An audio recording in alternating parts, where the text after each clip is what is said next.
This haven of memories. Every touch, every moment is like a thorned rose. Huh? You're the guest from before. We meet again! And a new friend. Forgot to introduce myself. I'm the hotel's bellboy, Misha. Hello, Misha. I'm Welt. We met in a dream. Oh. And who might this be? Tick-tock! Old friend and new friend! Let's high-five! Your, memory zone meme? Nope. Clocky is a good friend of mine. We all live here. How did you two get here? This dreamscape isn't supposed to be open to the public. I wonder if it has something to do with Sleepy. So, this is your home? Yep. After my work in the beautiful dream ends, I'll go back home. Commuting used to be more convenient, but ever since travel became cumbersome, Sleepy started ferrying people back and forth between the two dreamscapes. This Sleepy. Can you describe what it looks like? Sleepy is a memory zone meme. Looks fierce and has many eyes. But it's actually really well behaved. Gallagher's been taking care of it.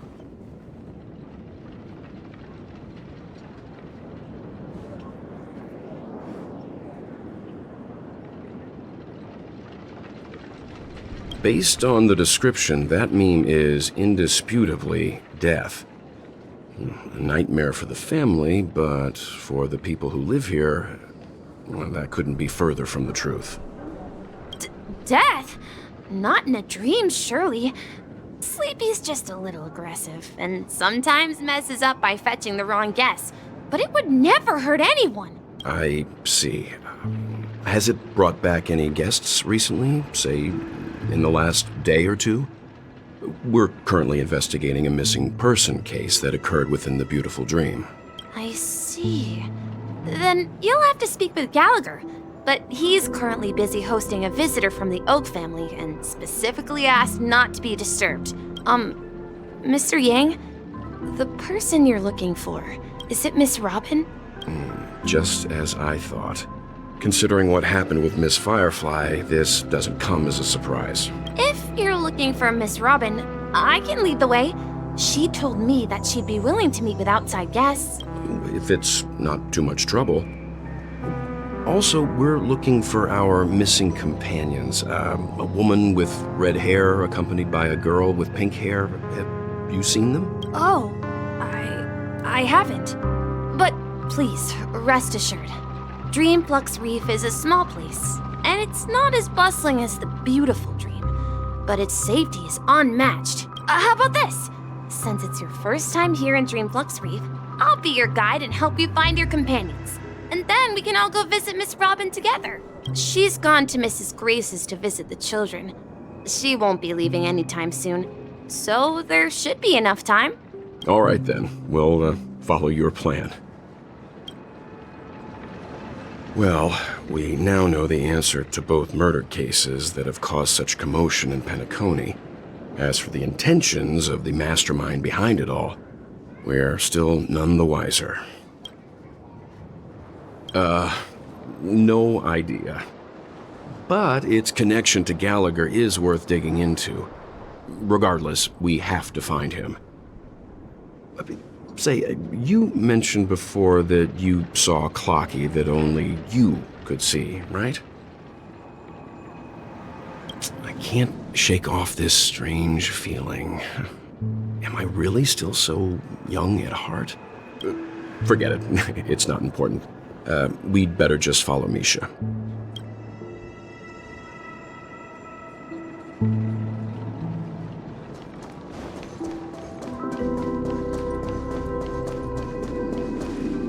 Everyone, look! From here, you can see the most spectacular view of Dreamflux Reef. A black hole? No. An accretion disk formed from consolidated memoria? Oh, Mr. Yang is also versed in Memoria dynamics. I was just trying to figure out how to explain this huge hole to everyone. I bet you guys have a lot in common with Miss Kami.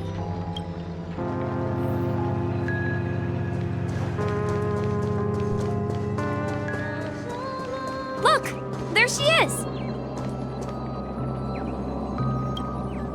My calculations are finally done. In another 10 system hours, the above dream will swallow the dream below. My hypothesis was correct. This place will cease to exist as the dream devours everything. Who are you all, and why haven't you left yet? This place is about to disappear. I'm Kami, a dreamscape surveyor specializing in Memoria dynamics, and this is my life's work that I'm researching. See that huge gaping hole? It was just a narrow rift many years ago, but now it's grown into a giant hole. The surrounding Memoria has been flowing towards the other end of the hole at a constant velocity, slowly but surely. But the scary part is, according to my calculations, the flow rate of Memoria has recently changed, and it's faster than ever before. It's almost as if something is sucking it in from the other side. By constantly improving upon Madame Rosalina's Memoria measurement method, I've finally obtained accurate results. After 10 system hours, the Dreamflux Reef will cease to exist. Just like the melting of glaciers, everything will crumble and disintegrate.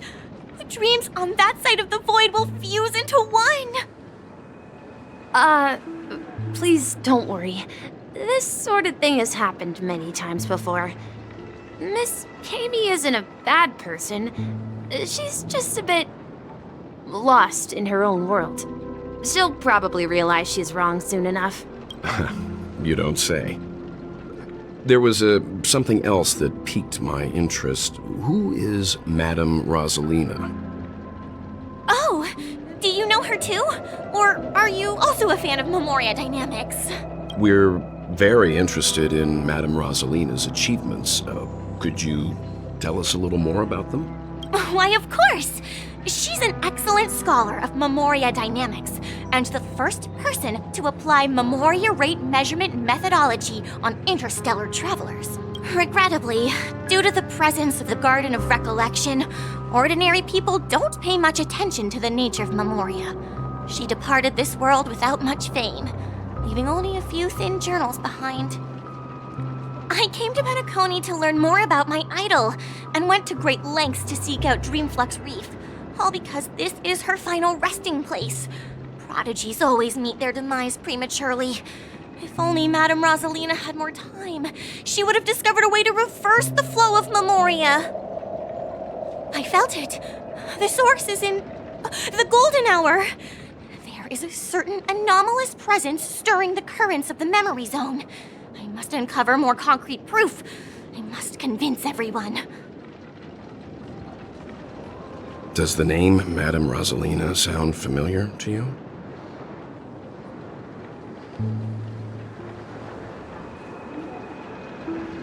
Before we came to Penacony, the conductor had given us a list of nameless to look into. Her name was mentioned. It seems like she did a great deal of research and calculations in Dreamflux Reef, before abruptly passing away. Miss Kami regularly mentions her. I hear Madame Rosalina passed away during the prison war.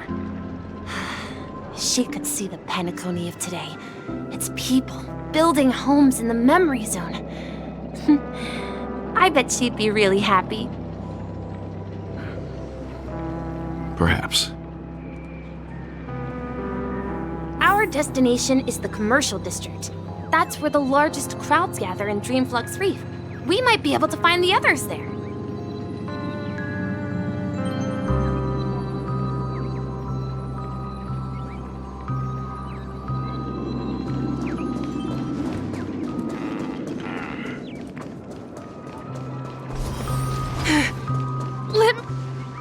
Ghost! There's a ghost! Don't come near me! Oh my. I'm human and so are you. Can you get a grip? Mr. Yang and Miss Trailblazer, I've been waiting for you. Quickly, come help. I bumped into a member of the family on the way here. He was so scared, and I just wanted to calm him down. But... Let me go! Let me go! I've only done good in my life. Why can't I rest in peace after death? well, this is how it turned out.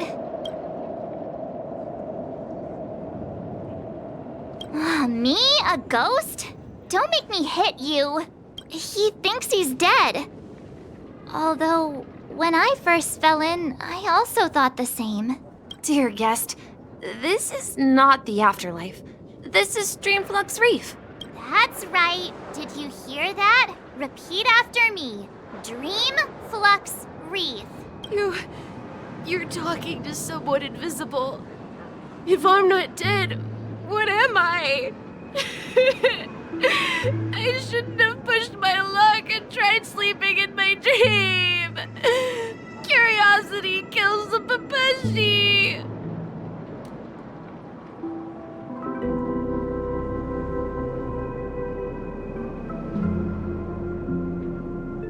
Stop asking! You'll alert the monsters! All the dead are right here. All of them! You're not talking about the memory zone meme, are you? Don't say that name! It's all your fault. They're coming!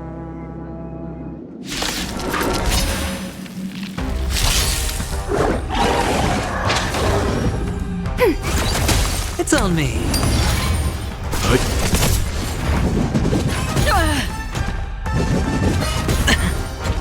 Destined for oblivion. I weep for the departed. It too shall fall.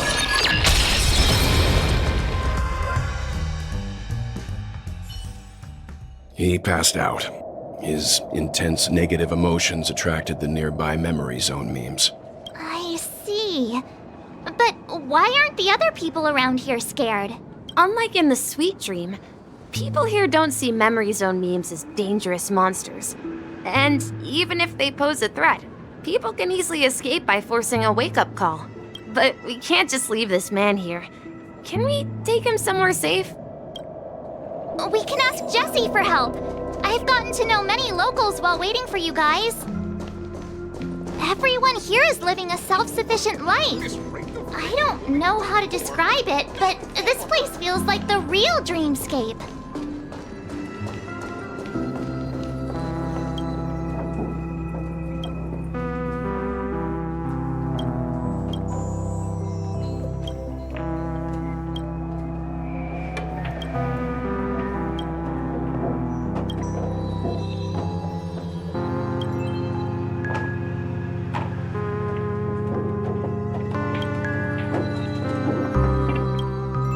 Evening, Jessie.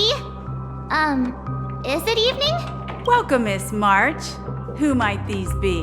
These two are my friends. As for the man lying on the ground, he's a scaredy cat who fainted from fright. I see. Another poor guy who accidentally ended up here.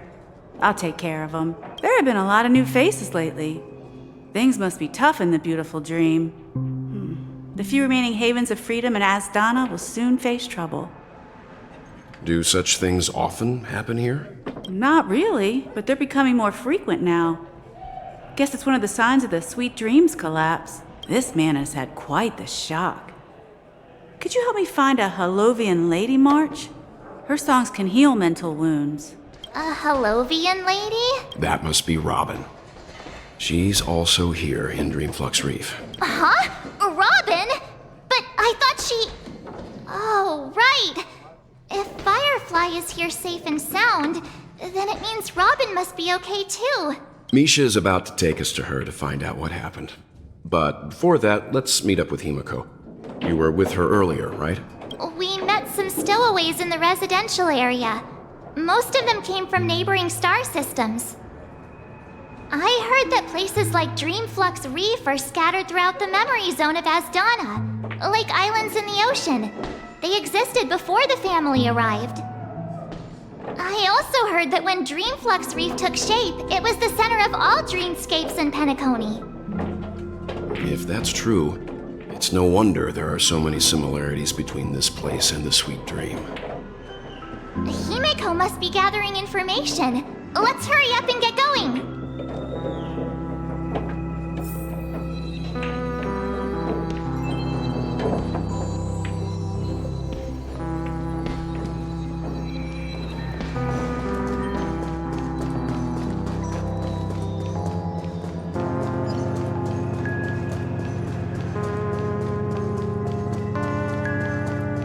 This is where we split up.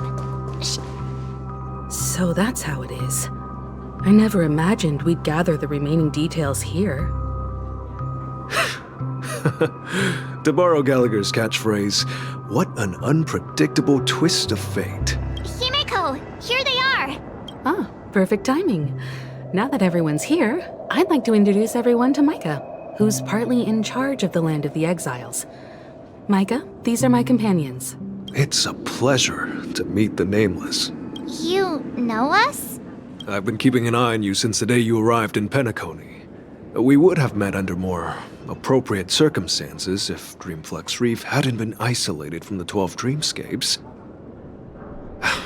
Please, allow me to formally introduce myself.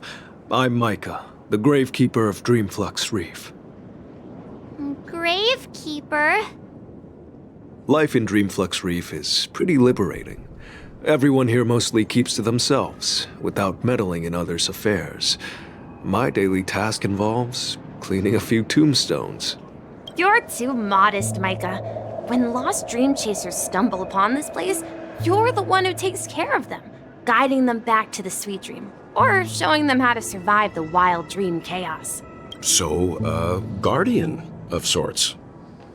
Were you talking to me, Mr. Yang? On that note, Mr. Mika, which tombstones are you referring to? We didn't come across any graveyard when we arrived. They're actually just symbolic stones. But since you're curious, Mr. Yang, I'll take you there. I have a feeling you might find something of interest there. But before that, you have an important guest joining you. An important guest? Who could it be? This way, please. The roads here in Dreamflux Reef are a bit run down, so watch your step. I remember when this place was...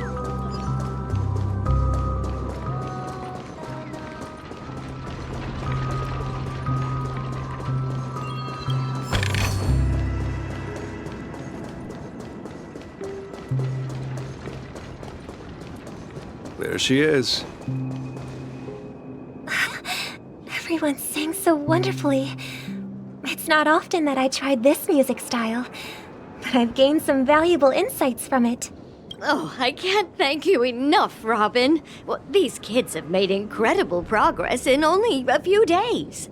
It was nothing, Grace. I merely taught them how to sing. It was you who brought hope into their lives. Life must be quite difficult for them in reality, I imagine. That's right. Whenever it's time to say goodbye to these kids, they're reluctant to leave. But I've explored every corner of Dreamflux Reef, talked to everyone I met, and they all told me the same thing. This shattered dream is not worth clinging to. It seems you truly are a child of the Harmony. Emma and Andy are orphans I took under my wing. Carol there, with her blind eyes, used to work at a nutrition center in the outer ring of Penacony. And as for Gary, he's been living with autism since he was a child. They're not old enough to enter the sweet dream managed by the family. If we compare people to birds, these kids are like fledglings with impaired wings. But in this dream, well, they can fly freely. Even if they stumble along the way, well, they're still relying on their own strength. And me, an old lady with no legs. Well, without this dream, I couldn't even walk toward them. I'm glad that you found a new life here in Penacony. It's just... Don't worry, Robin. Dreams have their significance, but they aren't everything. Both the children and I understand this. No matter how long we fly through this dream, we will one day return to reality. But you know what? Emma and Gary aren't plagued by their insecurities anymore. No, and Carol is learning how to cope with her blindness. And Andy is livelier than ever. Well, even I've become more optimistic. You see, in dreams, we learn how to live. Once we return to reality, we learn how to survive. And should our feathers be damaged, then we share our wings with one another. There's no need to covet an illusory sky in dreams, because we have the right and the ability to fly towards a broader horizon. It's a relief to see you safe and sound, Miss Robin. It's nice to see you all again, Astral Express crew. I heard my disappearance caused quite the commotion out there. I'm really sorry about that.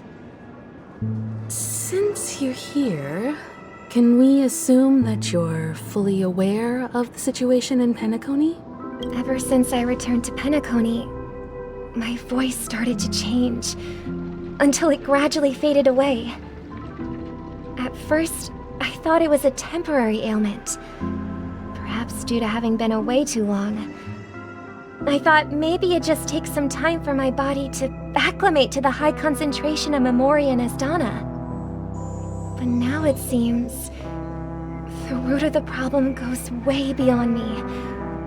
There are elements around me that don't align with the harmony. And losing my voice is just one of the signs of the Sweet Dreams collapse. The Sweet Dreams collapse. That memo keeper mentioned the same thing. So it's real. While I was away from Penacony, the boundaries of the 12 dreamscapes kept expanding outward. But whenever I mentioned the anomalies in my dreams, all the family heads refused to talk about it. Only my brother was willing to respond. Later, I discovered the secret letters from the IPC ambassador, which further convinced me that there are hidden secrets beneath the surface of Penacony. So, following the clues in the Oak family's dossiers, I found my way here. The land of the exiles, concealed by the family under the guise of death. A dream within a dream, where Penacony's past is buried. Hearing you speak, it sounds as if your voice has made somewhat of a recovery. I hate to admit it, but the harmony in this place resonates more broadly than within the Sweet Dream. It's regrettable, but the family has experienced betrayal. The traitor, or traitors, abandoned their original principles and, using the name of harmony, exploited people's weaknesses to turn Penacony into the planet of festivities, trapping everyone in the illusion of the Sweet Dream. This is not the strong defending the weak, but rather the strong exploiting the weak. A world without equality won't ever be favored by the harmony. And naturally, those voices blessed by them have lost the ability to sing. Could there be another force influencing the family's shift in philosophy, Miss Robin? Considering what happened with Acheron, it's difficult to conceive of another entity within the realm of the harmony capable of influencing everyone. Unless a power surpassing that of an emanator is involved. I'd heard about what happened to the Xianzhou Alliance, but as far as I'm aware, the family hasn't faced any such external interventions. Who knows? Perhaps I've just been away too long and missed something.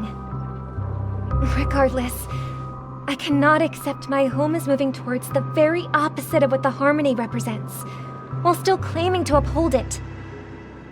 I must uncover the reason why Mikhail cut ties with the family, and who exactly it was who betrayed us all. Do you remember our arrangement, Mr. Micah? Well, here's my answer. I've decided to forgo my role can never step foot on the Charmony Festival stage again.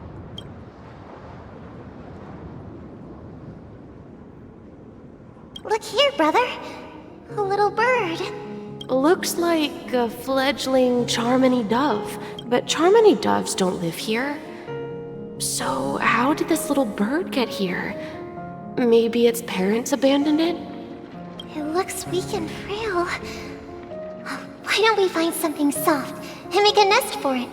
This place is too dangerous for a fledgling. Let's take it with us.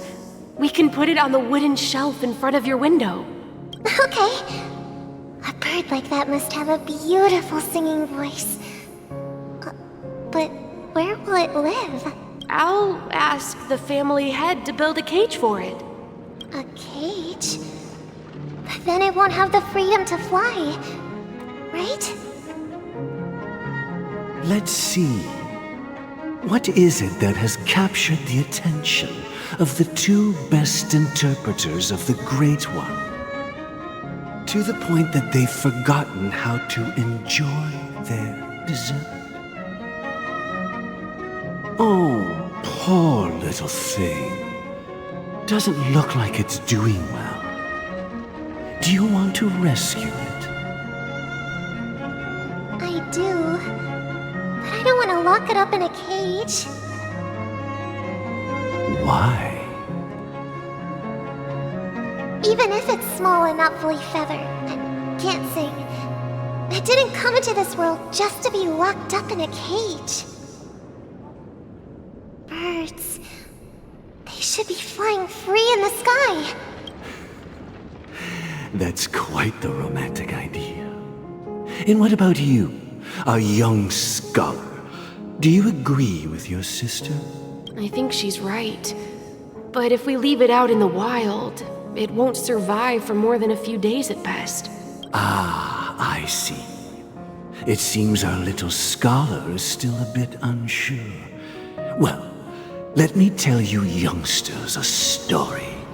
As you probably know, Charmony doves can fly through the air. When they fly really high, the friction caused by the flapping of their feathers against the atmosphere creates amazing lights so that they look like shooting stars. We've seen this spectacle so many times that we think it's just something they can naturally do. But that's not the truth. Their radiant display is the result of countless struggles against nature over generations. Their ancestors were too weak to survive on the ground, so to escape predators, they started seeking new opportunities in the air. After countless attempts by many generations, one of them finally figured out how to fly. It soared into the sky and never looked back at the ground again. So, you mean birds aren't born to fly, but they find a way to do it through their determination, right? Well, that's an idealistic way of putting it. So, what are your thoughts, Sunday?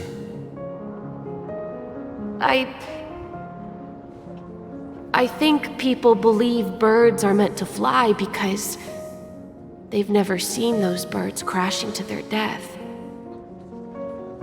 That's an interesting perspective. So, have you decided what to do with the bird now? For now, I'll keep it in a cage until it can take care of itself because I want it to live, no matter what.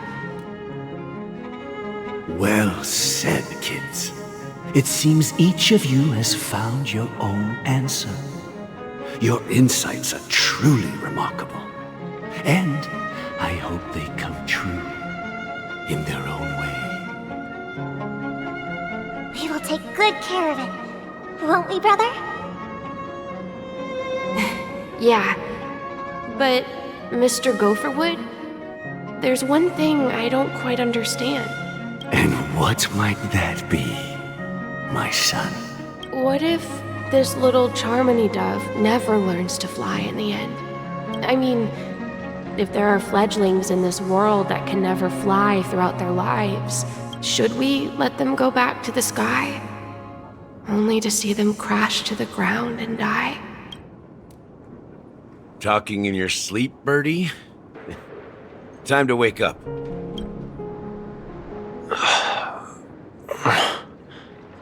Huh? Need a hand? I'm still alive? Yeah. Happy about that? Where is Robin? Tell me. Now. I knew that was going to be the first thing you'd ask. Don't worry, your sister is here, safe and sound. She's probably walking around the streets now. If I were you, I'd be more worried about myself. After all, right in front of you is the guy who just stabbed you in the chest with a dagger. If you wanted to kill me, you wouldn't give me the chance to speak. Just tell me your demands, lackey of the Watchmaker.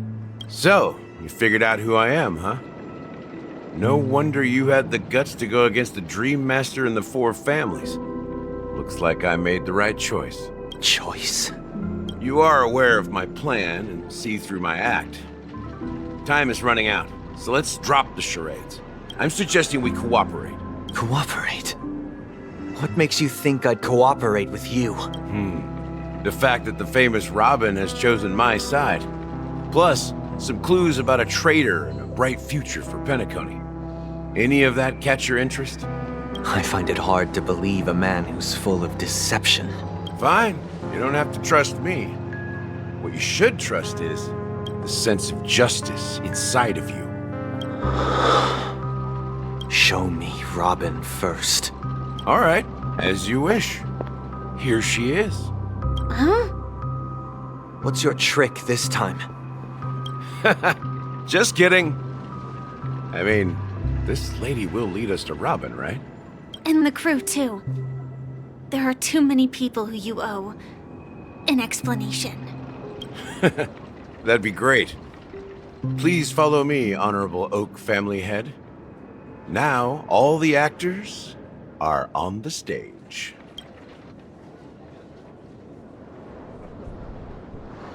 This is the monument I mentioned earlier. The names inscribed on it should be familiar to all of you. Rosalina and Tiernan. When Penacony was known as a frontier prison, it was the Trailblazers who connected it with the stars. They were the heroes who saved Astana, and their names deserve to be immortalized, not just on this small stone tablet, but in the annals of history for all of time. However, today, the planet of festivities is nothing but sweet dreams. That heavy piece of history is all a distant memory. Just like that prison. If their names are inscribed here, then that means... According to Micah, they died long ago. Rosalina was killed during the War of Independence. She ventured alone into the heart of the star system to investigate the flow of Memoria, but she never returned. Tiernan was a skilled gunslinger, strong and reliable. He led the people through countless battles, but he didn't live long enough to witness the arrival of true peace. In the decade following the war, Penacony faced challenges internal and external. To protect Astana, Tiernan took up the way of the Trailblaze and led the Lampmoth family to explore beyond the system, only to be surrounded and wiped out by the swarm. Though I had expected as much, the tales of these heroes truly are sorrowful. True to the title of Trailblazer, they spent their lives venturing into the unknown. But what about this tablet? There are no names carved on it. When Dreamflux Reef was created, its owner was still alive. However, he insisted on erecting a monument for himself, saying that it will happen someday, here we meet again. Everyone from the Astral Express. Robin.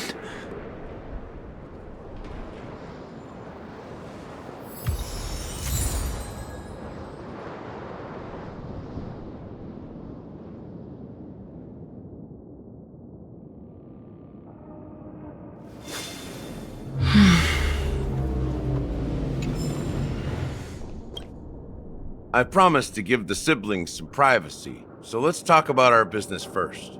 What do you say? That sounds sensible enough. Since you went through the trouble of gathering the family head, the crew, and the Stellaron hunters, I'm guessing you have something important to say, Mr. Gallagher? Oh? Is it that obvious? The look on your face is practically screaming, I'm the one behind all this. You're right, Mr. Yang. It is indeed time to come clean on everything. The siblings already know what they need to, and they've made their choice. Before we begin, let me reintroduce myself. I'm the founder of Dreamflux Reef, the deputy of the Watchmaker, and the one who sent out that invitation. As Gallagher, the history fictionologist, I humbly extend my greetings to you all. History fictionologist? So what, everything you told us was made up? Well, don't worry. Almost everything I shared was true. Well, except for the part about the family accepting me back. I double-checked with Micah, and everything he said about the family, the Watchmaker, and Mikhail is true. Thank you for your understanding. Now let's get down to business. I'm sure you're all wondering why I went through the trouble of setting up this battle for the legacy, inviting different factions and stirring up a ruckus all over Penacony. Well, it all boils down to something very familiar to all of you. The Stellaron. The Stellaron? But how is that possible? Penacony is a free-flowing interstellar hub. There are no signs of contamination whatsoever. You're totally correct. So, care to take a guess at what that means? How keen. Well, what should I say? I expected nothing less from the person here who is the most familiar with the Stellarons. The sweet dream doesn't come out of thin air. If you think of the memory zone as the sea, creating the land of the dreams is like filling that wild ocean with earth to make an island. To achieve this feat, without the help of an emanator of remembrance or enigmata, the only way is to use a Stellaron.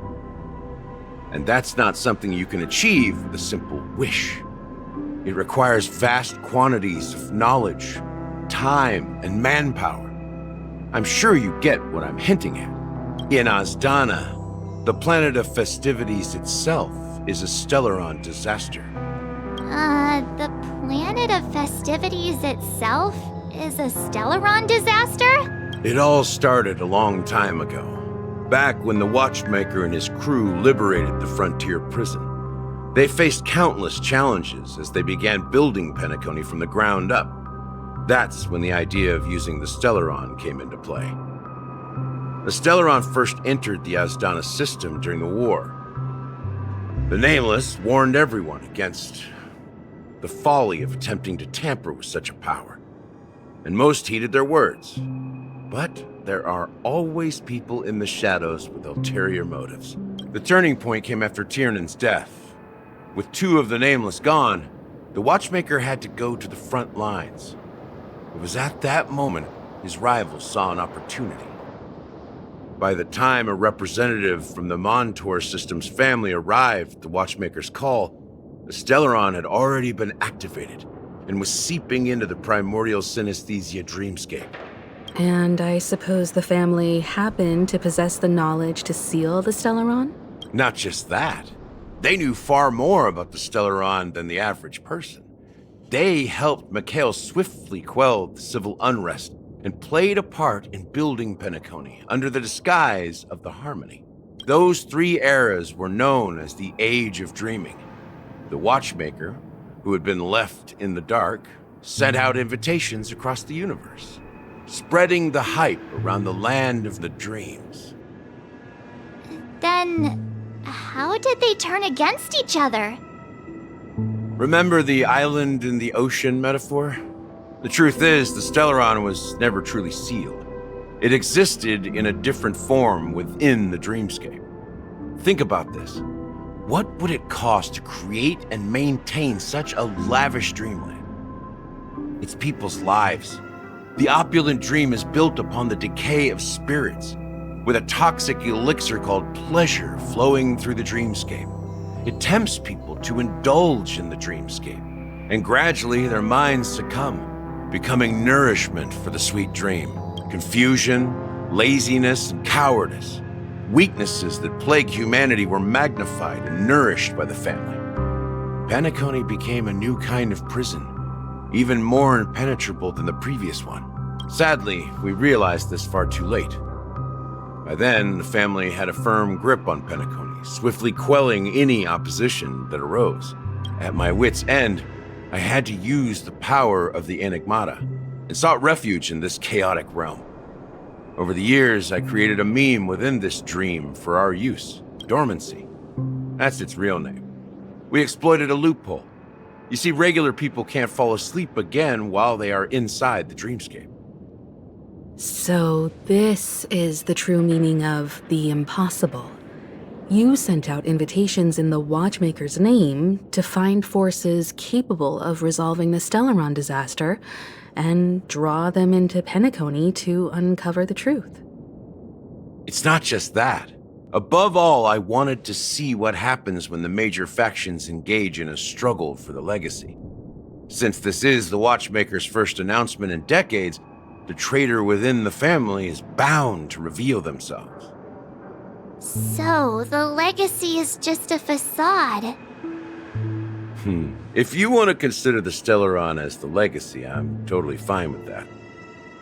If that's the case, where is the Stellaron now? That's a question for Mr. Wings. The Stellaron is still under the family's control, and as the head of the Oak family, I'm sure he holds all the answers.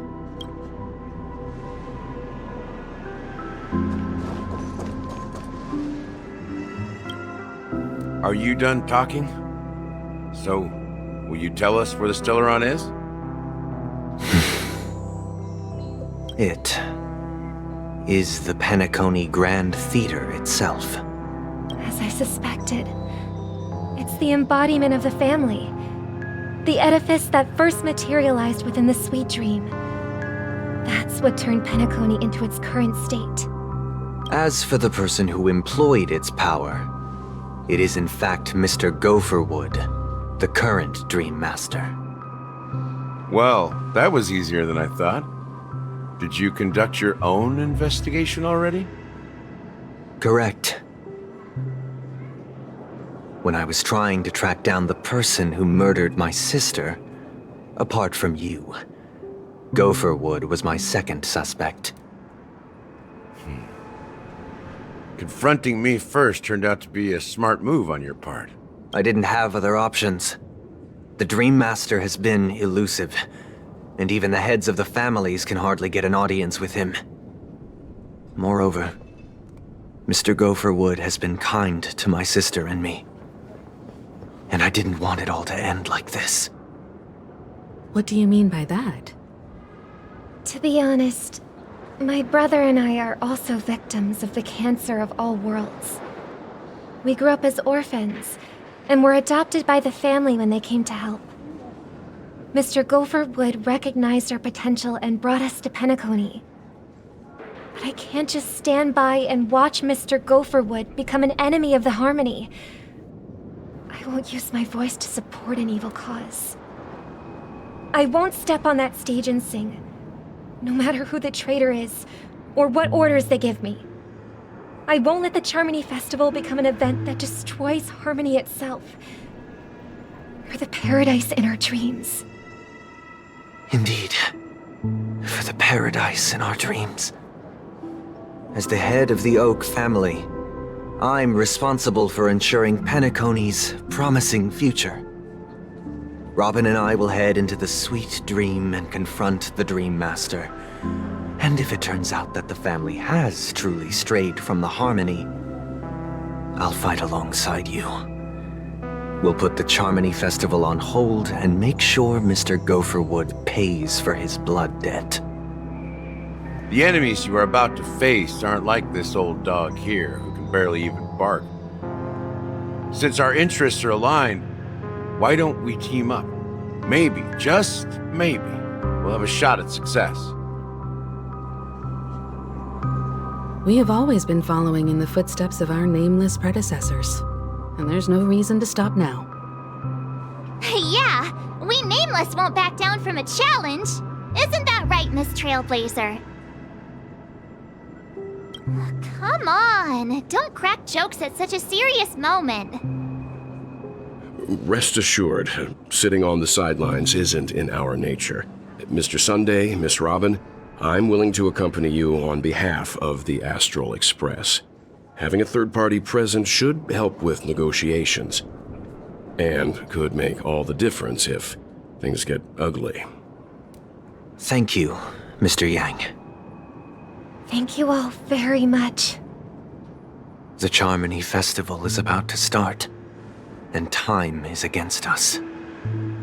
We must hasten. Everyone, let's gather over here. We still need to make some preparations. I may have been quick to step up to the plate, but confronting the Dream Master could be a very dangerous affair. Huh? Even you're saying that, Mr. Yang? How powerful is that Dream Master? He's the leader of the families of Penacony, and he has the entire power of the Harmony behind him. Not to mention the Stellaron in his possession. We must proceed with great caution. Maybe you can just stay behind this time, Mr. Yang? No, that won't do. Even if we count Robin as an ally, something felt off about Mr. Sunday just now. Although, I can't quite put my finger on it. I have to make sure he won't turn against us when things start to get dicey. You're still carrying the keepsake the IPC envoy gave you, right? May I borrow it for a moment? Huh. I knew it. As I suspected, this chip Aventurine gave to you is actually a miniature transmitter. If I'm right, he intends to use it to track your location or contact you when needed. As it so happens, this may actually be of some use in the current situation. Aventurine? Is he still alive? And what does he have to do with our mission to confront the Dream Master? Remember what I said earlier? Working with the IPC is a way to keep the family in check. If negotiations go south and the family show their true colors by going after the Stellaron, I'll use this transmitter to send a message to the IPC. It'll be just the opportunity the IPC ambassador was hoping for. The only question mark in all of this is Aventurine's current status. But the IPC is always listening, especially senior strategic investment department heads like him. Getting the message across shouldn't be a problem. Good luck to you, Welt. Well, you take care too. If anything goes wrong, don't worry about me. Just make sure to seal the Stellaron. Spoken like a true hero. Even if the Dream Master is innocent, the family's corruption runs deep. I won't make the same mistake Mikhail did. Let's wish him the best of luck. Don't you have something else to tell us, Gallagher? Why would you say so? Before we departed, the conductor asked us to inquire about the 3 Nameless in Penacony. We've already collected intel about Rosalina and Tiernan, so the only one left is Lakework, if I'm not mistaken. We've already met him somewhere, haven't we? It's not enough to say meet, but the answer is pretty obvious. After all, I've hinted at it in quite an evident way. I've been watching over you ever since I received the reply from the Astral Express. And I've seen the great effort you all put into linking different realms together across the cosmos. And now, after getting this far all in one piece, you have truly proven yourselves. Miss Himiko, were you the one who repaired the Express and got it sailing through the cosmos again? Yes. And you two, young Nameless, you have very interesting life stories and extraordinary skills.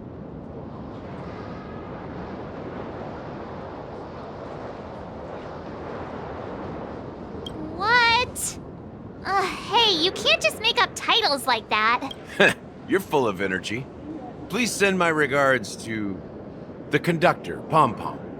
Please let them know that their friend had fond memories from his time aboard the Express, which he reminisced on every time he had a good drink. As for the last Nameless, he embarked, disembarked, and embarked again, traveling in a great circle, ending up back where he started. On his deathbed, he told me to find the Astral Express and deliver an invitation to the future Nameless.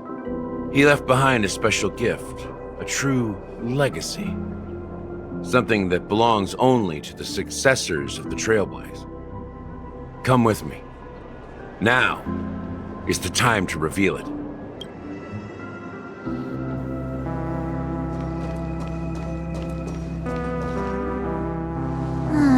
Back here again. Sometimes I feel like you're still alive, old friend. Like you've still got so much to say and do. I've kept my promise, brought the future Trailblazers you've waited so long for. I don't know why you were so obsessed with that train, but I remember your last words. Don't let us down, old man.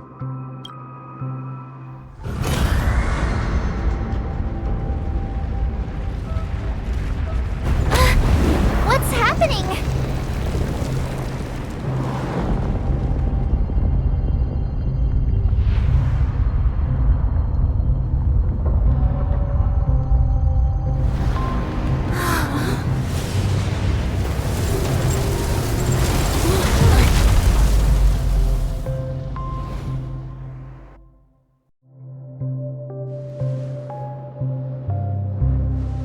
Go ahead. His resting place lies in the garden up ahead. The first and last Nameless of Penacony. Mikhail Char Legward, the Watchmaker.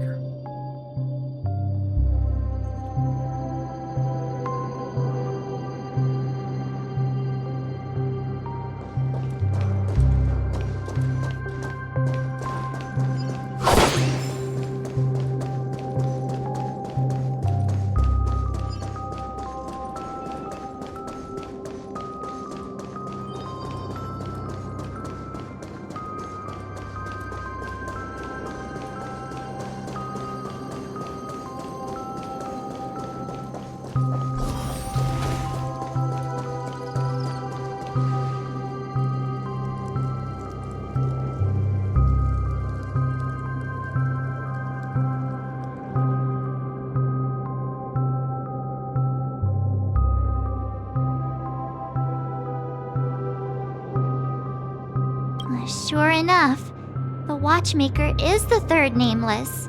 Even I could guess that one. The legacy he left behind was a dream bubble. I believe inside that bubble, there's something that holds meaning only for the Nameless. After all, when I checked its contents, I found nothing inside. Maybe some Trailblaze runes? Even more mysterious than me. Well, let's have a look.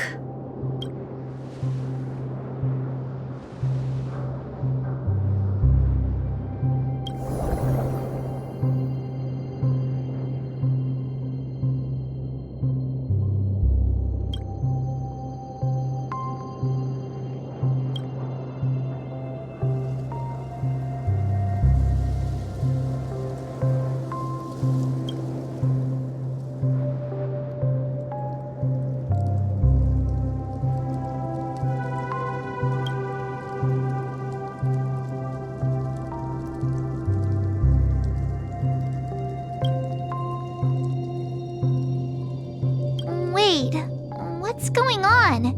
Seriously? There's nothing inside this dream bubble?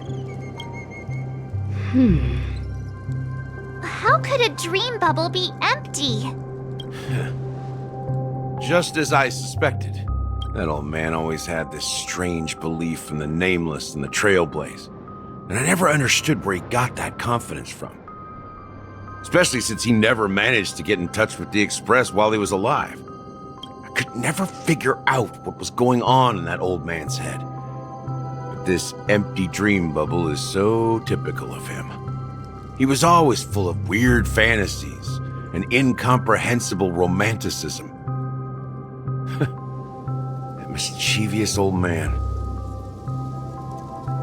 Well, I didn't expect him to leave anything concrete behind anyway. Don't think that's the case, Gallagher. I'm sure Mikhail has left us the most precious thing of all. Don't start getting all philosophical on me, all right? Just as Mikhail believes in the nameless of the future, we unconditionally believe in the nameless of the past. How could they leave with regrets for the future when they were ready to dedicate their lives to the land they loved? There must be something contained in this dream bubble. It's just we haven't figured it out yet. You also have faith in the Watchmaker, don't you, Gallagher? Well, I'm a follower of the Enigmata. My philosophy forbids me to have faith in anything. That's why I understand what faith means in the path of Trailblaze. And I also want to know what he left behind. I'll leave it to you guys then. Can I borrow your pet? I need to make a trip back to Golden Hour and check something at the Dreamscape sales store. It's for Mikhail, and for the future of Penacony.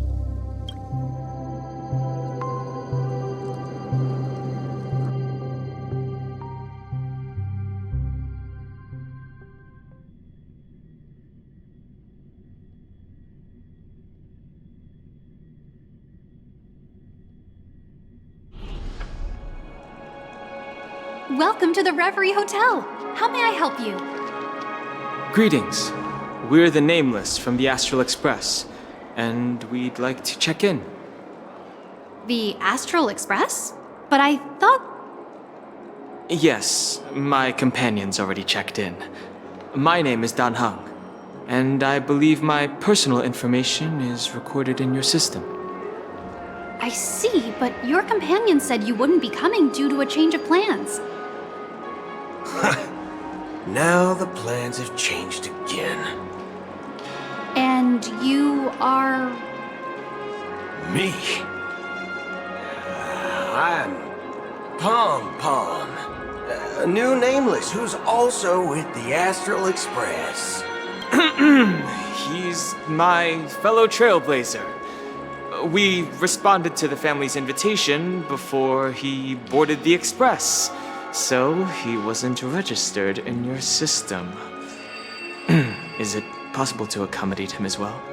Oh, I see. Another one of the Nameless had a similar situation. Seems like a lot of people are joining the Trailblaze these days. Since there's a precedent, it shouldn't be a problem. Just give me a second to contact your companions. I'm sorry, dear guests, but it seems I'm unable to reach the other members of the Astral Express. What do you mean by unable to reach them? My apologies. This is the first time I've encountered a situation like this. However, the system indicates that those guests are still in the dreamscape. How about this? Give me their room number, and we'll go check on them ourselves. I'm afraid that's not possible. I need to verify both of your identities before I can share any guest information. How about you just wake up someone? Let's say, Welt? I'm sorry, but there are strict rules regarding forced awakening. It cannot be done without the proper clearance. So nothing works, huh? What's your solution then? Are you saying we sleep here? At the reception? Please be patient. We need to contact your companions in order to confirm your identities. And now it seems you need to confirm our identities before you can contact our companions. It seems so. Oh, fudge! Look, nothing personal, but if you can't handle this, go find someone else who can, okay? Please calm down, dear guests. I do recall that Mr. Sunday, the Oak family head, personally handled this issue earlier. Oh, please wait a moment while I contact him. I don't think she's trying to give us a hard time. She really just doesn't know what to do. I have a bad feeling about this. You tried to contact them on the Express earlier, but they didn't respond. Something doesn't seem right. I need to leave for a moment.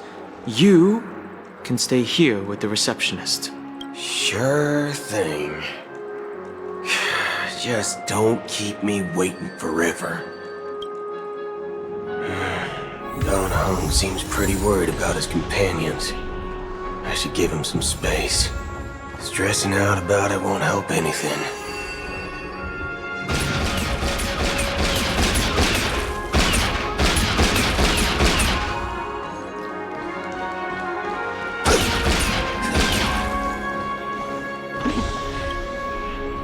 The Charmony Festival is about to start! I'm so excited! Hey! You guys here for the Charmony Festival too? Well, I didn't come all the way here specially for the festival. Honestly, I don't really even know what it's about. But I heard it's a lot of fun! Well, back in my home world, Anaria, we have festivals like that all the time. My dad threw me a birthday party one time that was just as extravagant as the Charmony Festival. Oh, come on! The Charmony Festival is a once-in-an-Amber-era event!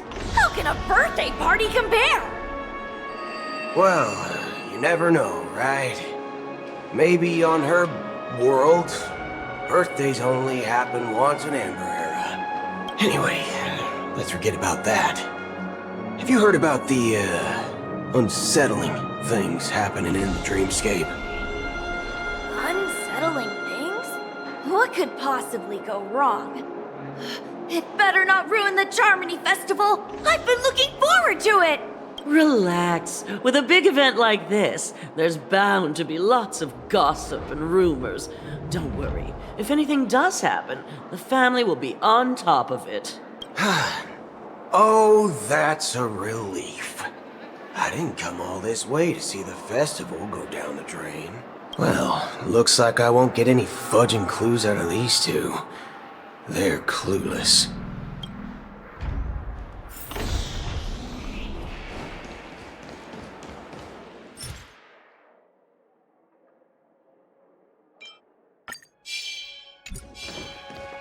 Locked and loaded. Greetings. I'm Cody of the Bloodhound family, head of security for the hotel. How may I assist you? Hello. So, there's something I wanted to ask about. I've been hearing some unsettling rumors about certain incidents that might affect the Charmony Festival. Do you think there's anything to be worried about? I've traveled all the way from the Hayaii Federation, and I don't want my trip to be ruined. What do you mean? Wait, you haven't heard? I'm not sure where you heard those rumors, but they're completely baseless. I can assure you, as a representative of the Bloodhound family, that everything is going smoothly for the Charmony Festival. At present, all of the families are focused on making sure the festival starts on time. Even the Dream Master himself has arrived. So don't worry, your trip won't be in vain. That's a relief to hear. She doesn't appear to be acting. So, it seems that even the hotel staff are out of the loop. Back already? Hasn't she returned yet? Nope. I'm starting to wonder if sending her to contact Sunday was a good idea. Neither the staff nor the guests seem to know anything about what's happening in the dreamscape, and wherever we go, all we see is people enjoying themselves. Definitely not a good sign. I agree. Another unusual thing is that the Oak family is supposed to be in charge of organizing the council and managing everything inside and outside the dreamscape. However, I walked around the hotel but didn't meet a single member of the Oak family. on such an important day. Well, I'll be forked. If I remember correctly, the head of the Oak family is that Sunday guy, right?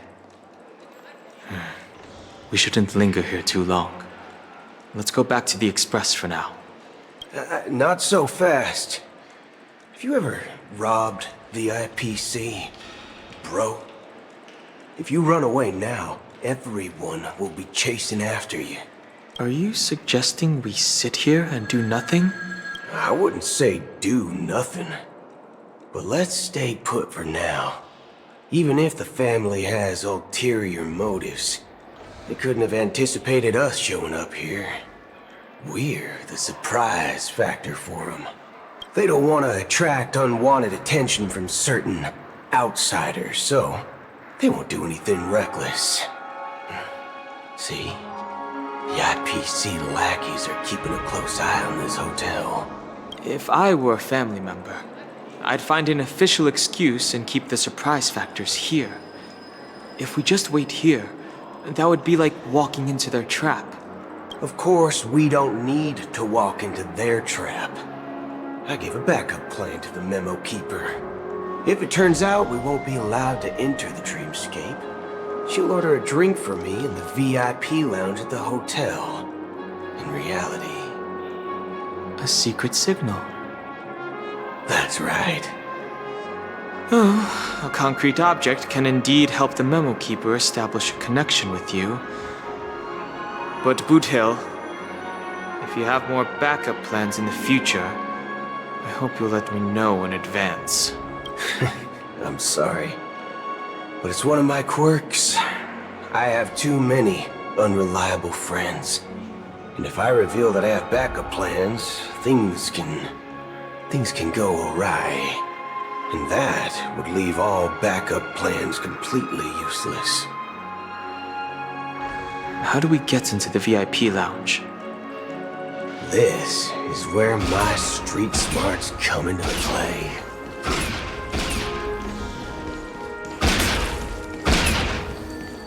My phone clearly shows that actually book a stay on.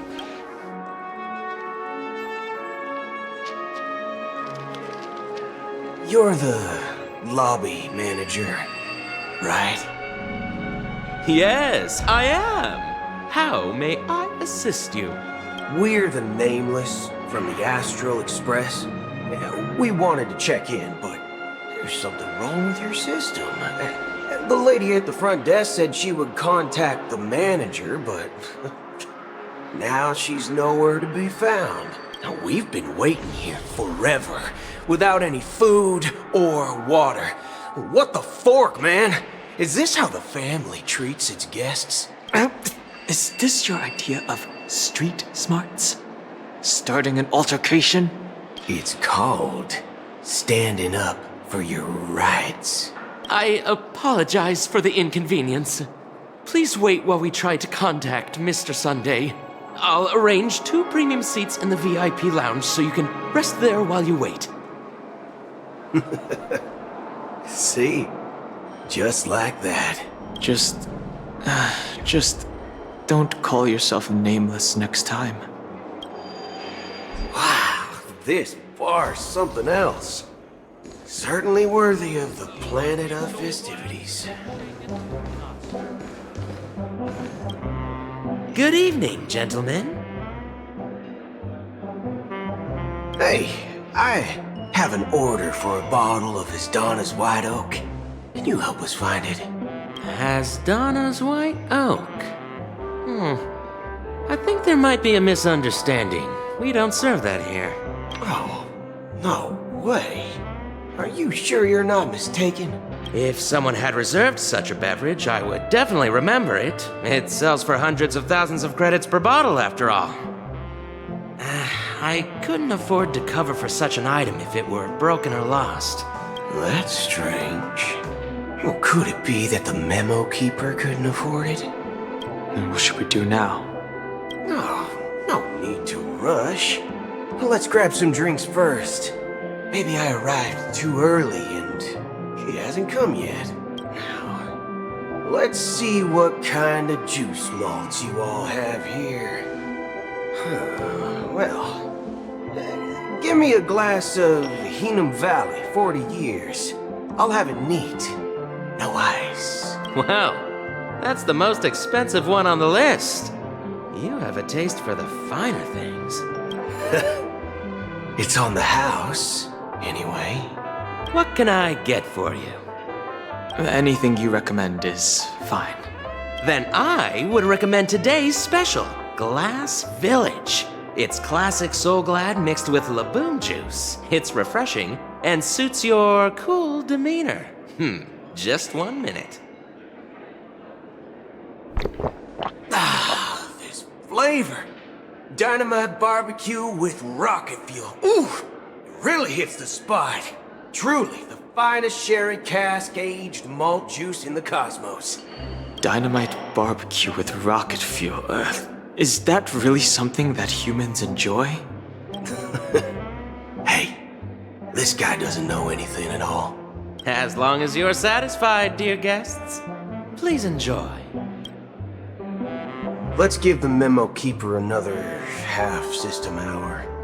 If she doesn't show up, we'll need to come up with a new plan. In the meantime, let's take stock of the situation. What do you think? The situation is unclear. Something must have happened on the planet of festivities, but the public is unaware of it. Someone in a position of power within the family must be covering it up.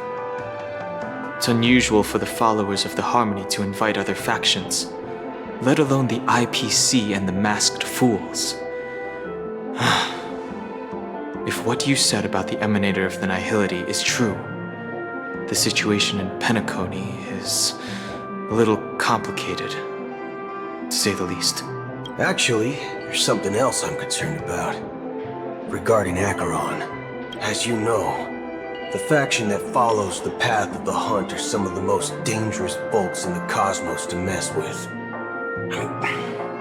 Who in the right mind would impersonate the Xianzhou Alliance or the Galaxy Rangers? It's like asking for a death wish. Isn't there a saying among the Xianzhou people that, the Rainbow Sect lets their Lux Arrow do all the beating? Talking. Do all the talking. Well, you know what I mean. Even though the Galaxy Rangers have been out of sight for years, we've been keeping an eye on this region. Even the dumbest criminals know better than to mess with the Annihilation Gang, much less the Rangers. But that Acheron lady, she doesn't seem like a lunatic at all. On the contrary, she's highly logical and organized. She knows exactly when to hold back and when to strike without mercy. And you believe that someone like her would have an ulterior motive for impersonating a Galaxy Ranger? I'm not entirely sure, but I do have my suspicions. Maybe she knows a Galaxy Ranger, or perhaps she's trying to lure us out for some reason, which I can't figure out. Anyway, what worries me more are the anomalies within the family. They've summoned followers from various paths for the festival. No matter how generous such a gesture is, this move seems highly unusual. Unless the invitations weren't sent by them. If that's the case, it's even more intriguing that the family insists on organizing the Charmony Festival, despite the chaos. Maybe it's Shipei the Harmony pulling the strings. You find it beyond human understanding because it wasn't arranged by humans at all. People do stupid things out of irrational impulses. They abandon their principles when self-interest is involved. They believe in things they know they shouldn't, and fudge. They even break their own rules. But Eons don't. They stick to their determined path and never turn back, even if they reach a dead end. You think Shipei's will is behind all this? It may not necessarily be Shipei, but there's definitely some higher entity involved. I know it may sound pessimistic, but if human free will were reliable, why would we even need Galaxy Rangers? It's much simpler when you boil it down to the eons and paths.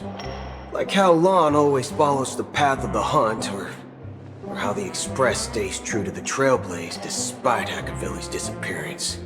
But in my opinion, Akavili's fall holds significance for the Nameless. Oh. So you're saying the Nameless now have to take responsibility for their own choices because their absolutely right leader is gone? Exactly. I believe the purpose of the journey isn't just about following a path that's always considered absolutely right. It's more about doing your best to choose the right path for yourself among countless possibilities, even with limited insight and judgment. I don't know what you've been through, but I agree that people must take responsibility for their choices, because no one else can do it for them. That's why the Galaxy Rangers need to uncover the imposter and figure out her true intentions. Just in case. I have a backup plan if the Memo Keeper doesn't show up. This is my final backup plan. I promise. You sure have a lot of cards up your sleeve. Well, going back to my old career would make things a lot easier. And by the way, when you were walking around the hotel, did you happen to see any important-looking guests? What's your plan? It's simple. We just grab some hostages and use them as bargaining chips with the family. Or maybe we can even take their identities. No need for that. We'll return to the Express now. Wait. Are you getting scared? Draw your weapon. Let's make a big scene. Are you leaving, esteemed guests? Would you like to cancel that As Donna's White Oak you just ordered? Huh? As Donna's White Oak? But didn't you just say... Ha ha. Looks like you are a bit intoxicated, esteemed guests. You ordered a bottle of As Donna's White Oak just a moment ago. Looks like your Memo Keeper friend has finally arrived. Oh, right. Sorry, my memory's not the best. You know, too many modifications and all. Anyway, let me check. Well, fork me. It says Donna's White Oak, all right. And there's a note. I'll be waiting for you on the Astral Express. No mistake. That's her message to you. She knew the hotel wasn't safe, so she suggested we find another place. Well, looks like we took a detour, but now it's back to the Astral Express. So, what are we waiting for? Let's go.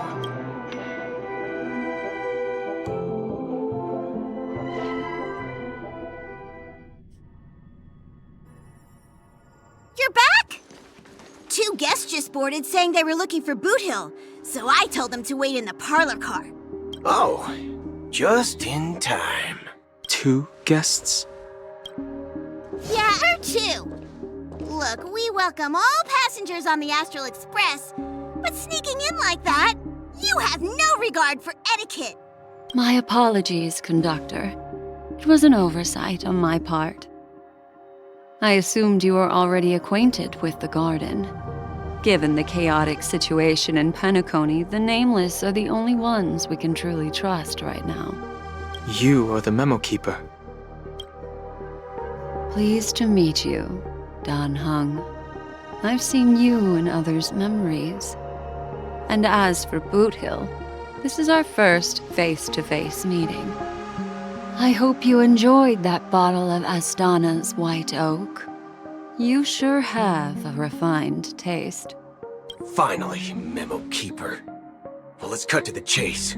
Spill everything you know. That's precisely what I intend to do. But before that, please allow me to introduce myself. My name is Black Swan, and I serve the Garden of Recollection as a Memo Keeper. As for Acheron's story, I'm sure she knows it better than I do. Greetings. I'm Acheron. What? You Garden of Recollection shirtbag! You betrayed me! I apologize, but she did that at my request. Due to certain reasons, I have been exiled by the family. Thankfully, this memo keeper came to my aid and helped me escape their surveillance unnoticed. To be honest, it was more like stalking than helping. And the process was far from unnoticed. But we did escape. I asked her to guide me to a place beyond the family's reach and to contact a few trustworthy individuals, namely all of you. Trustworthy? Son of a nice lady, you think I'm dumb or something? How about this? I'll put a few bullet holes in your head and see what secrets spill out. Then, we can talk about trust. It doesn't have to be like that. I'm willing to answer all your questions, but not right now. If my cover hadn't been blown, we might have had more time, but at the moment, we don't have any other options. No other options? What do you mean? This is the only way I can ensure everyone's safety. I kindly request an immediate warp jump out of the Astana star system. This passenger is requesting... As far as I can tell, she's not a threat and seems to be telling the truth. I've briefly traveled with your companions and know their whereabouts, Dan Heng. Please rest assured, your nameless companions are safe, but they need our help. As for Boot Hill, you may have guessed. I've been waiting for you. Galaxy Rangers are known for their elusive nature and limited contact with each other, so this was the only way I could reach out to you. Only by doing this can I find a true Galaxy Ranger and fulfill a long-standing promise. To return his relics to their rightful owner. Someone once told me that every rainfall is like a gift from the heavens, a sign of their mercy upon the world. Raindrops are said to be the tears of the gods, shed in response to the sorrows of the world. Their constant pouring is a reminder that the gods haven't abandoned us yet. So, how long has this rain been going on for? I used to believe, just like you, that it would eventually stop. Years and decades passed. And in the end, such hope faded away before the rain did. Looks like the god you mentioned doesn't exist after all.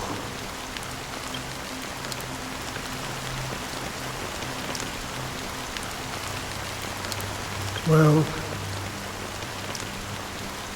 let me share a story with you. Mortals who walk the paths are like sailors on a vast ocean, leaving behind a trail that creates countless ripples of possibilities.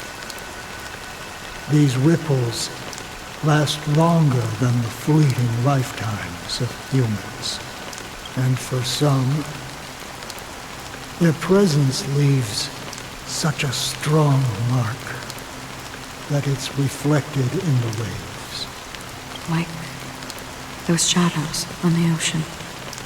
Sin-thirsters, the obsessions of the Pathstriders, they emerge from the depths of IX, seeing themselves as masters of their own destiny, unknowingly repeated the actions of their past lives. They emerge from the nihility and head toward it, leading purposeless lives. However, these hollow phantoms, they were once my dear companions, a group of Galaxy Rangers. Are you watching over them? Watching over them? No. I'm guiding them toward transcendence. It was a brutal war. A crusade that shook the universe. The universe witnessed the fall of Zulo, the Lord Ravager, but it came at a price. A price so hefty that only those who were there still remember. The unwavering determination of the Hunt followers persists even in death. So someone must guide these lost souls to their life beyond. They were heroes in their time, and they shouldn't be reduced to mere puppets of nihility. As for me, I've suffered too many losses on that battlefield to advance any further. And that makes me the most fitting person to carry out this task. But you know, these sin thirsters, they're not who they used to be. Does this seem pointless to you? Well, some tasks have to be done, even if they are pointless. I can help you. For what? For the meaning of the nihility. That's what I've been seeking. I see. After all, this realm is off limits to ordinary souls, right? Thank you, stranger. I wish that you find what you seek. Before we part ways, I have one more question. It is true that their actions and even their entire lives may seem pointless from our perspective. But if, and it's just an if this is what the departed ones expected, should we try to change it? A good question. And a profound one. I don't know the answer. What I do know is that one day I too will pass away. And when I bid farewell to this world, someone will stand at my grave and place a bouquet of flowers on it.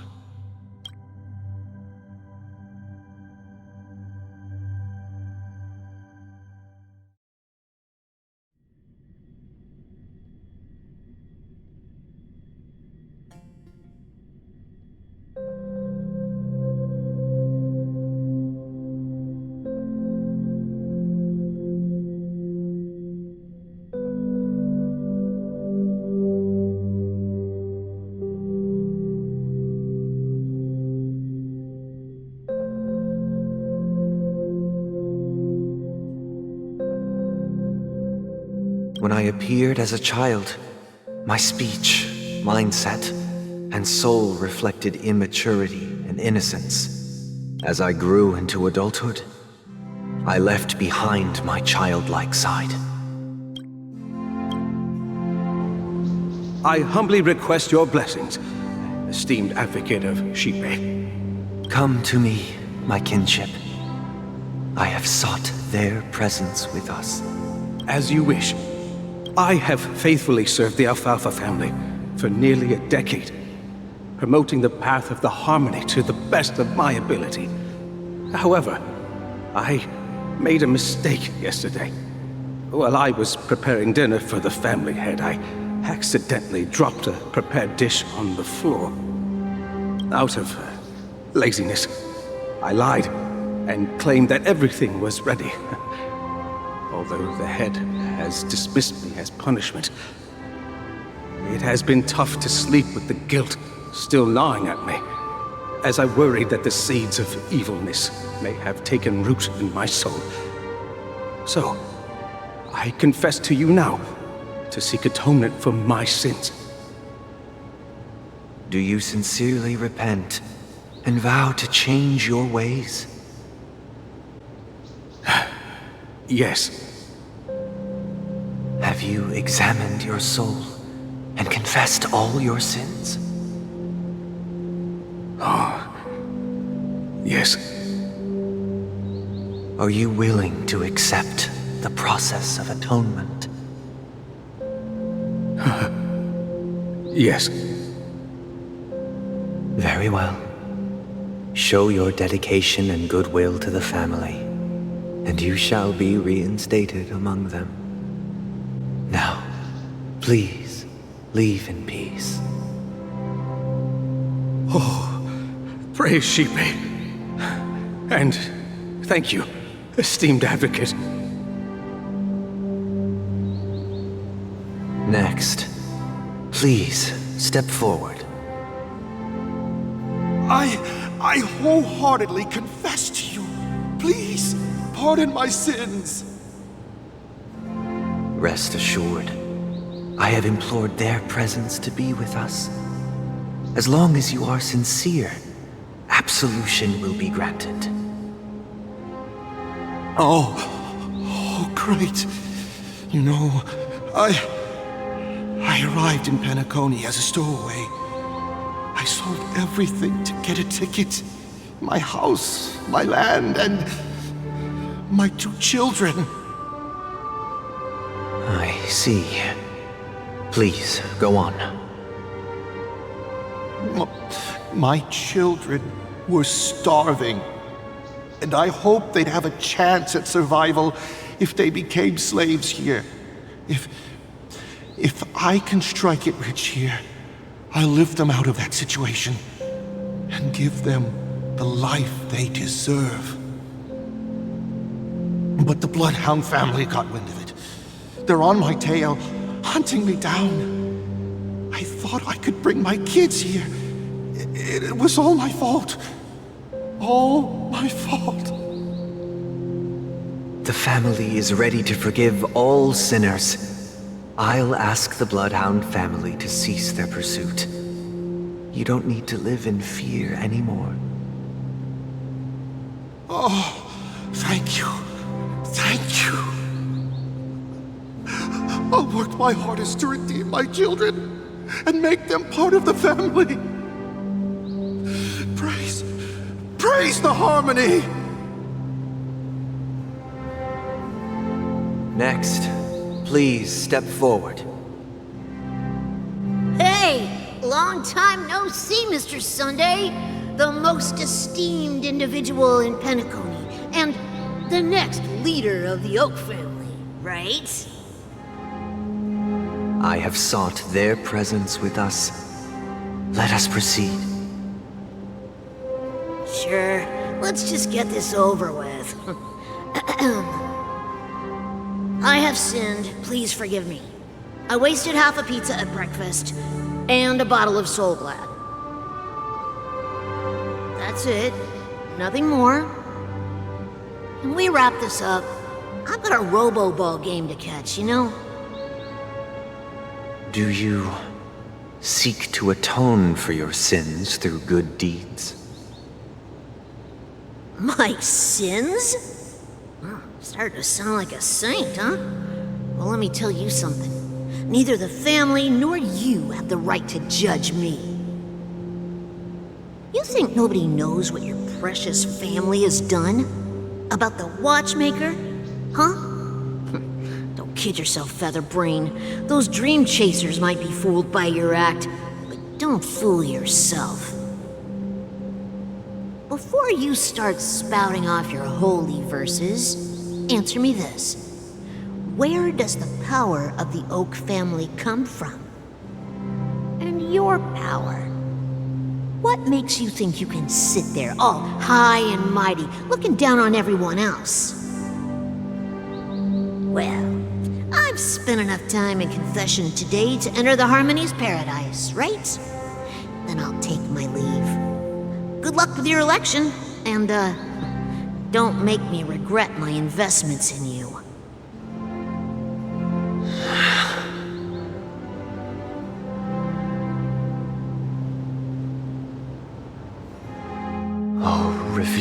triple-faced soul, hear my doubts. Who can judge the strong when their power hides their crimes? Who can vouch for the weak when they will pay any price to survive? Who can comfort the purest souls when even they get led astray? If the strong defending the weak is truly the foundation of paradise, then who is responsible for the suffering and anguish in this wretched world?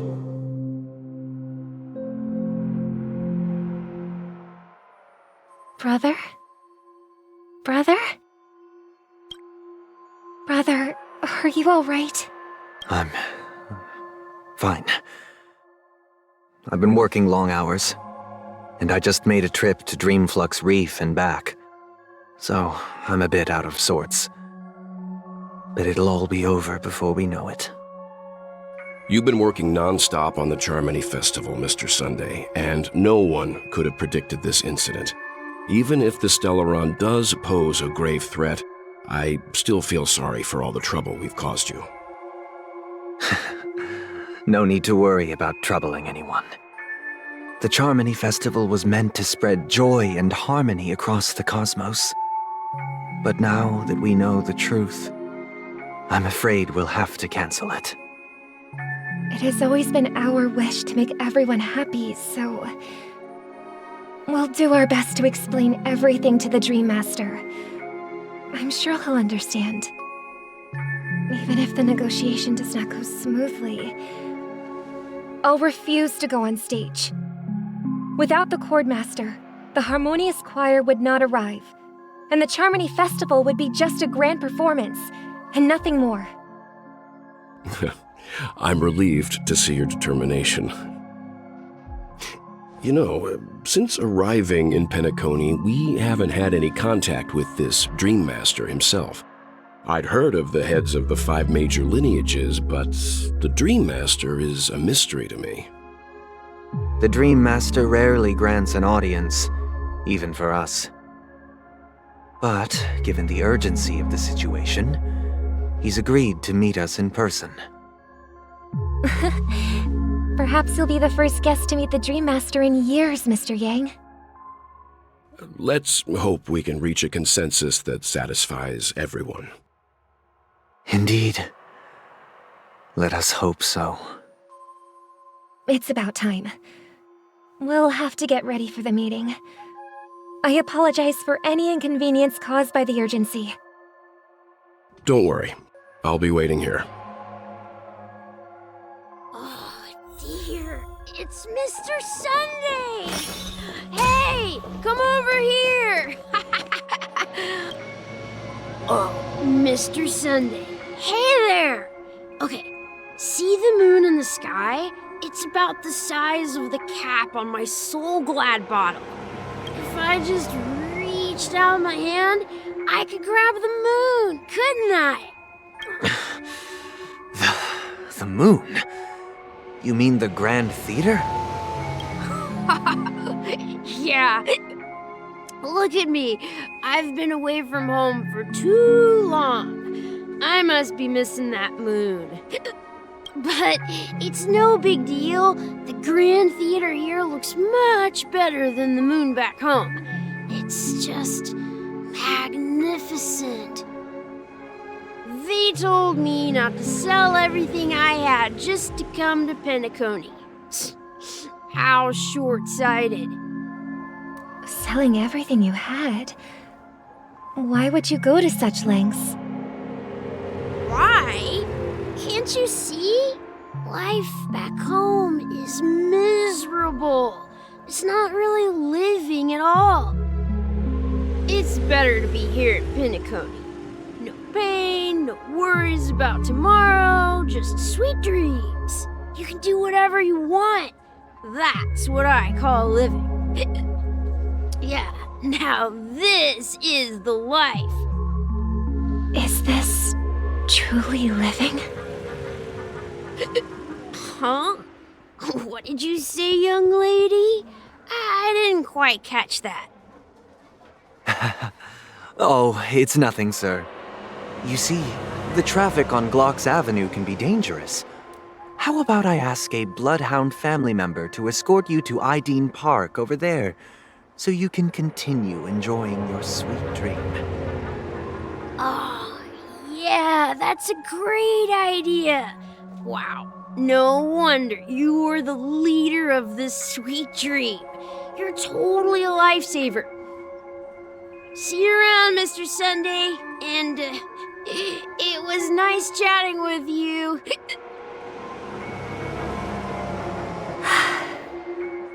What's up, sister?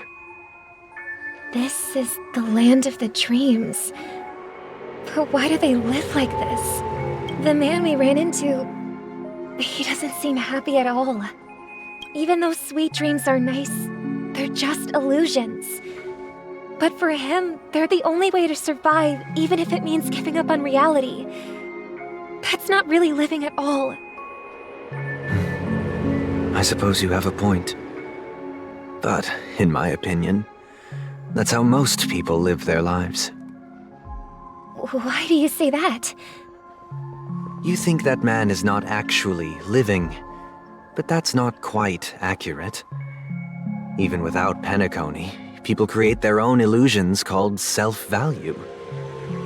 People believe they have a predetermined value to fulfill.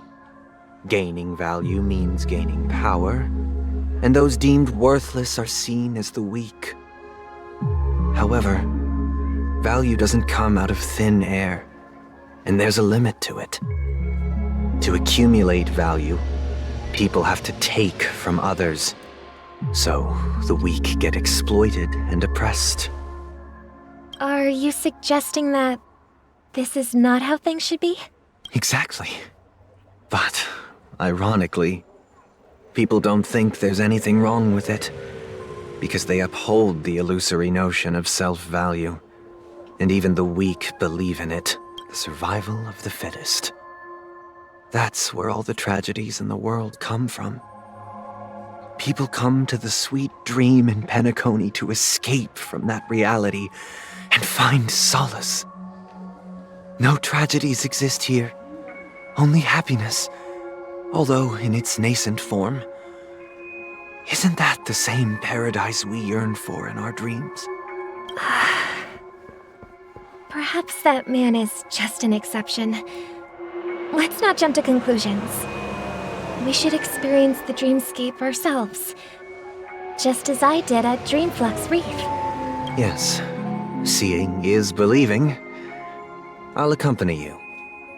The Dream Master hasn't shown up yet, so we have some time for a stroll.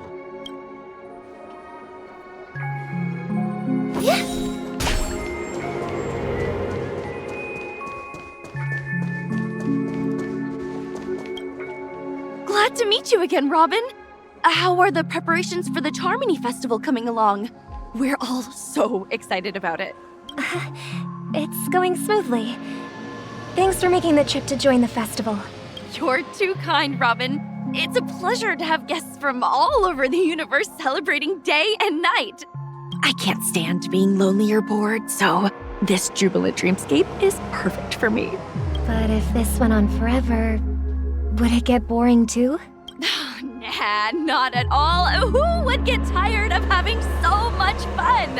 Every day, you get to wear fancy clothes, explore all sorts of dream bubbles, indulge in delicious food without gaining weight, and you never get old or sick. As long as you can afford a room, this place is the ultimate paradise. But you know that only a few things can be brought back from the dreamscape to reality, right? That's exactly why I don't plan on bringing anything back. Just enjoying the dream itself is good enough for me. I mean, I'm not one of those long-living species. I only have around 60 or 70 years in this lifetime, and there's so much to worry about. Being happy here is pure bliss. Only in this sweet dream can I truly feel like I'm in control of my life and fate. Who would want to go back to reality after experiencing this bliss? I see. I genuinely wish you all the happiness in the world. And I wish you a fantastic performance, Robin! I'm off to the Blue Hour for the ball. See you later. Seems like that guest's perspective didn't resonate with you either. She had a valid point. I could sense her genuine happiness. It's just that... What you're trying to say is, she thinks she's in control of her life. But in reality, she's just escaping from reality and seeking solace in this sweet dream. Once she steps out of this sanctuary, everything will be lost. Well, she did make mention of being able to afford a room. Didn't she? However, the paradise in our dreams, it doesn't have to end. No. And the paradise we yearn for shouldn't be just a fleeting dream either.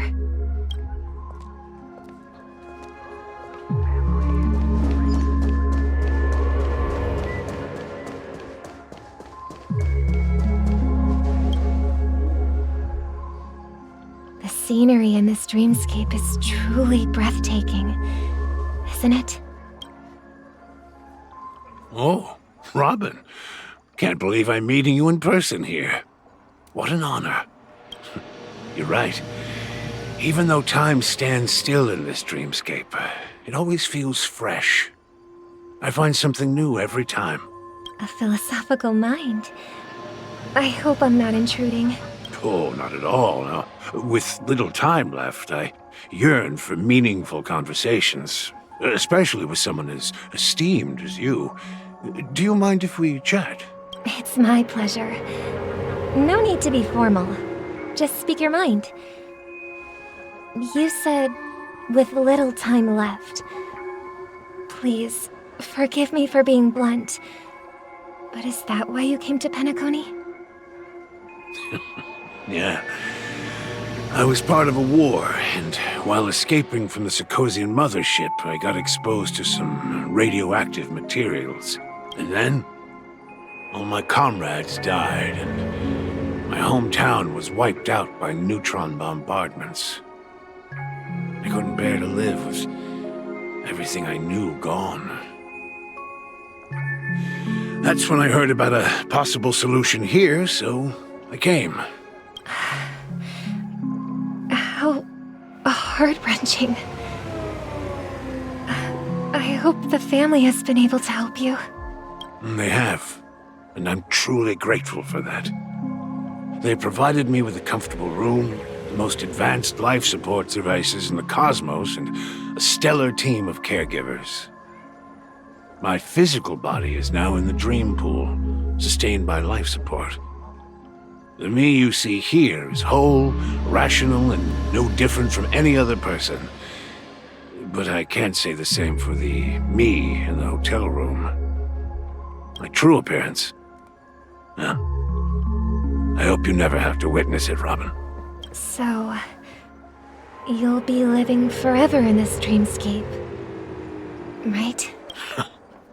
Just being able to live at all is good enough for me. Whether it's in this dreamscape or not, well, I don't really have much say in the matter. My world has been torn apart, and my life could end any second. So, even if this whole place is an illusion, it's still my paradise, and I'll treasure every moment I spend here. How I envy those everlasting things. That old man's story. It's so tragic.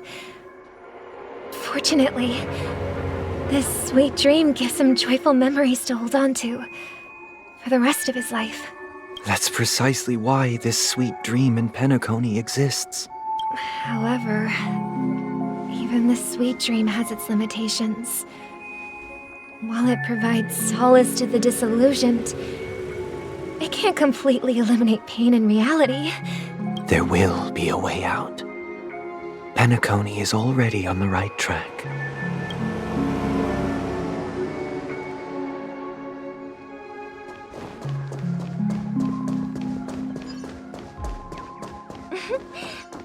have here? A lovely young lady.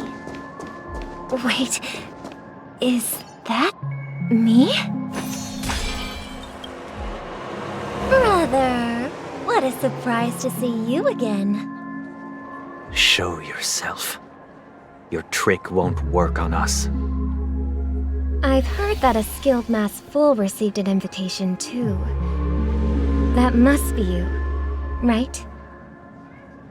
Did you enjoy yourself? Barely. The people here are way too gullible. A little bait is all it takes for them to bite. And they run away at the slightest hint of danger. In other words, they're naive and cowardly. Now that you've had your fill, it'd be wise to leave before it's too late. The music of the harmony doesn't tolerate discord. What? Now that you have the real Robin, I'm useless? Oh, how disheartening. I've done so much for the family. You should be thanking me, because if it weren't for me cleaning up this mess, Penacony would still be in shambles. Don't you think? That was a personal request from the head of the Iris family, and it has nothing to do with us. Step aside and stop causing trouble for the Charmony Festival. The Charmony Festival? You think you can scare me? You think I have no idea what you're planning? I don't care what you're thinking, chicken wing boy. But I'm pretty sure our lovely Robin won't be appearing on stage. After all, you're well aware of what a sorry state this dreamscape is in under the banner of harmony. Penacony, the land of the dreams. Is this truly the paradise you desire? Stop it. What's the rush, chicken wing boy? Did I get to you? Our paradise is none of your concern, masked fool. Leave now, or the family won't tolerate you anymore. All right. I'll go. But Robin, I suggest you seriously consider this. Do you really believe those living in dreams can escape pain and find true happiness? Well, I've done my part, and now I'm simply waiting for the fireworks to begin. Here, the last 2 gifts for both of you. And don't lose them. If by some unfortunate chance the Charmony Festival starts against all odds, remember to use them during the show. And it'll be thrilling. Bang! I heard a raven cawing in the distance. It seems the Dream Master will arrive soon.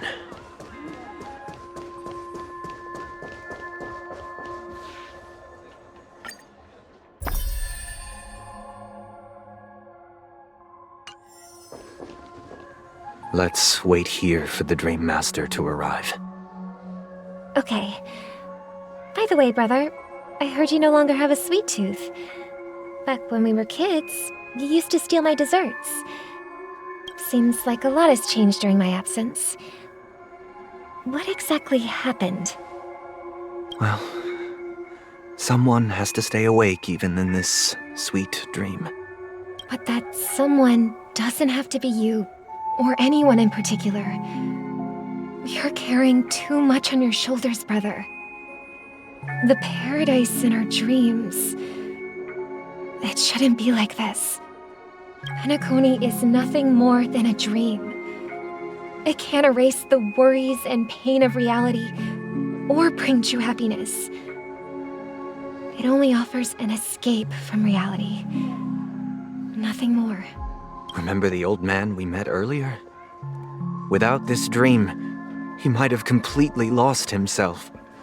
That might be true, but even without Penacony, he could have chosen another path. As far as I know, the Intelligentsia Guild has been promoting their rehabilitation techniques for a long time now. That path may have been more ordinary and challenging, but now he is receiving hospice care in a comatose state, and his fate is sealed. Is Penacony granting these people a future? Or is it taking it away from them? Well, Don't forget this. Not everyone really has a future. The future for humanity is like the sky for birds.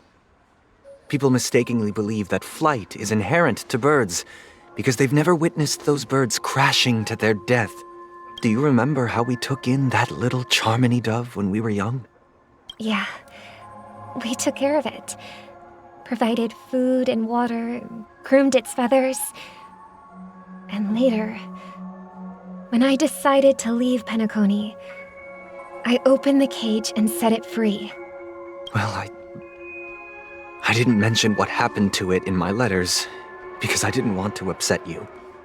Shortly after you left, it crashed to its death right in front of your window. I had surmised as much. I knew you wouldn't have avoided mentioning the bird for no reason. Despite that unfortunate outcome, I still believe it was the right decision. Birds aren't meant to spend their lives in cages. They belong in the sky, even if they can't fly. But here's the thing. If there are birds in this world that can never fly, can we really assert that they belong in the sky? Are you implying that the same goes for humans too?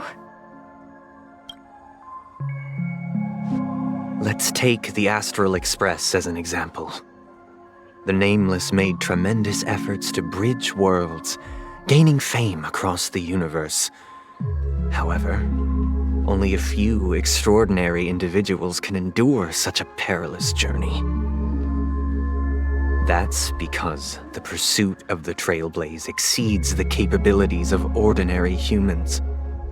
Otherwise, why would this path be filled with broken rails, an abandoned express, and even a fallen Eon?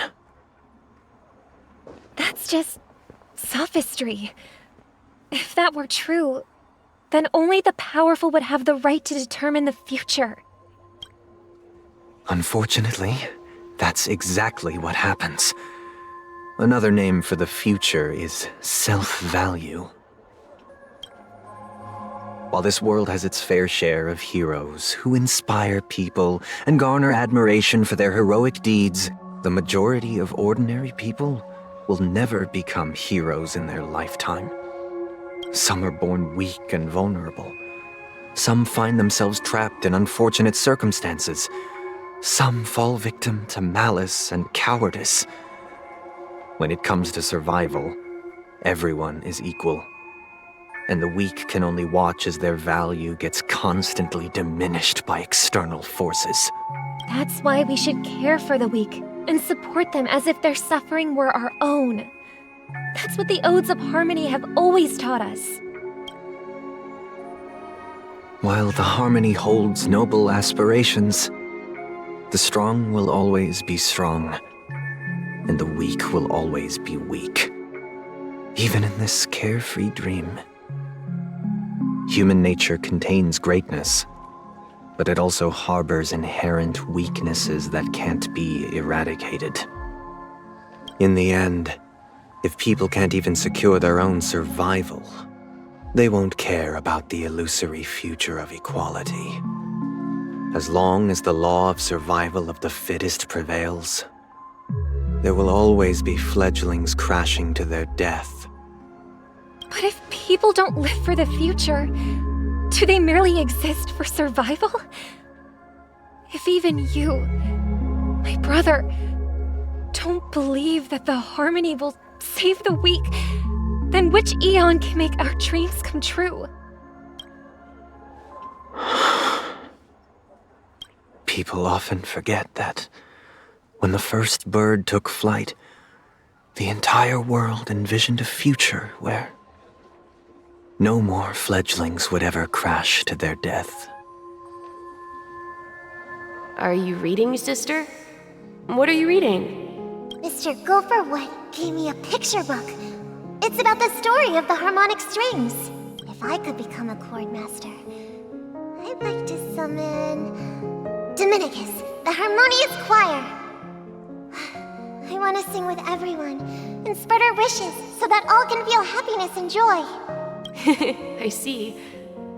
Then, I would summon the harmonious choir too. Don't you have a wish of your own, brother? Of course I do. It's just that it includes your wish and everyone else's. I long for a true paradise where everyone can find peace.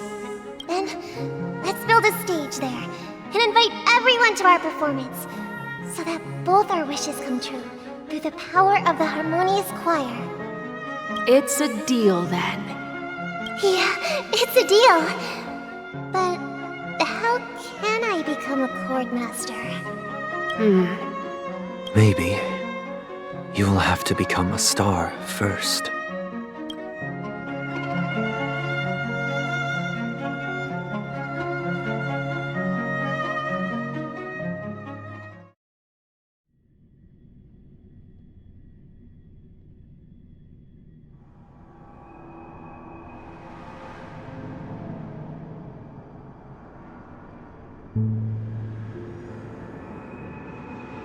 You're back sooner than I thought. Any results? Yes. And now, it's up to us to forge ahead. Since he's already carried out his last wish, my final mission is complete. But pardon me if I sound curt. It's good to have determination. The path Mikhail left for you is not an easy one to tread. Why else would he have chosen to sleep in solitude, staking everything on some nameless in the future? But you have the numbers, and in numbers comes strength. So that might just delay your inevitable a little more. Got any more encouraging words? As I see it, relying on Welt's negotiations alone is far from enough. Regardless of whether the other party will be compliant, negotiating simply allows us to meet them as equals and won't grant us an upper hand. Penacony is our rival's home turf, and we already have very few chips left to play with. Rather than idly sit around while the families got us blocked off, an offensive approach might be a wiser course of action. We're more familiar with the Stellaron's properties than most, and since it's the key to stabilizing the Sweet Dream, it's vital to the family's interests. By attacking their core interests, they're bound to retaliate hastily. And as the saying goes, haste makes waste. That's right. As long as we pose a threat to the Stellaron, either with words or otherwise, we have a chance at gaining the upper hand. But the problem is, on the eve of the Charmony Festival opening, how exactly are we going to get close to the theater? Family security will be airtight, and if we brute force it, even if we succeed, it's too risky. So, no one's gonna say anything? Then I'll raise my hand. I know the answer to this question.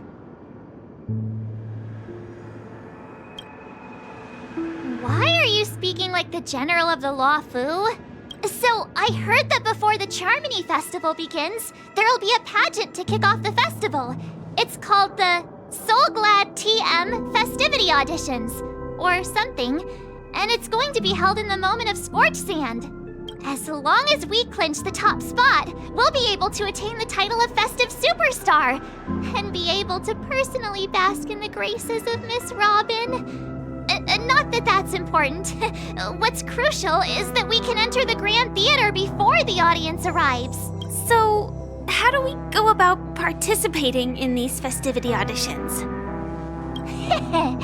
I've already procured special invite tickets from Miss Robin's fan club. To tell you the truth, I had been preparing to join the auditions all along, but now it looks like even if I scrape through, I probably still won't have the chance to shake Miss Robin's hand.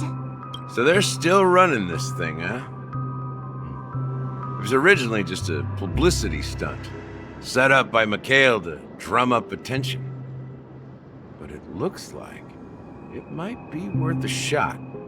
We'll follow March's plan. Mr. Gallagher, will you be joining us? I'm afraid I won't have the time. As a virtual character, I've already completed my final mission. Whether Penacony can awaken from this dream is all down to you. Should we ever cross paths again? I'd love for you to visit the Express. All right. I'll have to add to that databank of yours you've got on the Express. And Miss Firefly, we thank you for all your support. We're faced with a formidable enemy.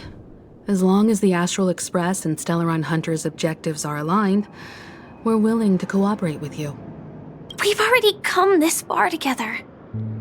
I'd like to join you for the rest of your journey on Penacony. I'm pleased that we can finally fight shoulder to shoulder. I couldn't ask for a better ending. This is also the spirit of the Trailblaze. Now, everyone, let's prepare to move out.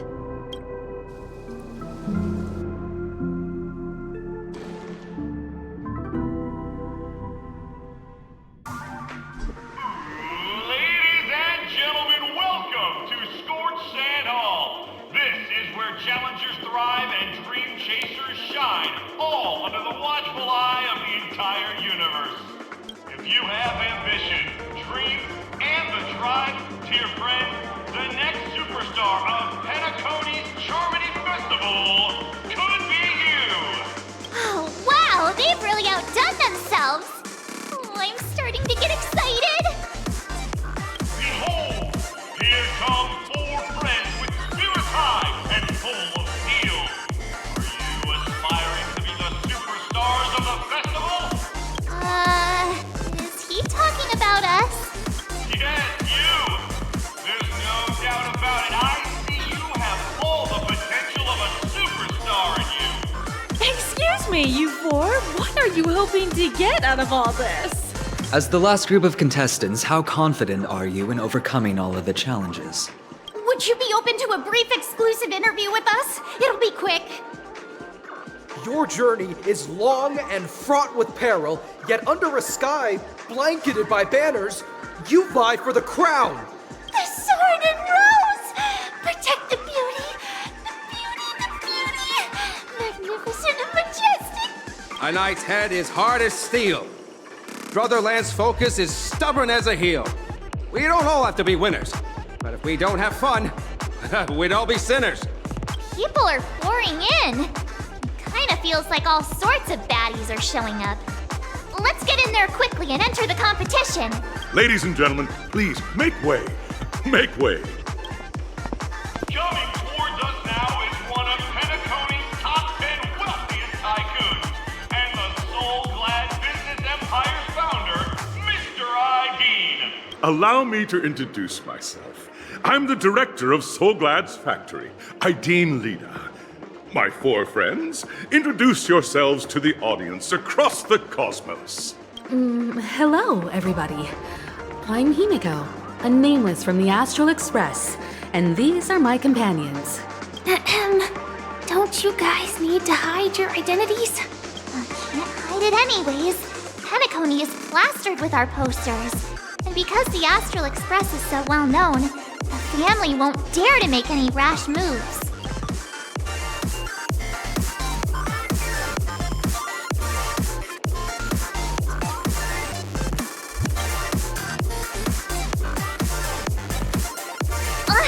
Don't expose my net handle to everyone! Hello, everyone! I'm March 7th. I'm an ordinary girl who loves adventures. Hello, everyone. I'm Firefly. I am also an ordinary girl who enjoys adventures. So it's a bunch of nameless guests. This final face-off is bound to be spectacular. Time is precious. My 4 friends, come with me. Grab a bottle of Soul Glad and make your dreams a blast.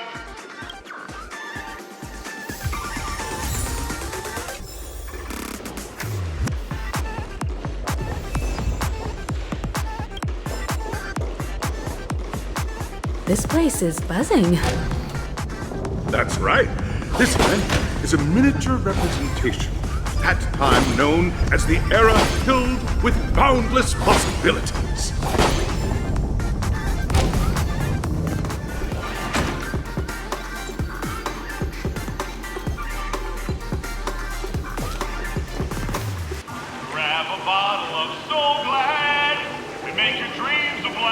Nameless, your arrival reminds me of the grand occasion when Penacony was first established.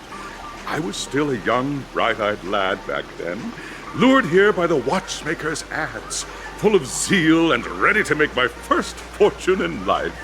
Once, during a particularly grueling day, I passed out and was resuscitated by a drink from Mr. Sousa.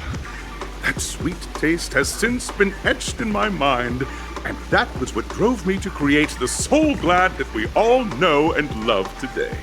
The dream-chasing era was truly a wondrous time. Oh, I miss those days, and the watchmaker. Scorched Sand Hall is my homage to that time of boundless possibilities. I wholeheartedly hope you make it to the finish and emerge as the next superstars of Penacony. Now then, is there anything you'd like to say before the competition officially begins? Ha! That's the trailblazing spirit. How about you, Miss March? Hello, everyone! Next up, get ready for the Mega March 7th Adventure, where I'm going to break the speedrun world record! Trailblazing into the uncharted and challenging the limits. That's Miss March 7th for you. How about Miss Firefly? I hope that by the end of this journey, everyone will have achieved the outcome that they hope for. Ah, a wonderful wish! Miss Himeno, what are you expecting from your team? Safety first, everyone. Simple words, but full of warmth. Waiting for you are 3 stages, each connected to that era. The first 2 stages offer 2 distinct paths to choose from, with unique challenges on each route. And in the last stage, you will face off against a champion who has defended the title to this very day. A beloved contender whose noble virtues are unrivaled. Those are the rules. Simple. Everyone clear? Now then, I hereby announce that the 33rd Scorched Sand Festival of the 20th season, sponsored by Soul Glad Enterprises, has started.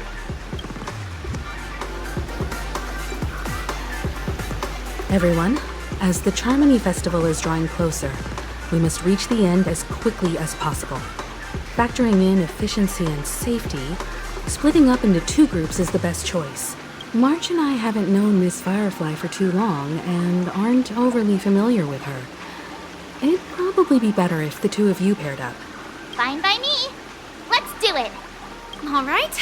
I don't have a problem with that.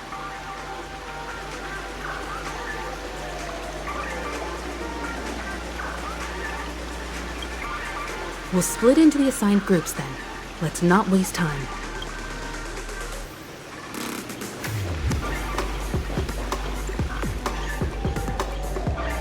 Welcome to the first stage of Soul Glad Enterprises' 33rd Scorched Sand Festival of the 20th season, Dream Play Fantasia! In this stage, you can choose between 2 challenges, the School of Acting or School of Action. In the School of Acting challenge, you have to complete 3 performances from 3 scripts and move the panel judges. In the School of Action challenge, you have to defeat 3 groups of enemies convincingly and reach the end. Now, make your choice.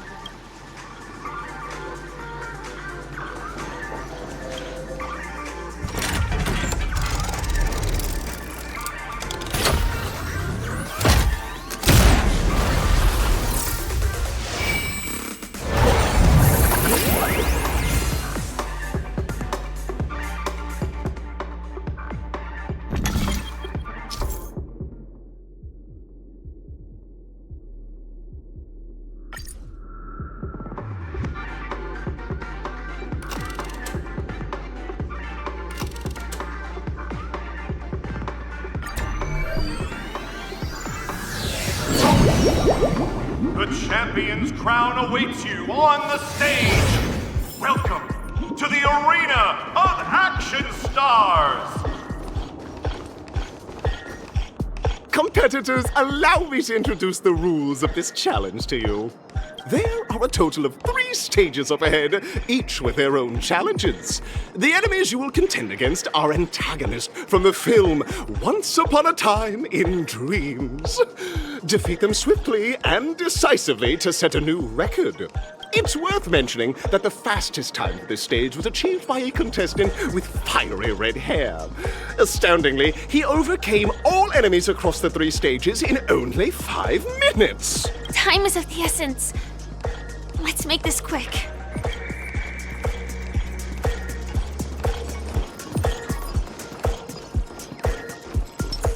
Feeling lucky.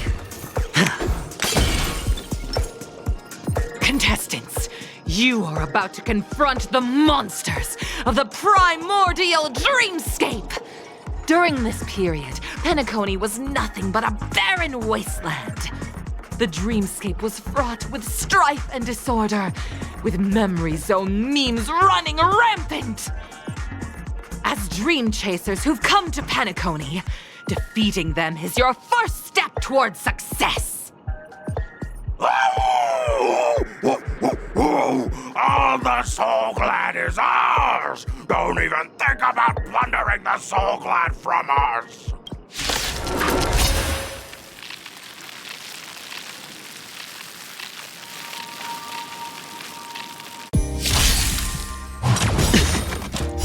Bust. Or maybe I'll take it all! Net markers activated. Time for a good old counterattack! Spend freely. Survive or be destroyed. There is no other choice. I weep for the departed. It too shall fall.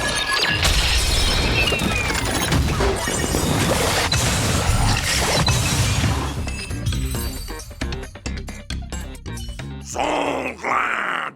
Pretty simple. I just hope these tests don't take too long.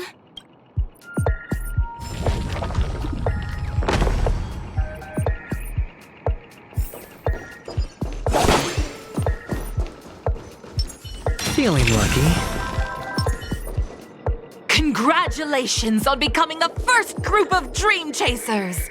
Answering the call from the watchmaker, you are disappointed to learn that Penacony isn't paved with gold. Resigned to your current plight, you start from the hierarchical dredges, biding your time for a chance at success. Just as you're about to give up, a downpour sparks a business idea.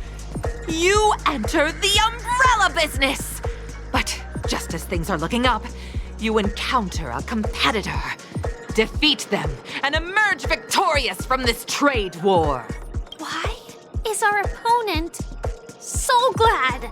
Because this is Soul Glad Enterprises' 33rd festivity auditions of the 20th season!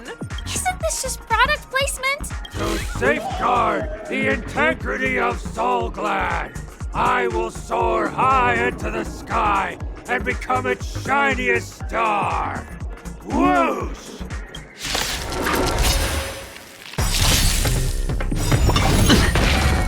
Net markers activated. Time for a good old counterattack!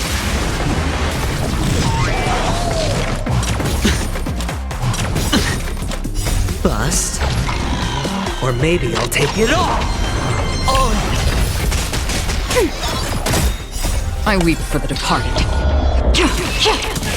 It too shall fall.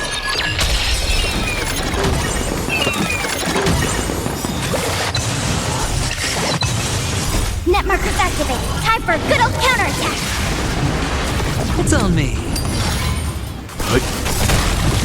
Survive or be destroyed. There is no other choice. The world kisses me with pain, and I provide with Soul Glad in return. Whoosh!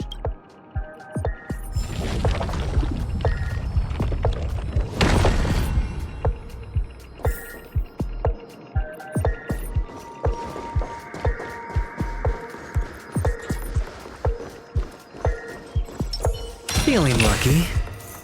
Feeling lucky. Feeling lucky. Congratulations to our 2 Dream Chasers for establishing yourselves as budding stars in Penacony. However, now you face a competitor selling at low prices, pushing you to the brink of bankruptcy. No matter how lengthy the battle, you always persevere. Topple this powerful opponent, and the tides will turn, paving a way to success! None will take my soul glad away from me. I will use the transmutation arcanum to turn into a dinosaur! Roar! Oh, dinosaur! Devour my enemies! Ah! Grab a bottle of soul glad and make your dreams a blast! Ah! Ready for another? Spend freely. Bust. Or maybe I'll take it all!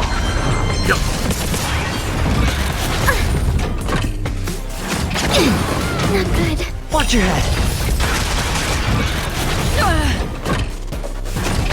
Familiar. Still waters of oblivion. I weep for the departed. It too shall fall. Net markers activated. Time for a good old counterattack.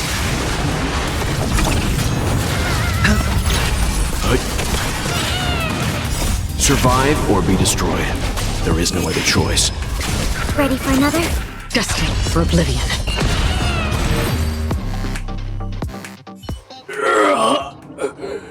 The body withers, but the soul glad name shall not.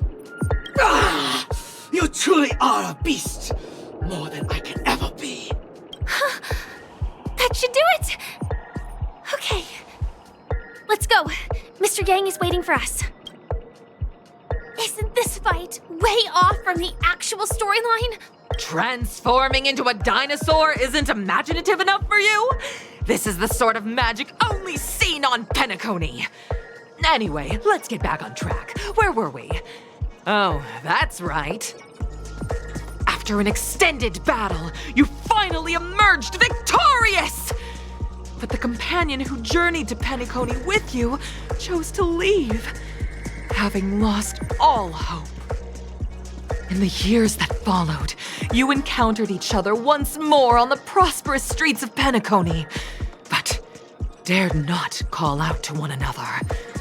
Perhaps akin to the lingering regret of every dream chaser. Ah, well done! You brought to life the thrilling action scenes from Once Upon a Time in Dreams with your fighting skills. Looks like we won! Let's hurry up and get to the next stage.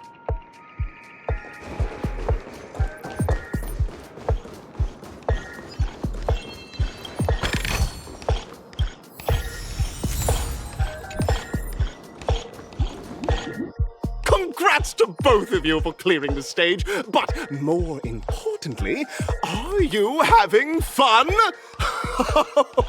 Fun is more important than success. Look at the time! You finished much faster than that red-haired contestant did. That red-haired contestant? Who is that exactly? You'll find out eventually, but only if you clear the next test first. Welcome to the second stage of the 33rd Scorched Sand Festival in the 20th season, sponsored by Soul Glad Enterprises. Gunfire time! You have the option to choose gunfire and undergo Brother Hanu's trial, or time, where you'll face Clucky's trial. Now, make your choice!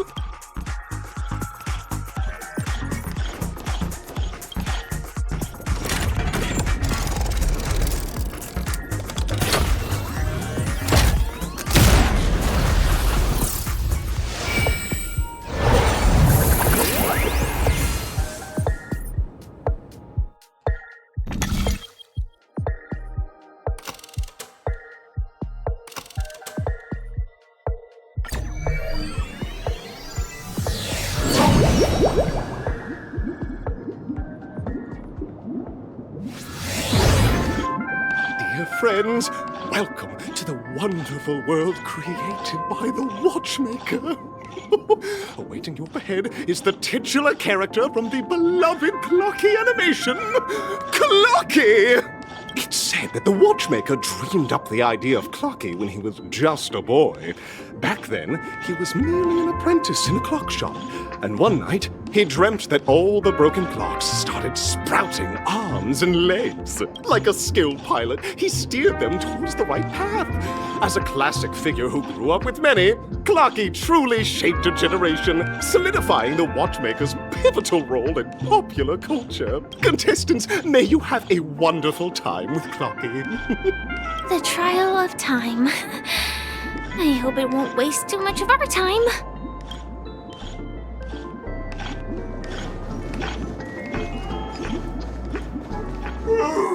Am I just a failed experiment? I'm just an expendable failure of a clock, aren't I? Play? So, I'm not just a failed clock, I'm also a failed toy.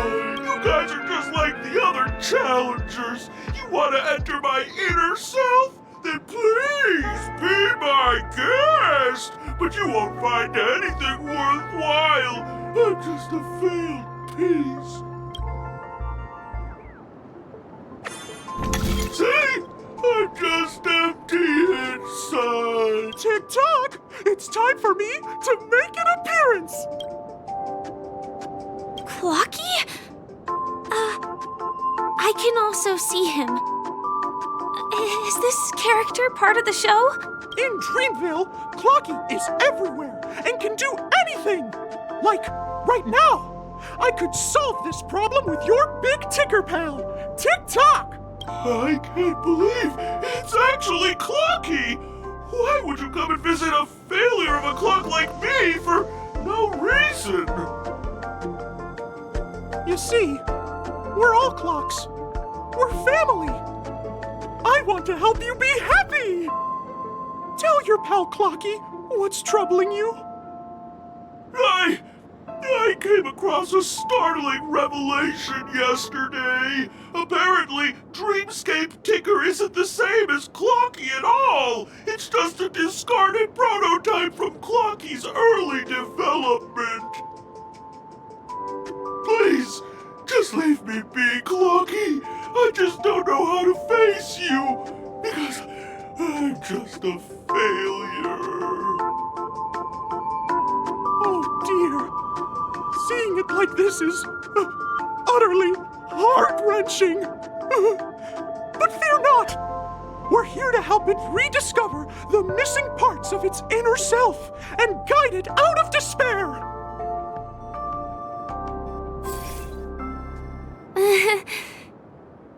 I guess even troop members can experience existential crises. Don't worry, miss! I've already pinpointed its missing parts! Over here, my friends! Better use that hamster ball night speed!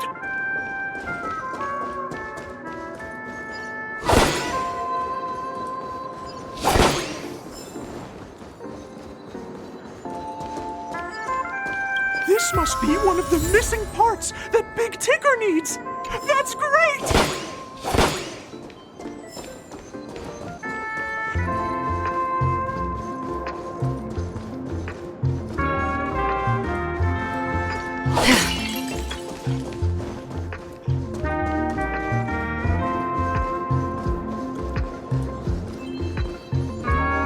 We're here!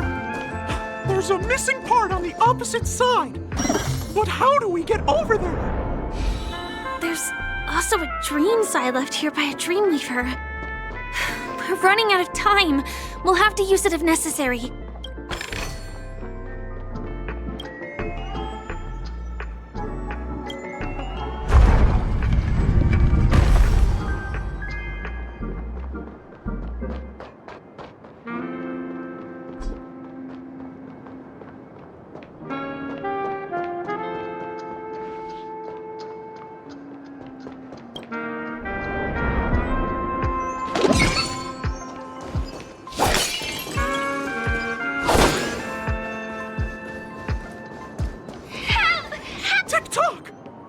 Tweet!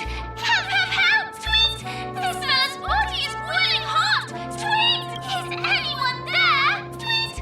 I can't take it anymore! Tweet! Oh dear! It's an origami bird! What's it doing in Beyond Overcooked's tail? Is that Clocky? Tweet! Please save me! Tweet! I'm being roasted alive! Tweet! A roasted bird? Oh! This is horrible! Let's save it! Quickly!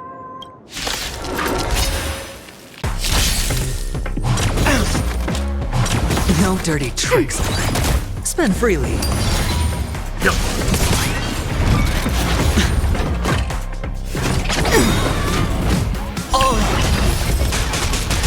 Bust. Or maybe I'll take it all. Watch your head. Net markers activated. Time for a good old counterattack. I weep for the departed. It too shall fall.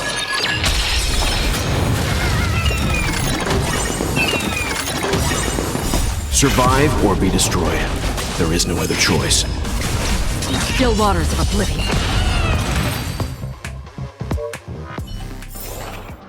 Another blood debt repaid.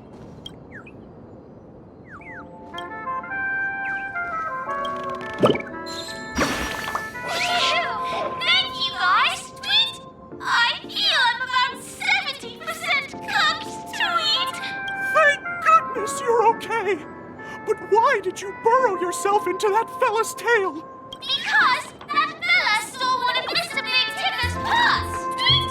I wanted to help retrieve it, but I accidentally got myself stuck in the oven. Tweet!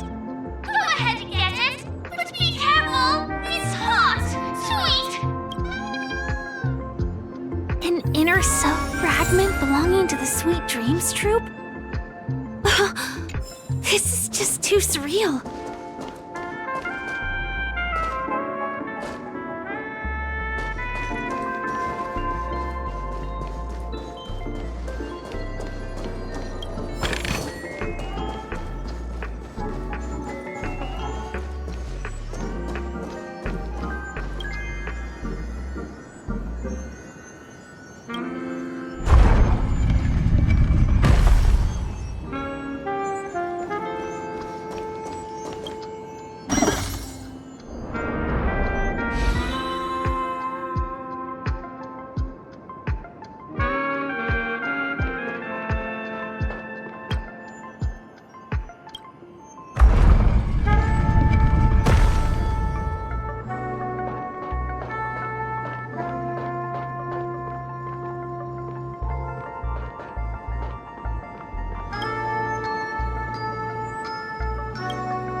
Stream forth, gleam of old friends.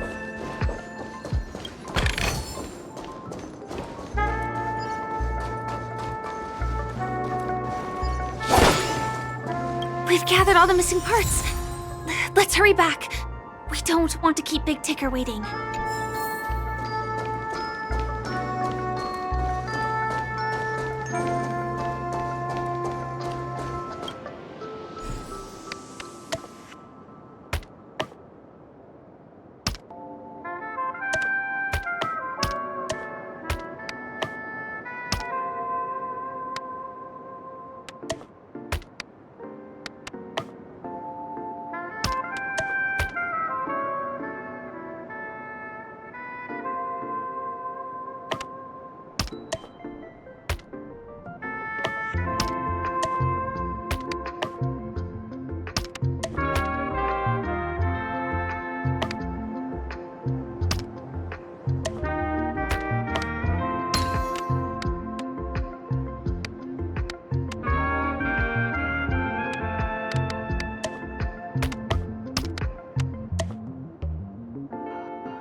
Stream forth, the gleam of old blades.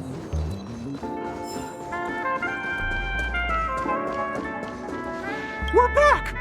As long as you have these, you'll be able to find closure. Tick-tock! Wow! This sudden surge of joy! It's working! Tick-tock! Next, we just need to enter its emoscape, help connect its pathways, and we're done!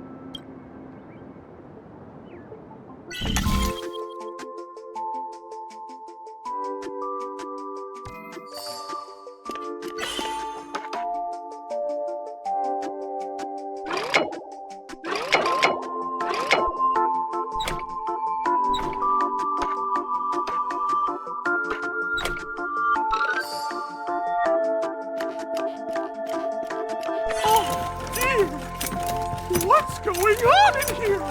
Your inner self is a mess! I'm not qualified to be the real Clocky! Just give up, Clocky! No!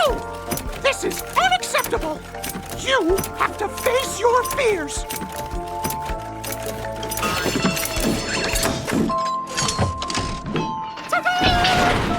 Success!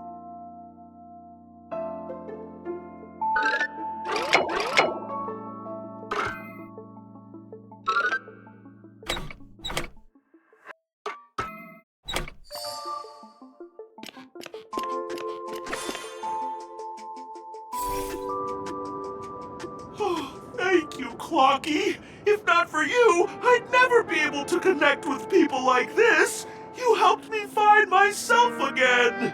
No problem at all. As the guardian of Dreamville, it's what I'm here for. Tick-tock! My friends, you still have other important things to do, right? Go forth, my friends! When the moment comes, all the Dream Takers and I will cheer for you! It's all done! Victory's in sight! Let's head to the final stage.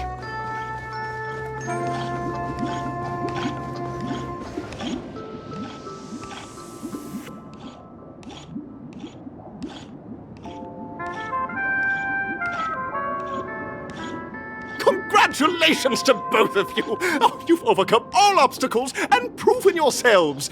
But, unfortunately, there is only one who can be Penacony's festive superstar. In the final stage, you will face the defending champion.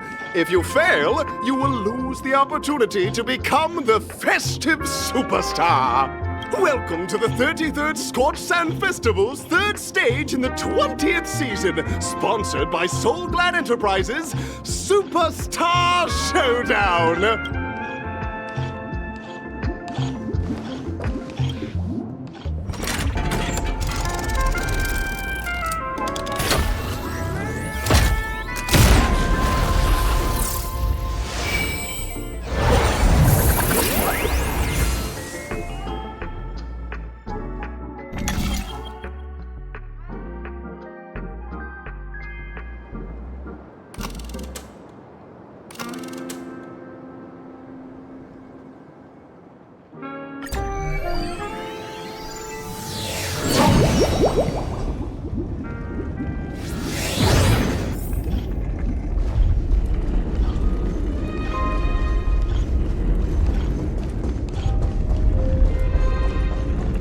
No way. I think I just saw someone extraordinary.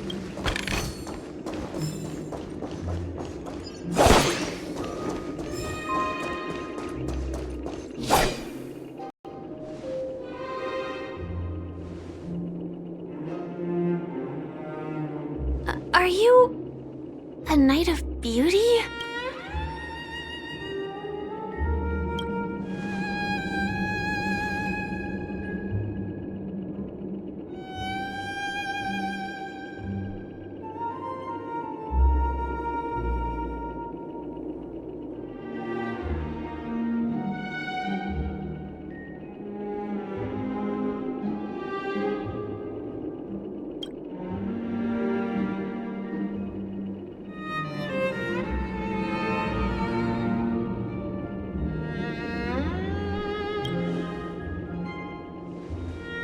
That's right. This magnificent dream is built upon the Stellaron and the countless sacrifices of many people.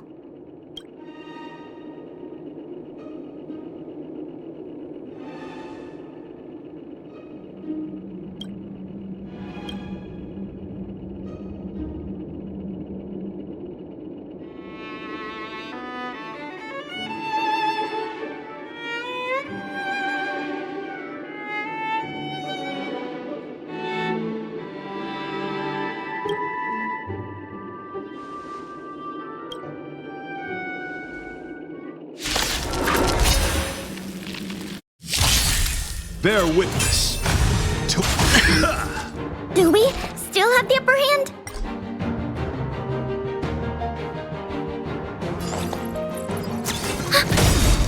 Enemy data signet markers activated. Time for a good old counterattack. It's on me. Let's begin. Rise to the challenge. Destined for oblivion. The flesh wound. I weep for the departed. It too shall fall. Confess. Put forth all your might. Commencing support. The dice have been cast. Bust. Or maybe I'll take it all. The flesh wound. Ready for another? You're fighting a gentleman. Hedge your bets. Leave it to me.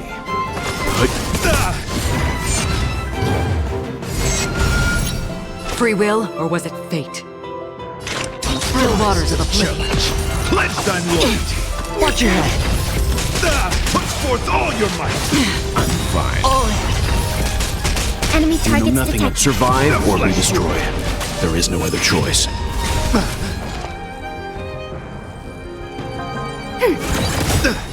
Enemy data net markers activated. Time for a good old counterattack.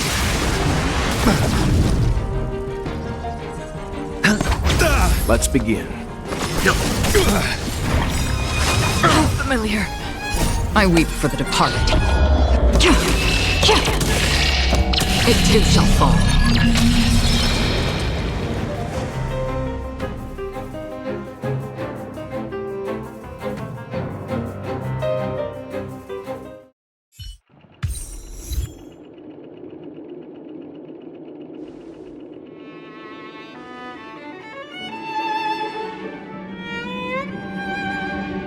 We don't have much time. May fate allow us to meet again, Knight of Beauty. In that case, let's make our way to the end. Penacony's really thronging with talent. I hope we make it in time.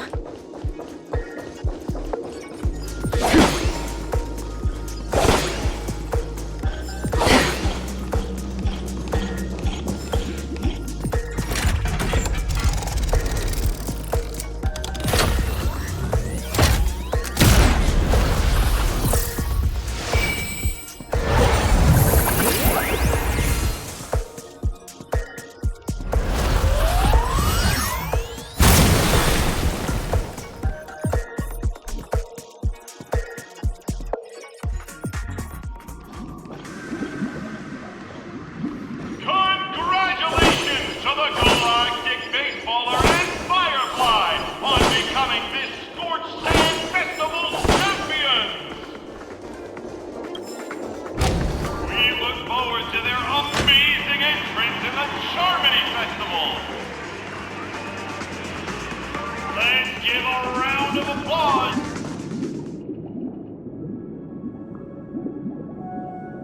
Congratulations to the both of you on becoming the festive superstars of this year's Charmony Festival. Before entering the Grand Theater, I, on behalf of the organizers, extend my sincere congratulations to you, wishing you joy under their radiance.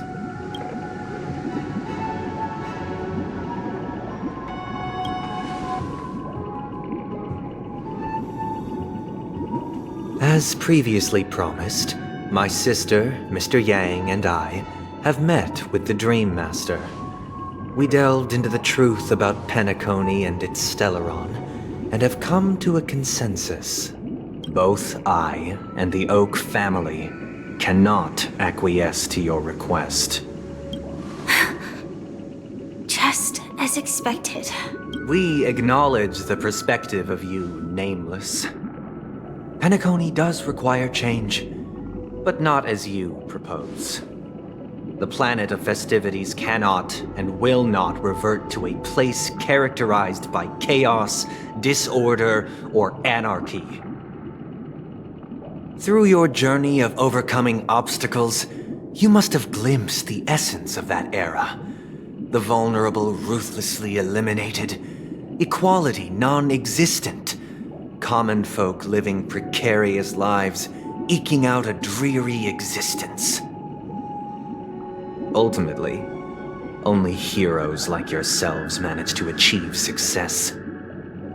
But I would dare ask, if you did not possess the special status of having a Stellaron, and you were but an anonymous and frail member among the masses, which Penacony would you prefer? A dystopia for the survival of the fittest, or a sweet dream paradise for all?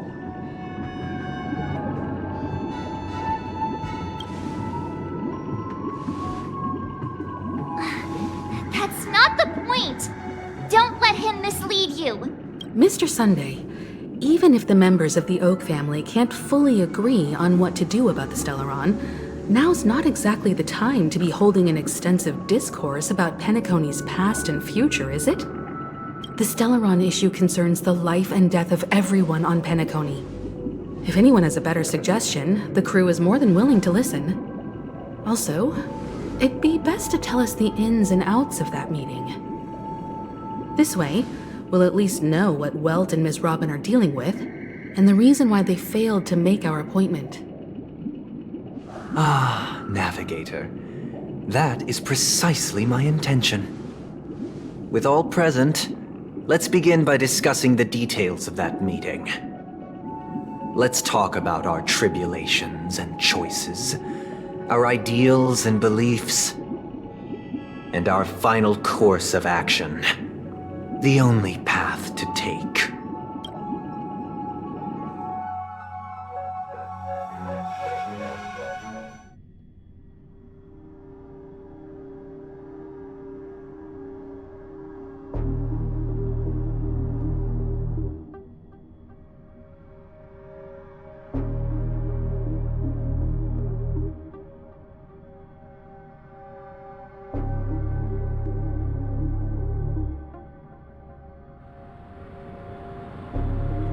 You mean to say that for the longest time, there have been scoundrels who would use the Charmony Festival that I have bequeathed to the masses as a tool to realize their ambition? Indeed, Dream Master. Once the Charmony Festival begins, the Stellaron's powers, along with the song, will be broadcast across the entire planet of Penacony. And then everyone in their dreams will be unable to awaken. This is indeed surprising to me. The dreamscape is maintained by the collective effort of the 5 families. If someone were to use the Charmony Festival to recklessly disseminate the power of the Stellaron, this individual must hold a position of great authority. Do you have any suspects? I'd like to ask, did you really not know of the Stellaron's existence? I would have never thought that this nameless would point the spear at me. Quite astonishing indeed. If I have offended, the Astral Express extends its sincere apologies. But the current circumstances are dire and leave no room for meticulous inquiry.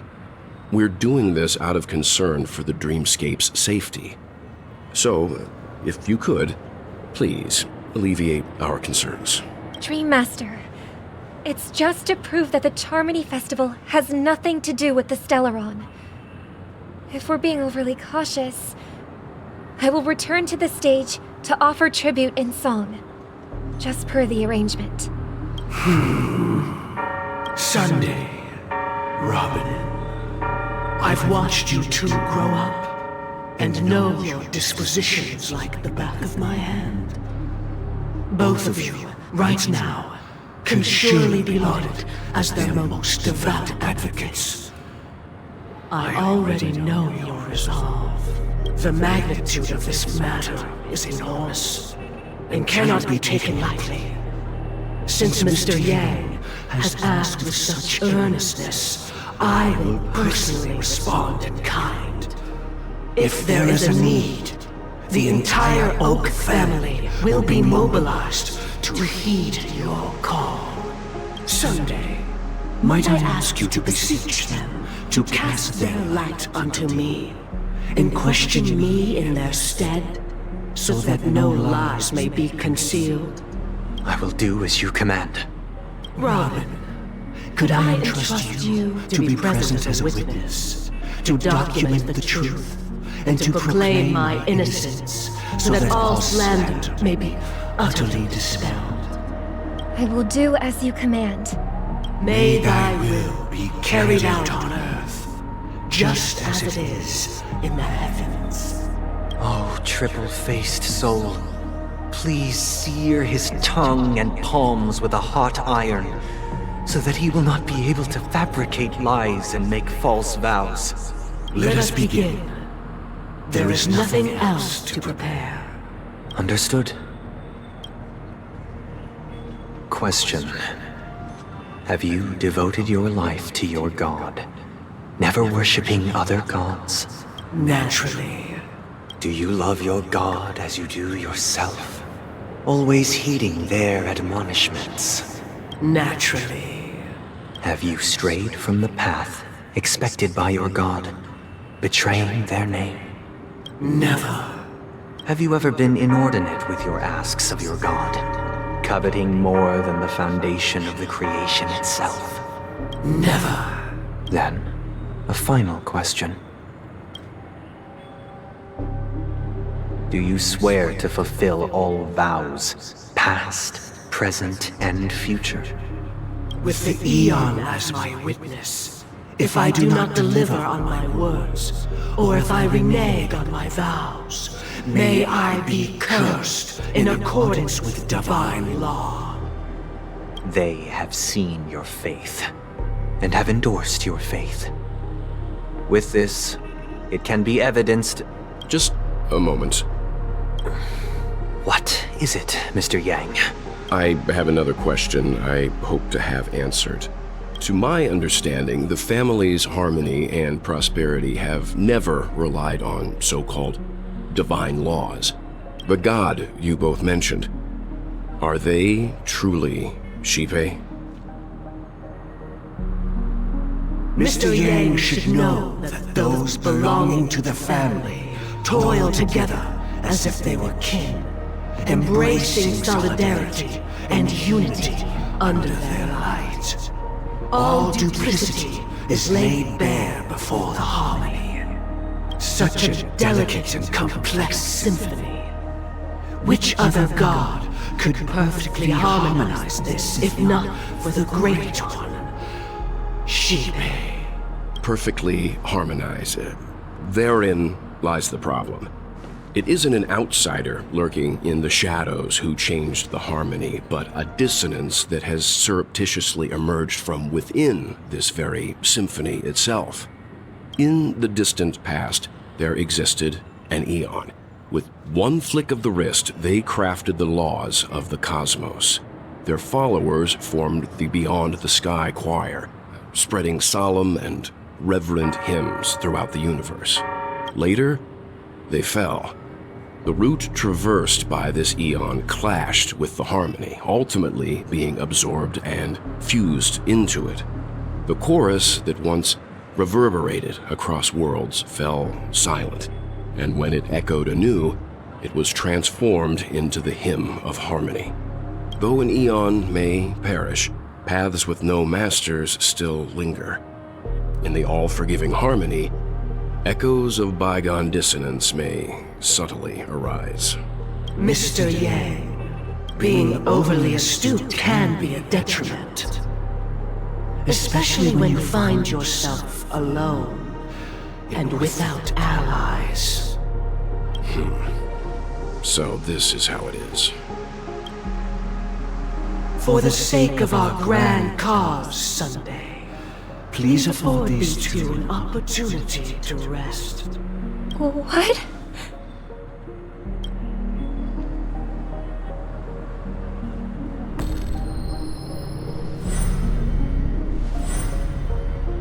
Sorry, Robin.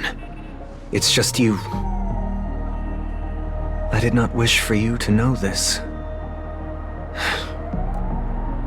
It's a pity that things have turned out this way. So, this is the true reason I can't sing? The shadow that envelops Penacony is actually... We were never children of the harmony. Our ideal paradise could not have been crafted by Xipe. True bliss can only be guaranteed by the one who transcends the many. Within the foundation of law, humanity establishes civilization, and through harmony, we obtain order.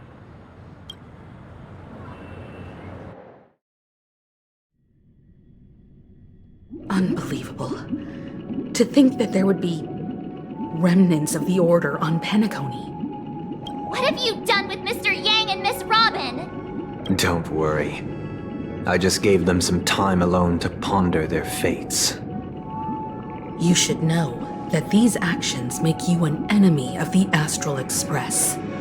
Should we need to stand against the Nameless, it would only be myself and the Oak family involved. But we haven't reached that point yet, have we? Your efforts for the justice of Penacony are evident to everyone, and have been widely observed.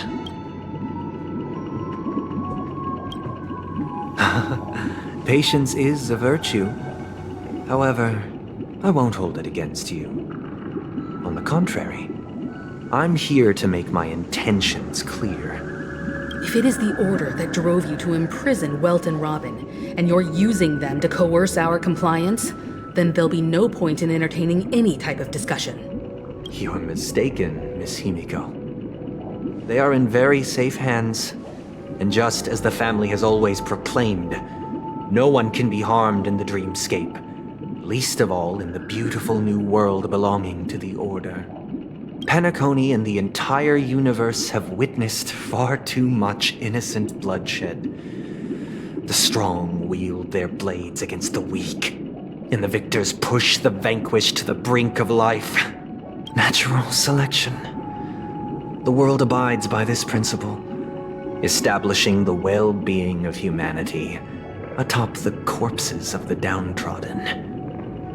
Only we, or rather, I, possess the power to put an end to this farce. So you've decided to resurrect a dead Eon? No one's ever done such a thing. If Miss Himiko is interested, let's draw back the veil and speak candidly. I've always firmly believed that people can understand one another through peaceful means. I'm willing to divulge the unembellished truth as to the intentions of the Order's Pathstriders, so that you will make better judgment for the Astral Express, for Penacony, and for this stretch of the universe. Words can hardly do justice to the beauty of that ideal. So, come with me, everyone. Let us retrace our steps and see once again where this road leads. Huh? Where'd he go? Welcome. This isn't any location in Penacony's dreamscape. It's my inner world. The reason the scenery before you remains unchanged is because your consciousness has drawn on similar concepts to fill in the gaps.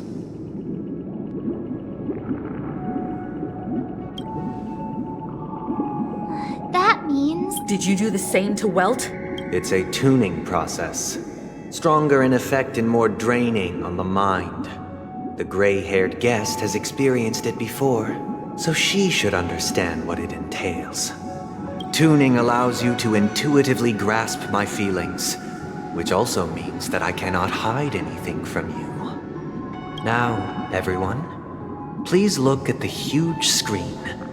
The road we once took begins here. From this point on, you will witness the numerous decisions I've faced.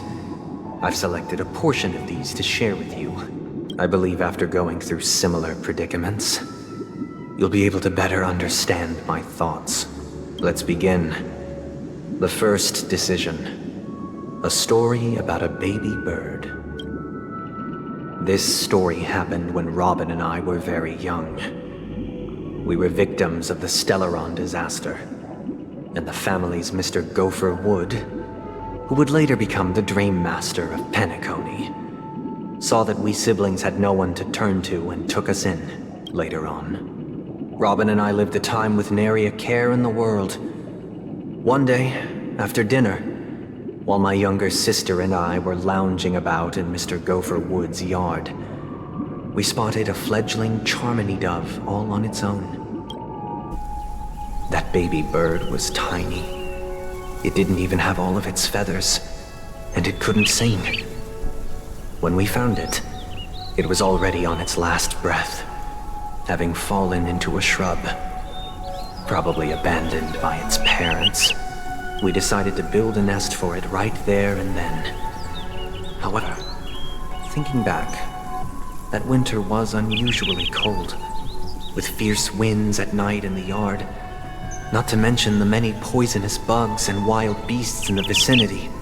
It was clear that if we left the fledgling in the yard, it stood no chance of surviving until spring. So, I suggested we take it inside, place it on the shelf by the window, and asked the adults to fashion a cage for it.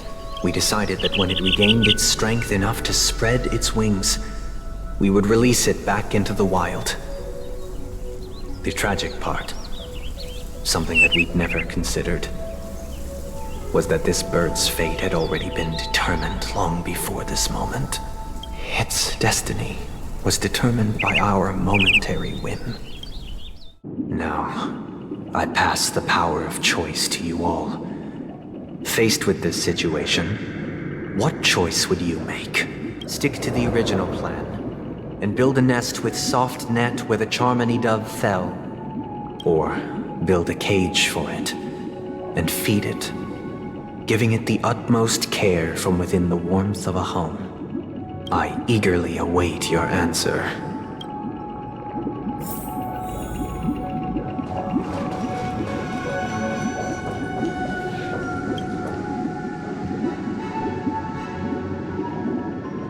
Interesting. Since you've made up your mind, allow me to reveal what fate this choice will bring to the fledgling.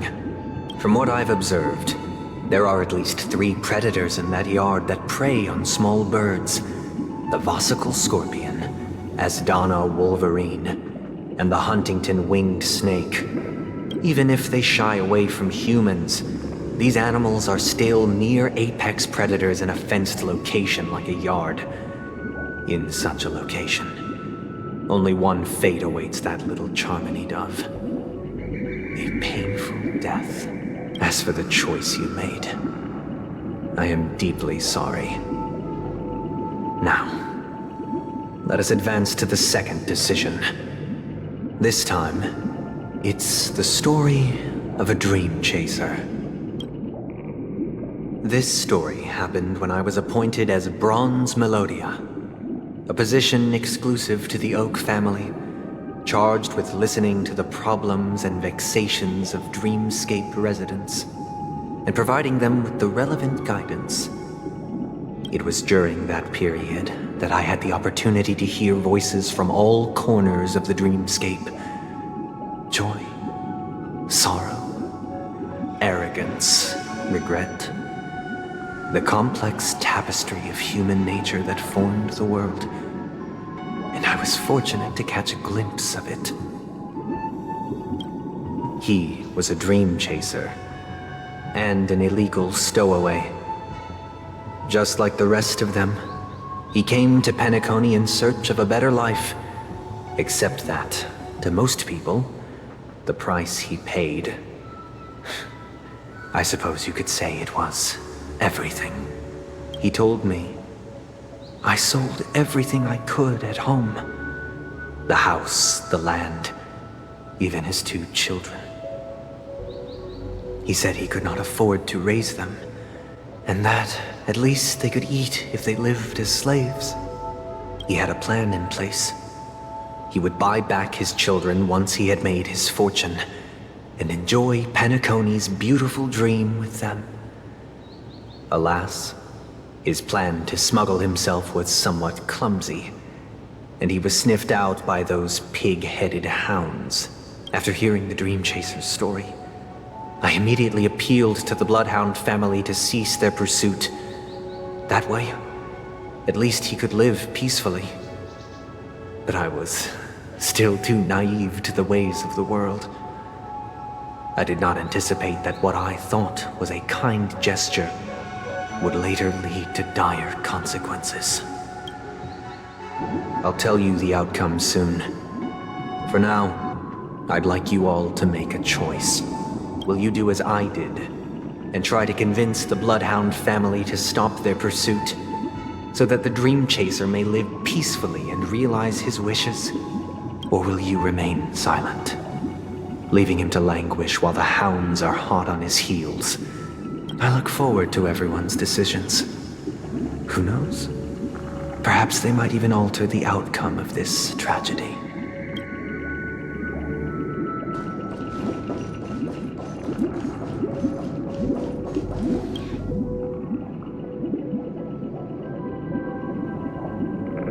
I'm honored to witness you arriving at the same decision. Out of respect, I'll share with you the dire consequences that my choice back then brought about. First, the outcome. He attained major success.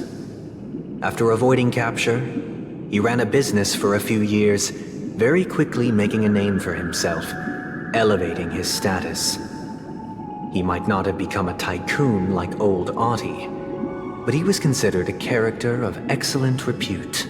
Now then, did he realize the wish he set out to achieve? No. The last time I saw him was in the real world, where the hounds were going to permanently exile him, and I was the accompanying bronze melodia. The mission was simple. Listen to the criminal's repentance. He told me the reason he was in this predicament was because he conspired to usurp the head of the Alfalfa family. When I asked him about his 2 children, he instead responded with a question. What children? In the end, my heart aligned with the harmony, and the good deed I dared to undertake held no value, turning instead into a wrongdoing. It created a lamentable oppressor and countless oppressed individuals. As to your choice, I once again offer my heartfelt apologies. Next comes the third and final decision, and the story this time is my own. This story happened the day I was appointed the Oak family head. At that time, Mr. Gopherwood was the current Dream Master, and as per his wish, we had a private conversation. What surprised me was that the Dream Master had only come to deliver a letter to me. He let me read its contents, and it was a letter from my sister. The letter contained the usual pleasantries, anecdotes from her travels, nothing out of the ordinary. Just as I started wondering how this letter related to our discussion, the Dream Master began to speak. Do you know who wrote this letter? My sister, of course. But why would you personally visit me to hand me a letter from my sister containing mere trivialities? To help you grasp the full scope of this issue. Do you know where Robin is at this moment? From what the letter indicates, she must be in Caspelina 8, correct? She's touring there right now. Correct. Has she mentioned anything about a stray bullet? A stray bullet? What? A war has broken out on that planet. It is because of this very reason that Robin chose this destination. To spread the word of the harmony. And to save the lives of that planet. She personally made for the front lines. She hoped to ease the people's suffering with song, and was willing to brave mortal danger to deliver the IPC's medical supplies. Unfortunately, stray bullets show no such compassion. Is she all right? If the operation was successful, she should probably be recovering in the field hospital. By the eon above, the bullet struck her neck directly, yet possibly as a reward for her consistent deeds of harmony. It didn't hit any vital arteries. Once you've attended to your outstanding tasks, it'd be advisable to write her back as soon as possible. Those damned savages! I'll pack my bags right away. My gratitude for bringing this to my attention, Mr. Gopherwood. Now you understand why she always wears such elaborate neck ornaments, don't you? How could this happen? Miss Robin? It's all in the past, so please don't worry. I share this in the meager hope that you will understand the harmony's limitations and predicament. As grandiose as the strong defending the weak sounds, many times, it is nothing more than wishful thinking. Likewise, I've prepared one last question, one last choice. But rest assured, This choice will not have any grave consequences, because this is merely a figment of imagination, a nightmare that has haunted me through countless nights. If you ever had the opportunity to make a choice like I did, would you still support Robin's journey on the path of harmony?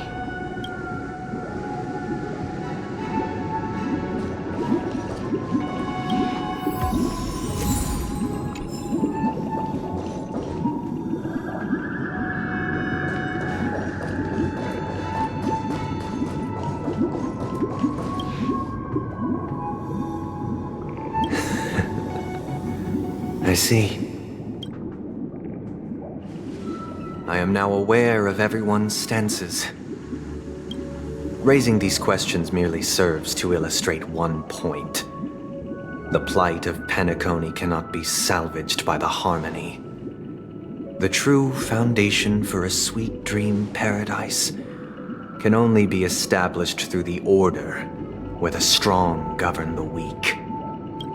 I know the suffering of being tormented, the turmoil of losing your way, how sorrow and even despair set in when matters don't work out. All of this causes me unending pain, because this is not what happiness is at all. We must teach the weak how to live a happy life. And this life isn't some noble propriety that the upper crust preaches, but in definitive terms, a way of survival that belongs to everyone.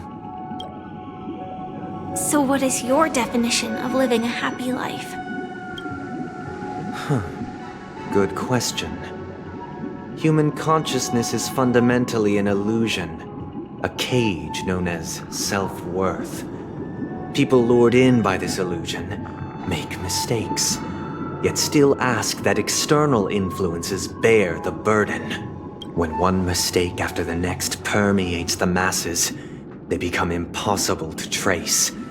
Thus, the amassing of these individual cages culminate to form a prison, a place dictated only by the rule of survival of the fittest. Nature is always accompanied by predation and sacrifice. Its antithesis is known as order. That is what I want to do. Unite people's happiness under the banner of order. They won't need to make bitter choices any longer, nor face the weaknesses of humanity. They can cast aside their primal instincts to build a haven for mankind. Simply describing thoughts is far too abstract. So allow me to provide a simple example. As you all may know, there are societal norms like weekends and long weekends that exist on some worlds. During these hard-earned rest days, people are given the chance to extricate themselves from the stresses of everyday life, allowing a certain tranquility to return to their souls. And it is only on these days that people do not have to adhere to the law where the strong prey on the weak. They can live out their lives happily during these brief intermissions. It's just a pity that 2 or 3 days are still too fleeting compared to the span of a lifetime. From where I stand, society's ideal system should be 7 rest days. Following Sunday, there should ensue a second, a third, and indeed an infinite procession of Sundays.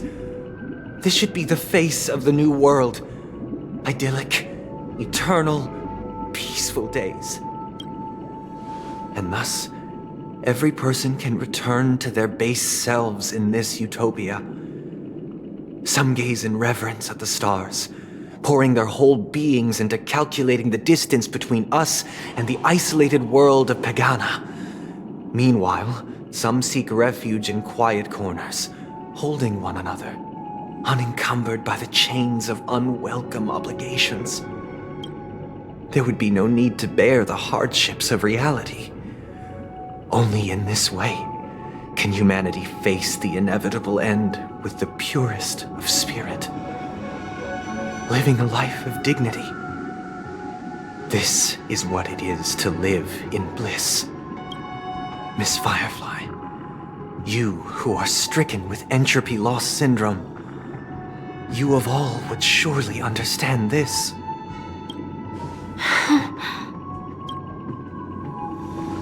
It sounds like a flawless theory. But what is the price to attain all this? The cost is minute, merely a personal and eternal sacrifice. If this paradise is to be maintained for everyone, someone must remain trapped in solitary awakening until the end of the cosmos. Awakening. Which means that this so-called paradise is still a dream. Stepping into this paradise means forsaking reality, correct? It is not forsaking, but transcending. Flesh, blood, sorrow, weakness. If the physical is the root of spiritual suffering, it is only logical that we defeat it. But in this supposed bliss, people won't have defeated their demons. The chance to overcome their tribulations would be forever lost to them. In other words, it is an escape. That's another way of understanding it. But there is no shame in escape. On the contrary, the seeds of escape exist in everyone's hearts. Don't you agree, Miss Firefly?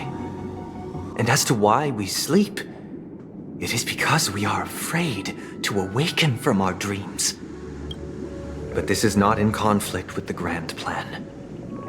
Only in acknowledging this can we truly understand the frailty of human nature, and from there, show compassion and protection.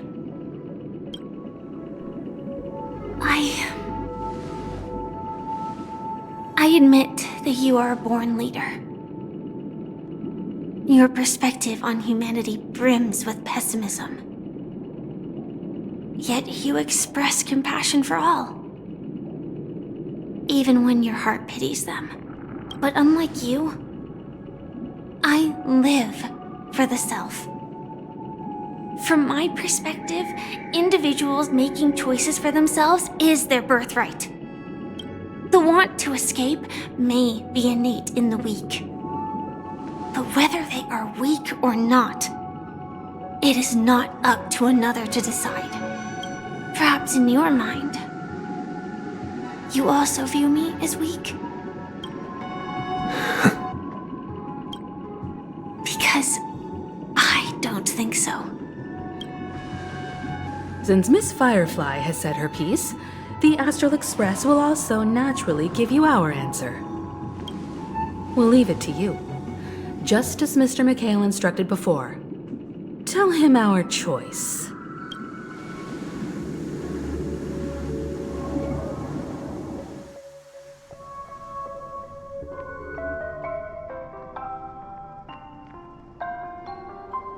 What is this place? Does this place ring any bells, Misha?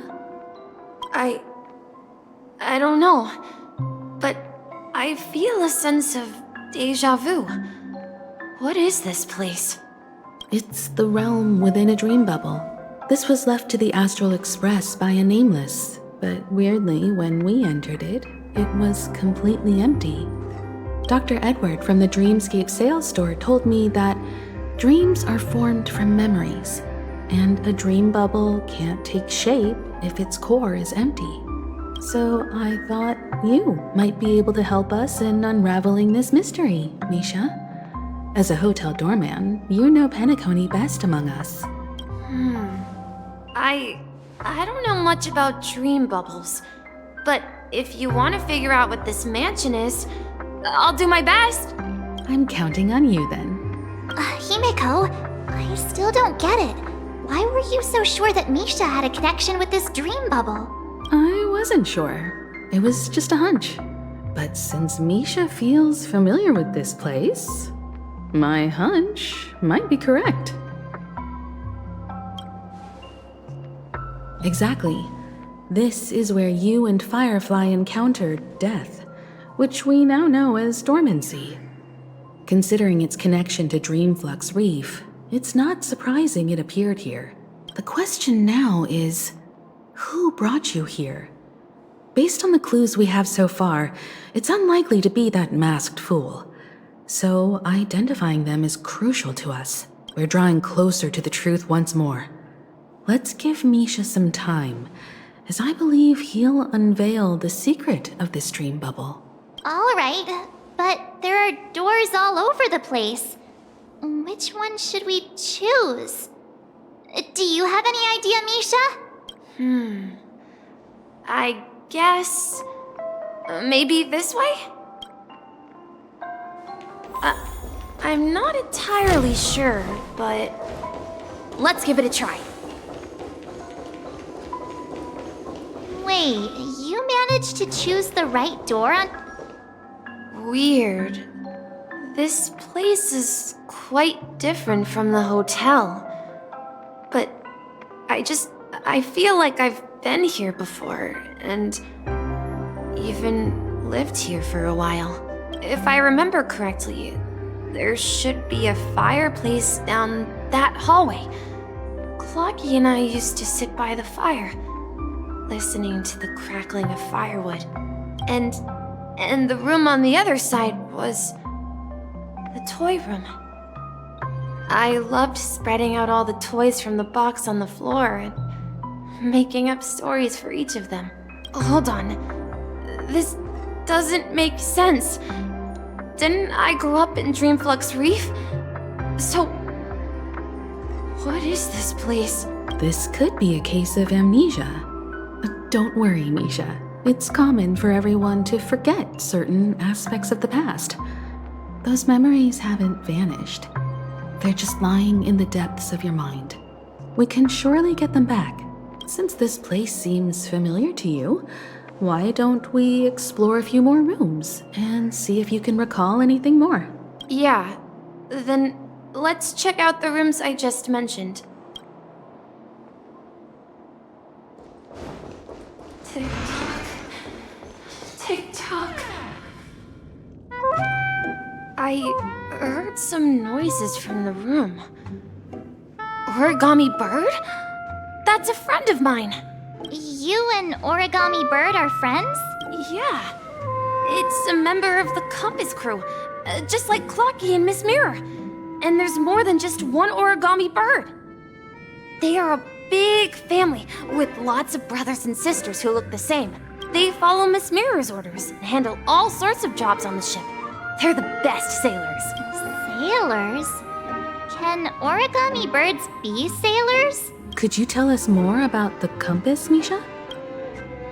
The Compass is a ship bound for the New World. Clocky and his partners travel through layers of fog to the depths of the sea. Whenever there is danger, Clocky will use a compass and guide the ship in the right direction. That's a great story. But in the Penacony cartoon, Clocky and his partners have always lived in Dreamville and never ventured out, right? Huh? Oh, that does seem to be the case. Weird. I clearly remember... Clocky arrived in the New World in the end. Perhaps Clocky has a hidden past. So, where has Clocky gone? Did he leave to protect Dreamville?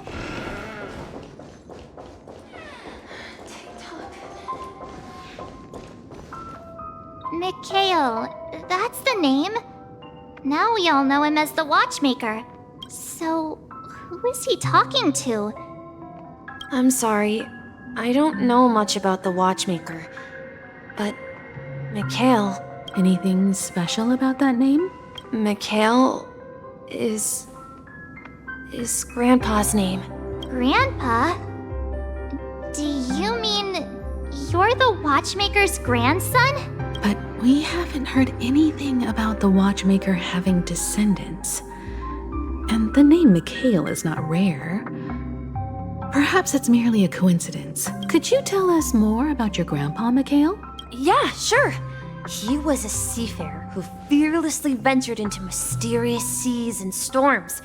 He was always on the sea and had lots of friends who accompanied him on his travels. He didn't want me to call him Grandpa because that would make him sound old. He believed he was still young.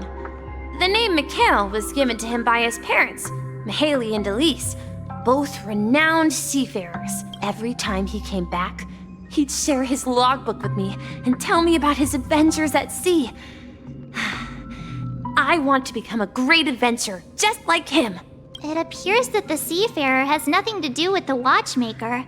So, perhaps it's just a coincidence?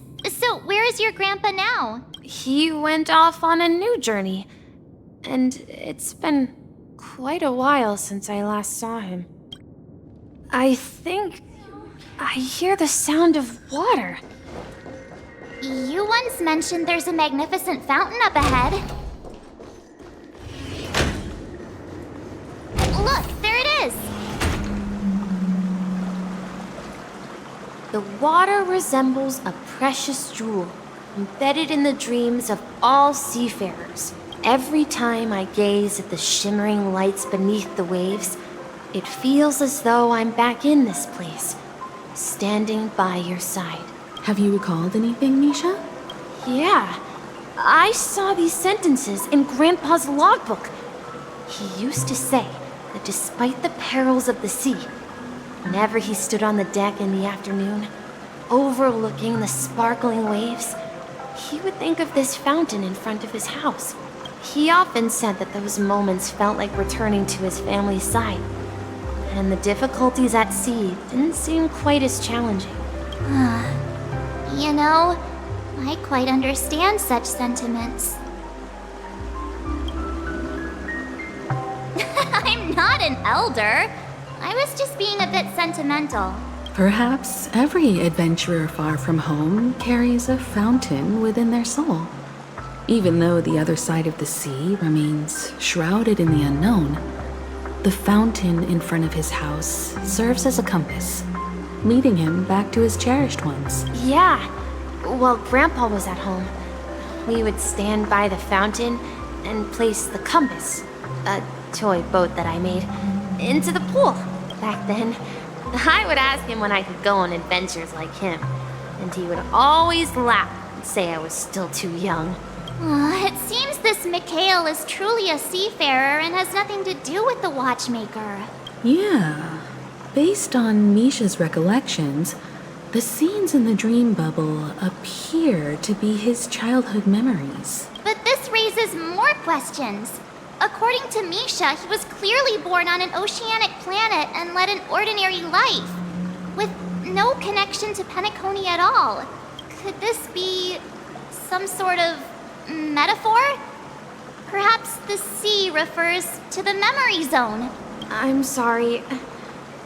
I don't know, but my memories keep pouring out uncontrollably, like water flowing from a fountain. Perhaps I'll remember more things if we go further. I wish to share your burden. We're going to the opposite side, right?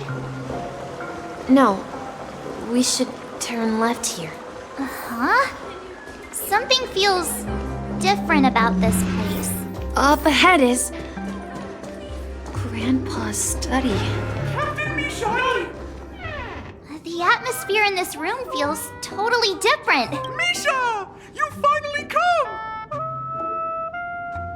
Clocky, you're here!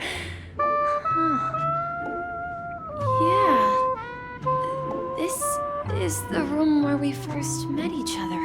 Are those books on the bookshelf logbooks left behind by that seafarer? Yeah.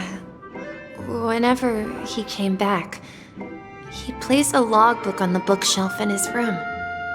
They contain records of his expeditions to every corner of the world. He described our world as a fountain. At some point, the sea started to gradually swallow up the land where people lived to ensure that everyone had land to settle on. He had to continue exploring the sea. in search for the source of the rising seawater. On that day, he called me to his study, telling me that he was embarking on another journey. However, I could sense the gravity in his expression. It was the same look I had seen on my father's face before his final voyage. I asked him if I could go with him, but he said that my adventure lay elsewhere and told me to stay home and patiently await a certain sound at the door. What sound? He told me about a vast ocean in the sky. An ocean of stars. He spoke of a train that transports children with a desire to venture far away, traversing the sea of stars without ever stopping. He said that he knew the crew on the train, and that he had asked them to take me along. He said the journey I had always dreamed of would start there. A train? Could it be? It's the Astral Express. I remember now. Grandpa's friends are a group of nameless who came to this world to resolve a disaster caused by a star. Then, he gave his pocket watch to me. It was his cherished treasure, appearing in every one of his adventure tales. He explained that difficult times were ahead, but assured me that the watch would guide me. He said, as long as I kept moving forward, I'd eventually reach my desired destination. And then, it was as if I heard the distant sound of a train whistle echoing throughout the room. Exactly, Misha! And then we followed that whistle, didn't we? Yeah. I think I can still find the way we took back then.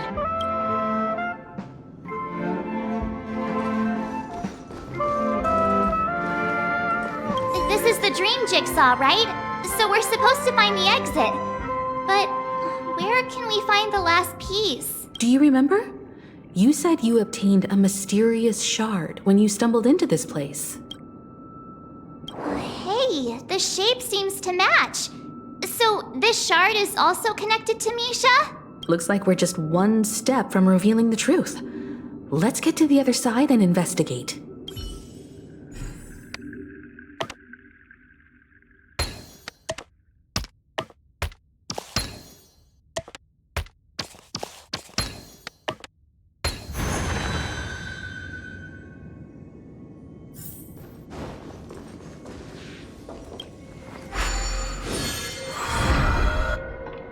This is it. This is my room of clocks. While I spent my time waiting for Grandpa to return from his voyage, Walter gave me this workshop, and it became my secret base. Here, I learned how to repair clockwork and gears out of my fondness of precision mechanics. In my dreams, I was the captain of the compass, embarking on adventures with my companions, Clocky and Miss Mirror, in search of the new world. I was born and raised here. So, this building in the dream bubble is your childhood home? Yes, but not exactly. To be more precise, this dream bubble itself is my home. Looks like you've remembered everything now. Wait. Why does it feel like everyone else knows something I don't? Marge, do you remember when she mentioned a clocky that only she could see? Yeah, the little guy here, right? But we all saw him in Dreamflux Reef, right? And Mr. Yang even greeted him. Looks like everyone on the Astral Express has a childlike spirit. The answer lies in the Astral Express. Her experience shows that neither Firefly nor Acheron can see this clocky. And when we were in Dreamflux Reef, you may have noticed that for some reason, nobody outside of the crew had ever talked with Clocky.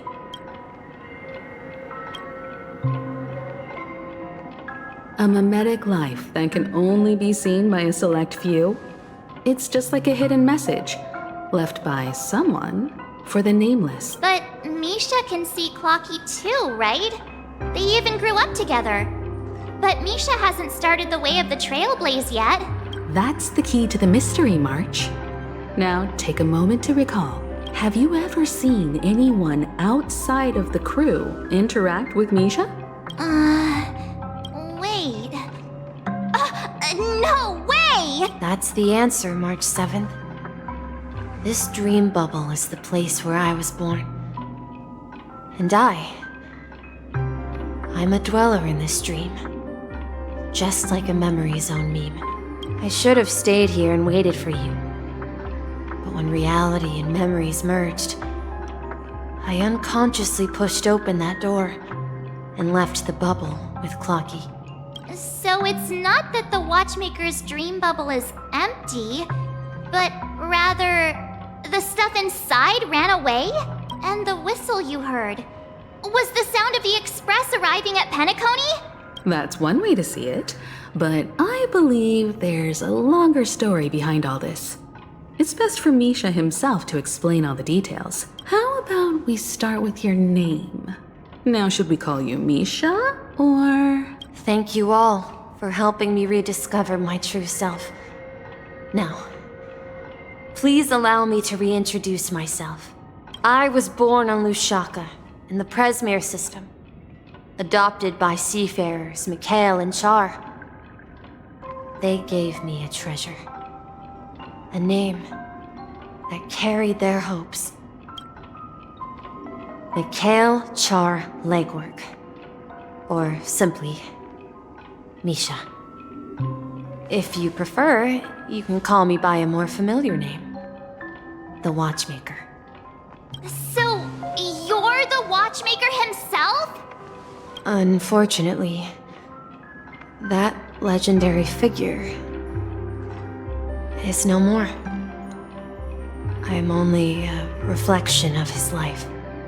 As for the child who has been with you, he's the innocent protagonist of Misha's childhood dream. Friend of Clocky, a young apprentice, and a future mechanic on the Express. And this also marks the beginning of his journey, devoted to the Trailblaze.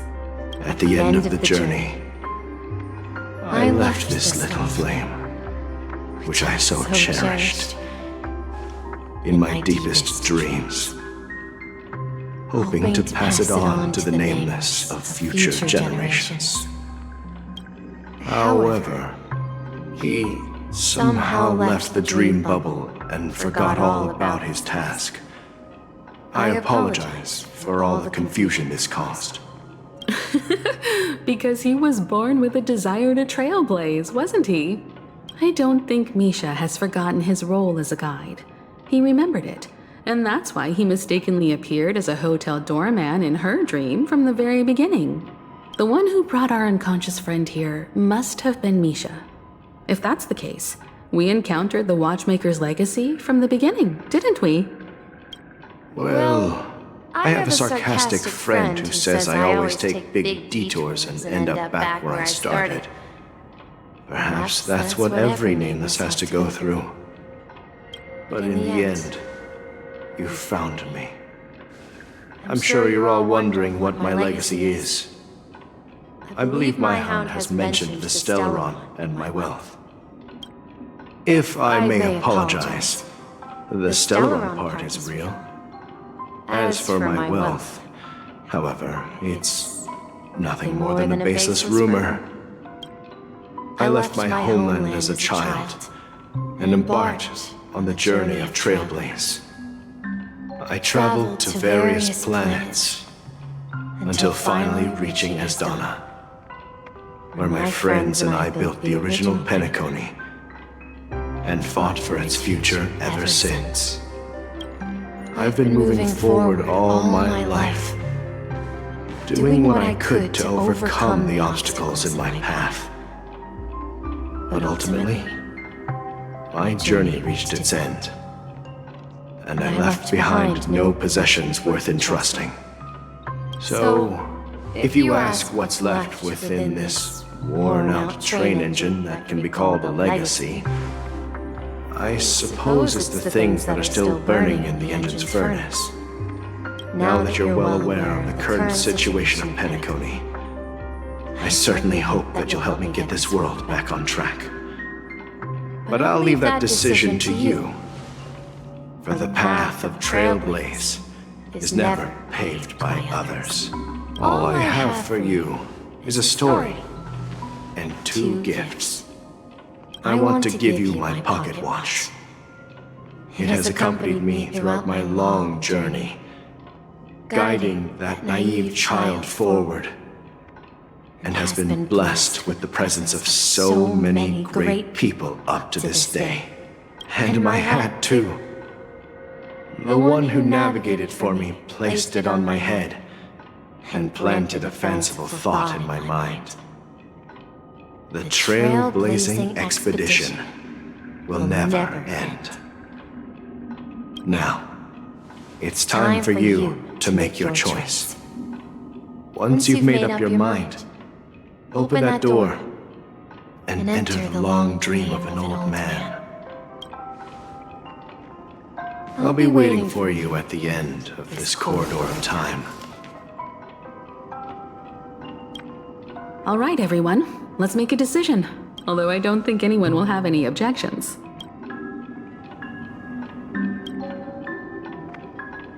Come on, stop joking at a moment like this. We've come this far. Surely there's no other option than moving forward. In that case, the vote stands at 2-1. Then let's proceed together to the end of this dream and tell Mikhail our decision.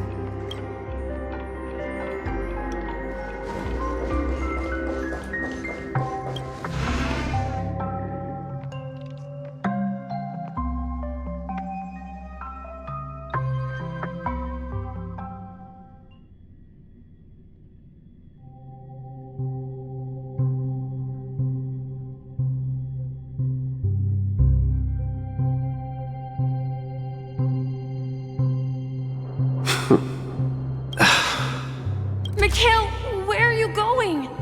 Someone has to step up and save Lushaka. So why can't it be me, Misha? Please don't go. And if you must, please take me with you. Don't leave me alone. Even without me, you know how to proceed forward, brave Captain Misha. The compass is waiting for you.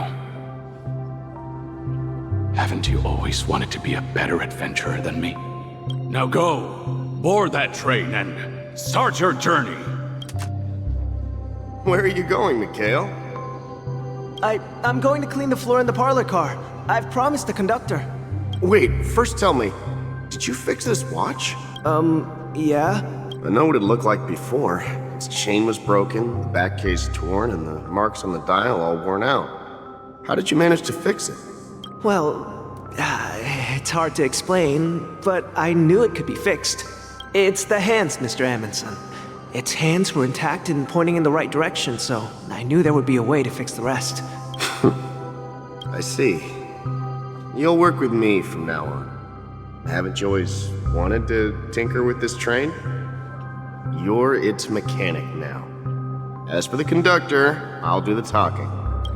But I only know how to fix watches. Don't worry. You've got what it takes. I'll teach you what you need to know. Where are you going, legwork? It's time to head to our next stop. I'm staying in Astana with Rosalina and Tiernan. I see. This place reminds you of home. The people of Astana have only achieved a tiny victory and still have a long way to go towards true freedom. Don't worry, not all journeys lead to the stars. Even if I leave the Express, our path of Trailblaze will continue. Yeah. I knew you wouldn't stay on the Express forever.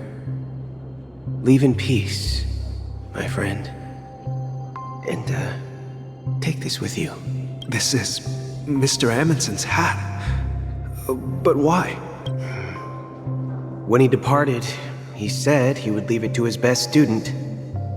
Well, I suppose the time has come. Farewell, legwork. Take care of Tiernan and Rosalina. And don't forget to write to us. Where are you going, Watchmaker? Don't worry, Micah. Just going on a little trip. Someone has to be at the forefront of the interstellar frontier, and I'm the only former Nameless in Penacony. So Because you're all we have! Have you forgotten about Tiernan? The cosmos is way more dangerous now. What will happen to Penacony if we lose you too? But what will happen to Penacony if we don't find a way out? Ah, Tiernan. How could I ever forget him? I've spent countless sleepless nights asking myself why I didn't go with him back then. We Nameless won't stop. Don't worry, Micah. It's just a matter of getting back to my old profession. Just wait for me to come back.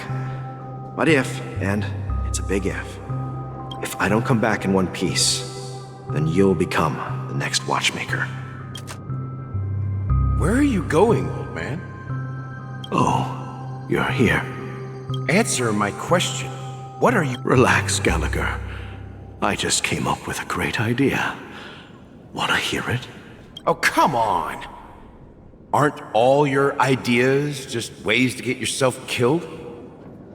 I may be blunt here, but you're the last remaining hero in Penacony.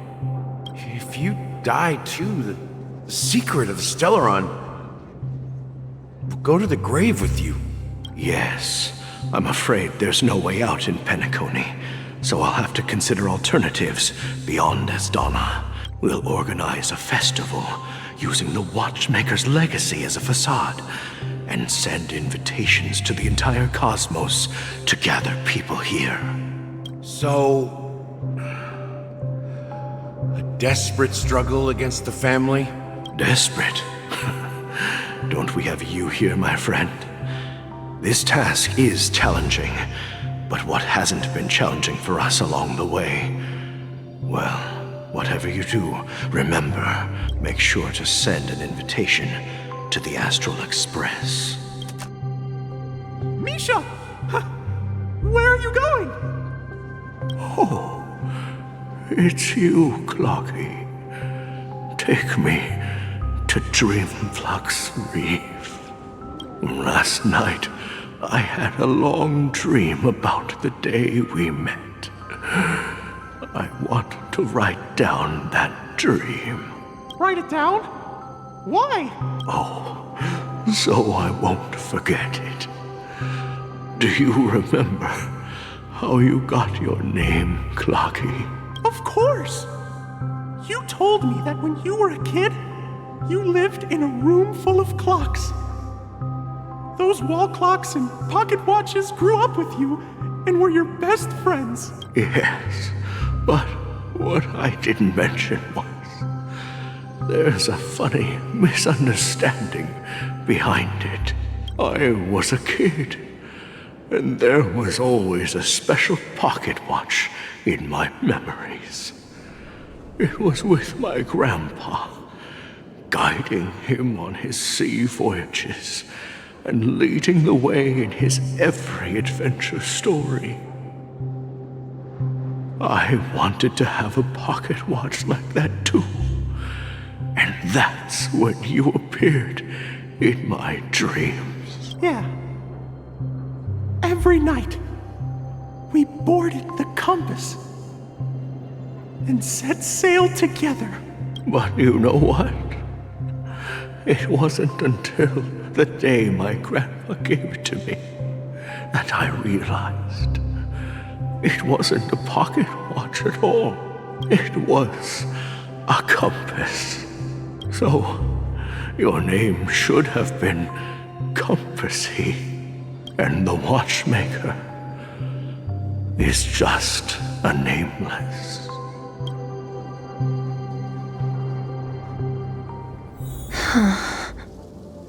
We've arrived at Dreamflux Reef. So, Where to next? You know, Clocky, I don't think I'll be going anywhere else. Please, wait a sec!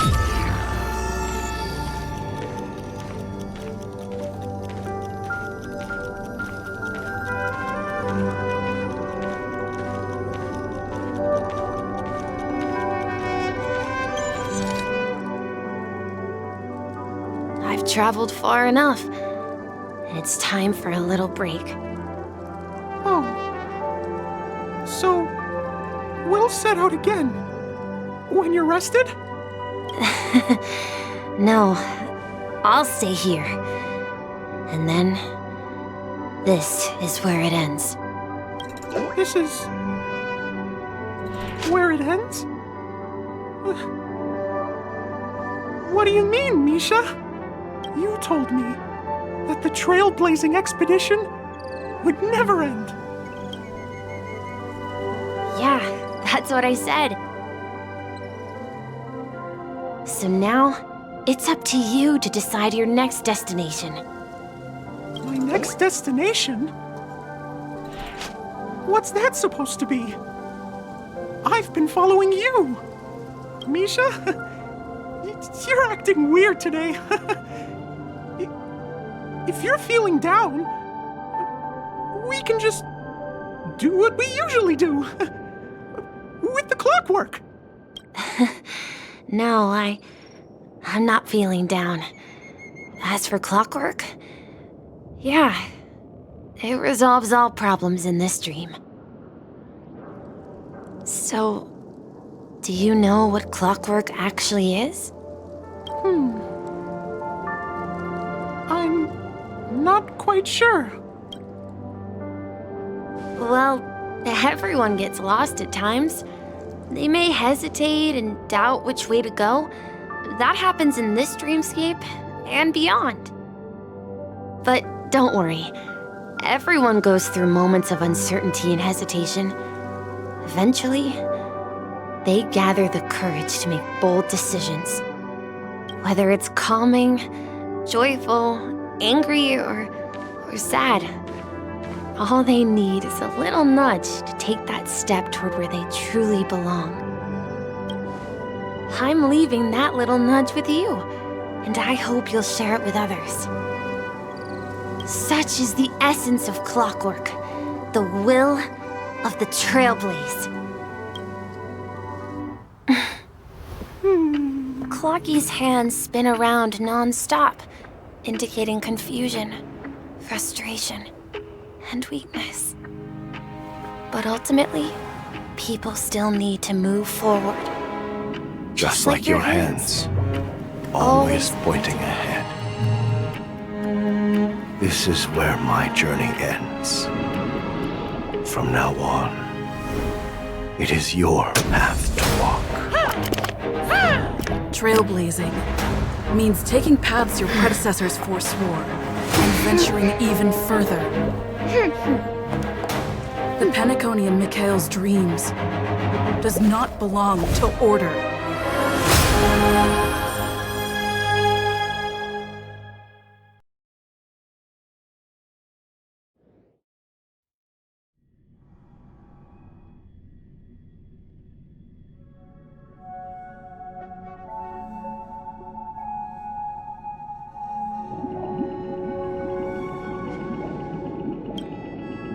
I can't believe that Eon would cast a glance at Penacony at a time like this.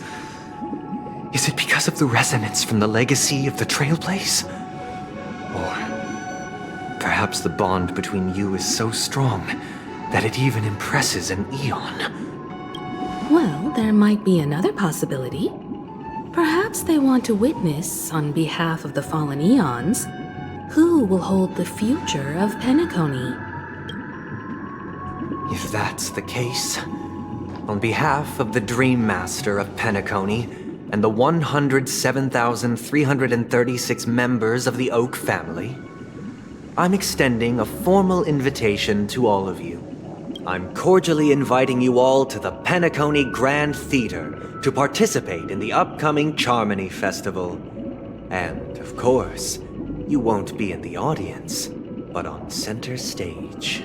Since the future of the Stellaron, Penacony, and even the entire cosmos is at stake, let's draw a conclusion there, in all fairness. If you truly believe in Akavili's path, then show me their courage and determination.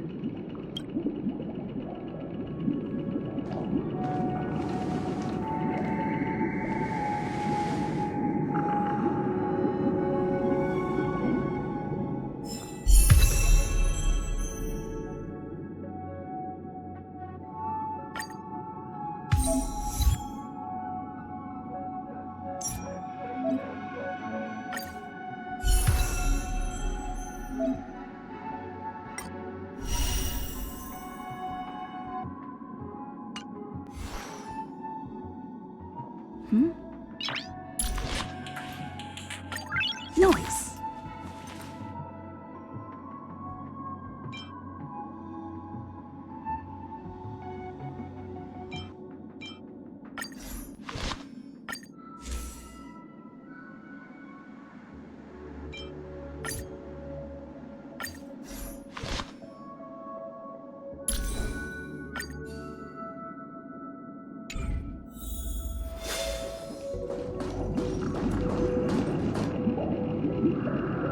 Does that mean he wants to fight us during the Charmony Festival?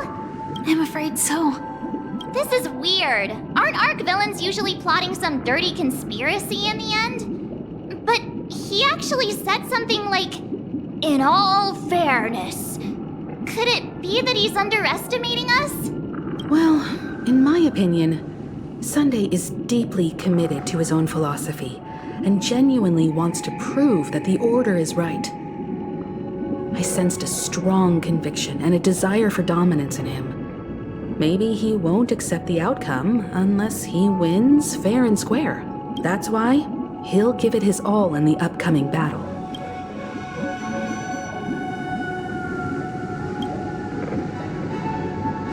You.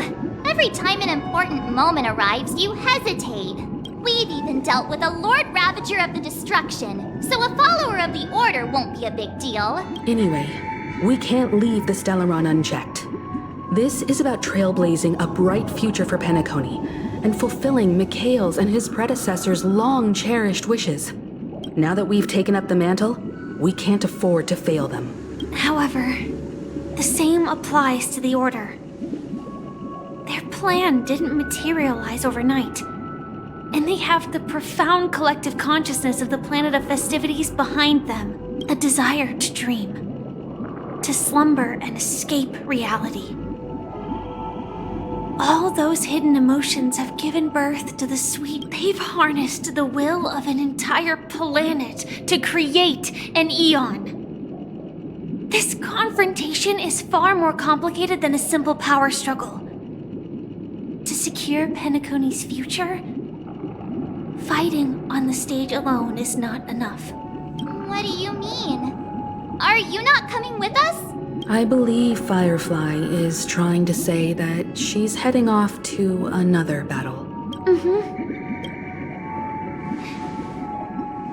Before I left, the Destiny Slave told me that this journey would bring unforgettable rewards. Even though the script he gave me only had a few lines, I couldn't ignore them. Because one of the lines said, "I'll experience death 3 times in the land of the dreams." 3 times? This can't be serious, right? The first time was a painful death when I was stabbed by the Blade of Dormancy, which led to all subsequent events. The script will always come true, but in a way that will only be revealed when that page is turned. So now I've understood the meaning of my second death, and I am prepared to face it. If all goes well, my efforts will provide crucial support for you. Only by achieving victory in this battle can we secure a future for Penacony and only then, my third and final death won't come true in the most terrible form. The most terrible form? Does that mean... The true death, where everyone in Penacony loses themselves completely in the eternal sweet dream of the Order. We must do everything we can to prevent that. Have you made up your mind, Firefly? Yes. Otherwise, I wouldn't be here. Thank you again for your assistance for the Astral Express. May we meet again, in reality. Yeah. Farewell, everyone. May your trailblazing expedition never end.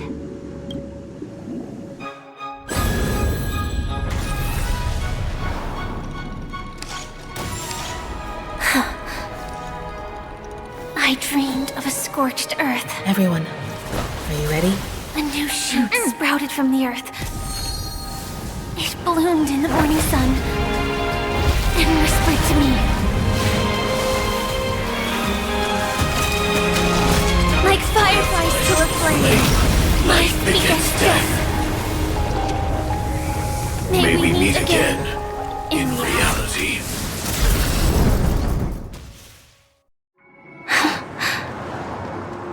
After today, Japella's name will disappear from cosmic history, and the Everflame Mansion will take its place.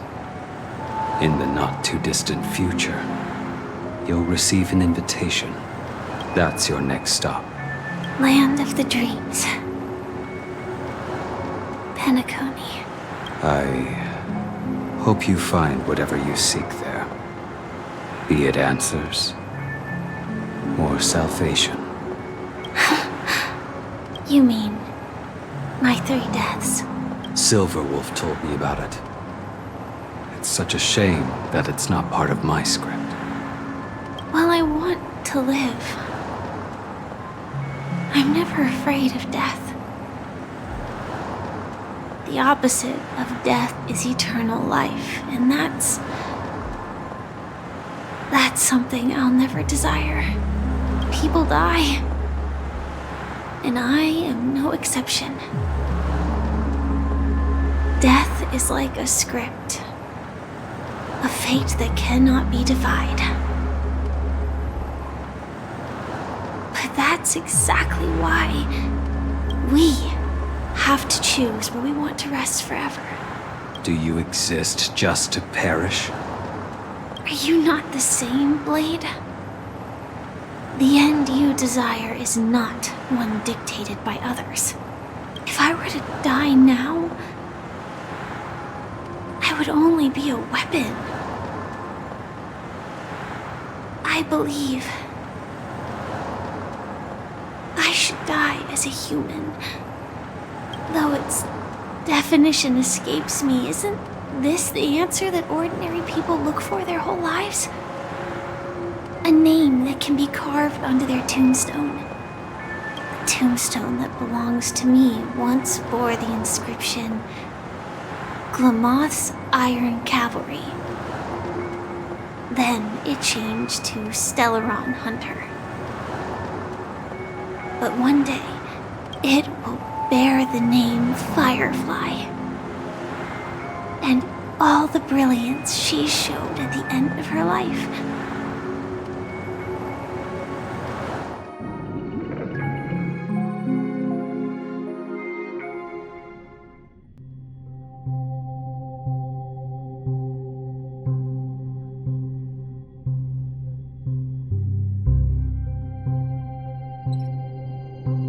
That's quite unexpected, old man.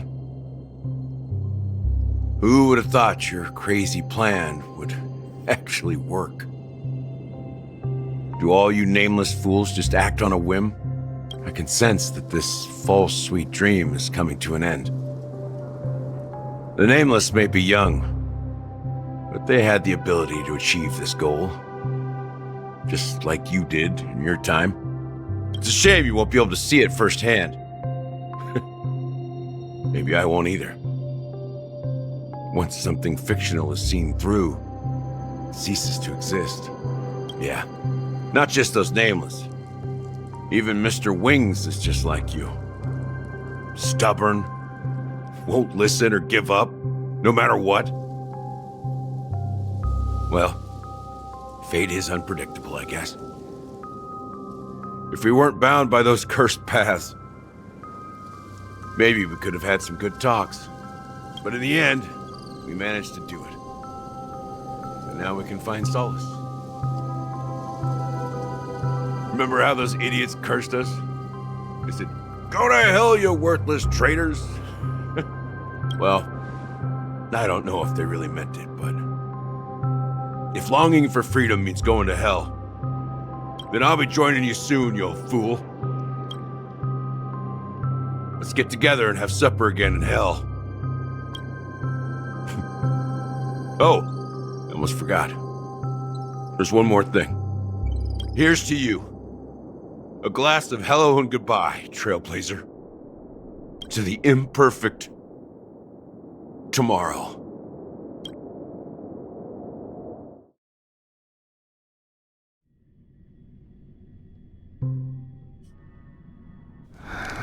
It's warm here, isn't it? You're lucky to have found shelter from the rain. Let alone fresh berries in this desolate place. I was just following the scent of life. It's particularly strong in a place like this. It's a shame these berries don't have much flavor. Seriously? In case you didn't know, this fruit is pretty juicy. The only downside is that when you chew it, it becomes extremely spicy. Have you lost your sense of taste? I can still taste certain things, like a faint sweetness. Before coming here, I stopped by a place called Orkron. It had barren cliffs and nights lit by bonfires. Burgundy snow would fall from the sky, and when it landed on my tongue, it tasted like raspberries. The flavor wasn't exactly sweet, but it left a lasting impression. When I think back on my past, I realize that what's tying everything together isn't the big events, but rather these small yet unforgettable moments. Don't worry about it. Losing oneself is a reality that every self-annihilator must face. At least I haven't completely lost my senses and memories yet. Well, congratulations on adding another footnote to your journey. By the way, are you always alone? No, I had a companion in Orkron. She's a short, nameless girl who aspired to explore IX. She always said she'd walk a path deeper and farther than Akavilis. Quite an ambition for such a small girl.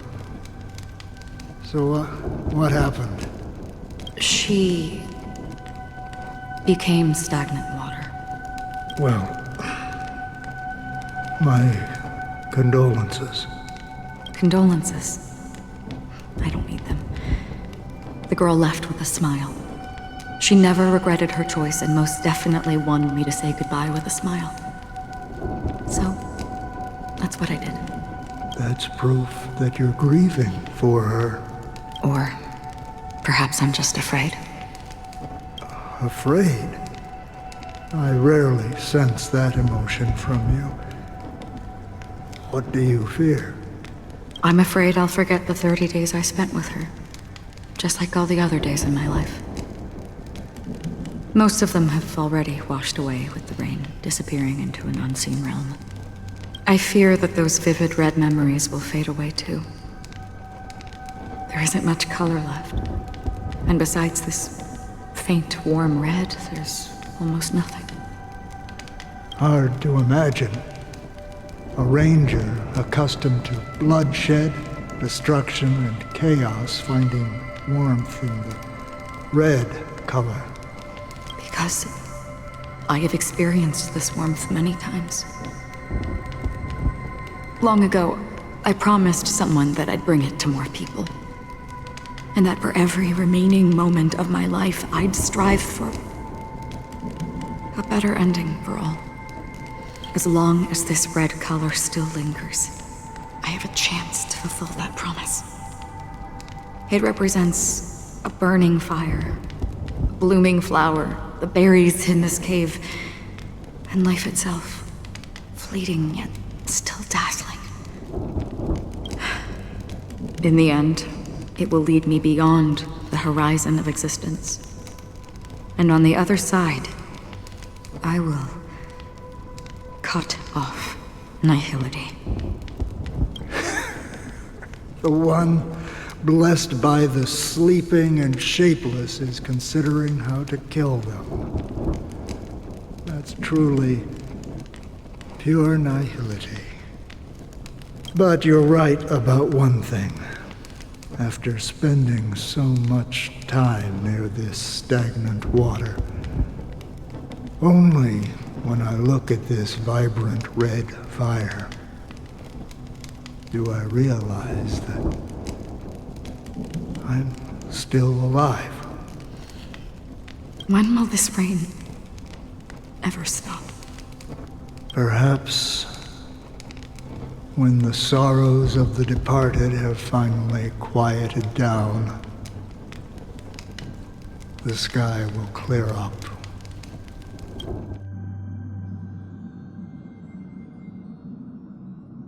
Have you heard of a planet named Biari Scamandros, Don Hung? It's one of the Paradise Kingdoms under the influence of the Harmony. A sought-after wonderland for the inhabitants of the Dardanu Major and Minor systems. Half an Amber era ago, the family held an unprecedented festival there. And after that, everyone on the planet became part of the family. Do you think the same thing will happen on Penacony? Yes. Or how else can we explain it? The family deliberately used the Watchmaker's invitation to keep all the Pathstriders here, but banished the Emanator of the Nihility. Because of the nihility, I'm rarely affected by the power of other paths, but somehow I can unconsciously infiltrate them. Maybe that's the risk they're trying to avoid. I would disagree. Biari Scamandros is not part of the credit system or connected to the Silver Rail. It's nothing more than a remote civilization sheltered by the Harmony. But Penacony is different.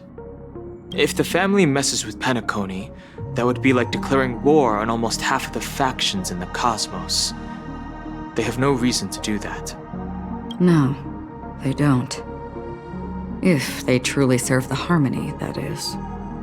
What do you mean? The path in Penacony is impure. The Harmony here has impurities. Do you remember the Ancient Swarm disaster? Tazeront, the propagation, brought endless havoc to the universe, and it eventually evolved into a fierce battle among all eons. 2 paths lost their eons in that war, the propagation and the order. Coincidentally, their downfall is related to a certain eon. Shipe, the Harmony. Legend has it that they participated in the crusade against the Imperator Insectorum and devoured Anna the Order for unknown reasons. Holy forgaroni. So you're saying that the 2 leaderless paths are working behind the scenes? But I don't see any descendants of the propagation in Penacony. Could it be that the remnants of Beyond the Sky Choir are hiding within the family, trying to resurrect a fallen eon? I can't say for sure, but they're definitely planning something for the Charmony Festival. Boo, this is getting way too complicated. Is this why you want us to leave Astana right away? Are you giving up? The Charmony Festival will start soon. There's one thing that I need to confirm no matter what. A warp jump is the best way to do so. Time is running out. I have another plan.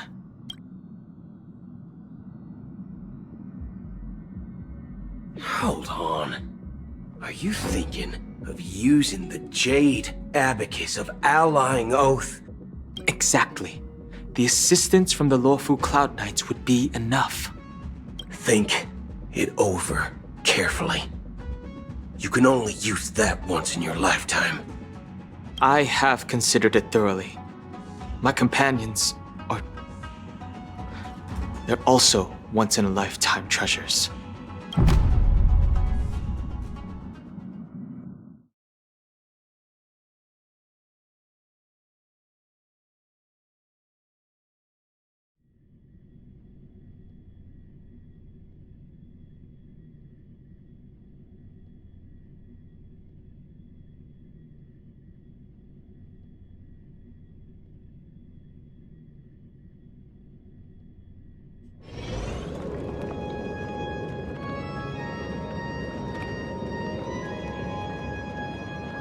Are you the only one here, my child? The Nameless is quite the diplomat. Our secrets have spread like wildfire within the family. And IPC starships are gathering towards Astana. This is a crucial moment for us. So, where is the chosen one who harmonizes the varied sounds? What do you mean, Master?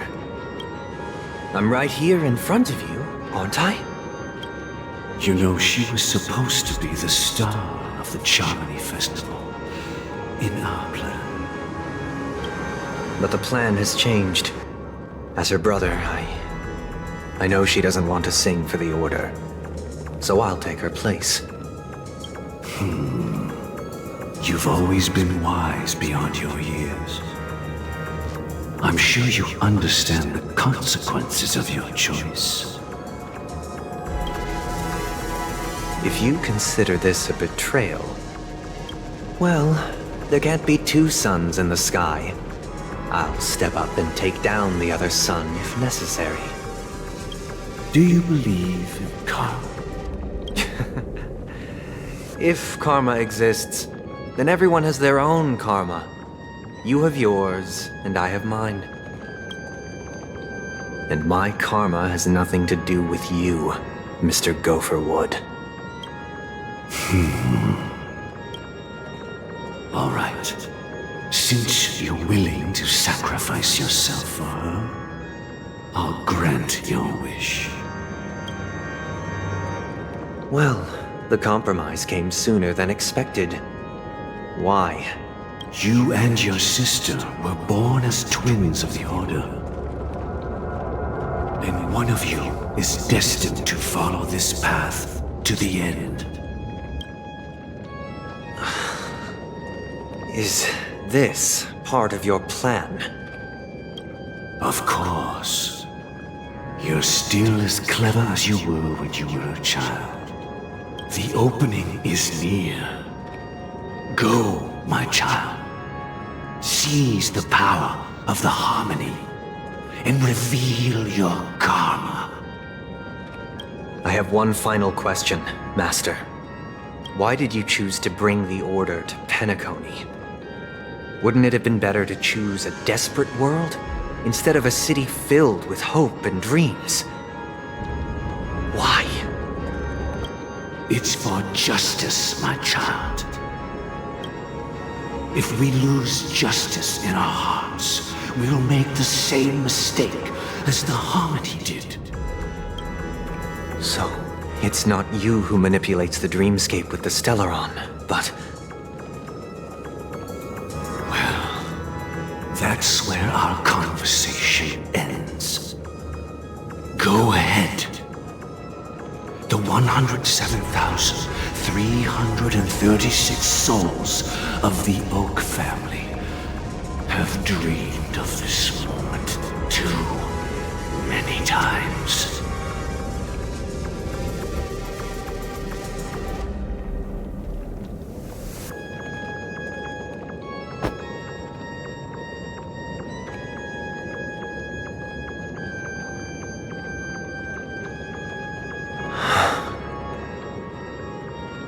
I shall ascend to the heavens, becoming the scorching sun. Bathed in my light, my people shall flourish, while all evil shall be eradicated. This is the interior of the Penacony Grand Theater. It's quite exhilarating to be flushed into the air by Soulglad. But why is the venue still closed when the Charmony Festival is about to start? And not only that, the entire theater is eerily quiet. No audience, no staff, no one around.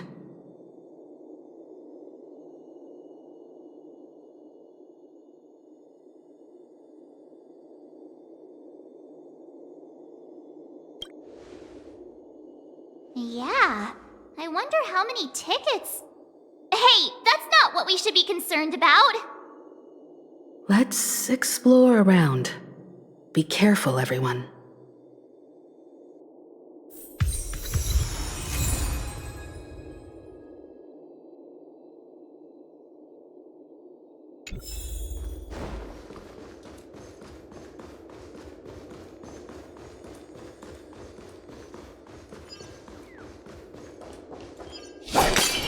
Gosh, the atmosphere here is so creepy and unsettling. Even if there's no audience yet, there should be some staff around. Why is it so silent?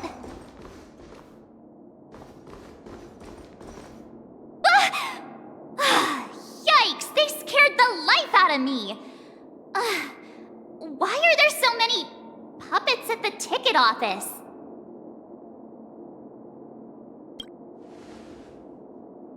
What? You're so annoying. Stop scaring me. Are these puppets part of the stage setup?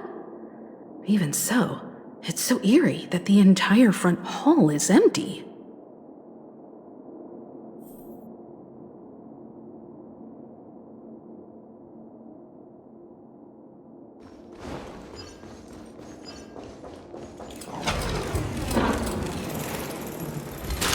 Something feels off. We're in the right place, right? There's no other grand theater in the dreamscape. So Sunday's messing with us? He said we'd have a final showdown on the stage, but why is there no one here?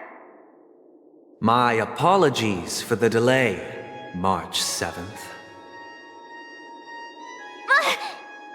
You scared me. Where are you now? I'm waiting for you behind the curtain. Following the Asdana tradition, I invite you to enjoy a stage play in 3 acts before the festival begins. History is a mirror reflecting the universe's true essence.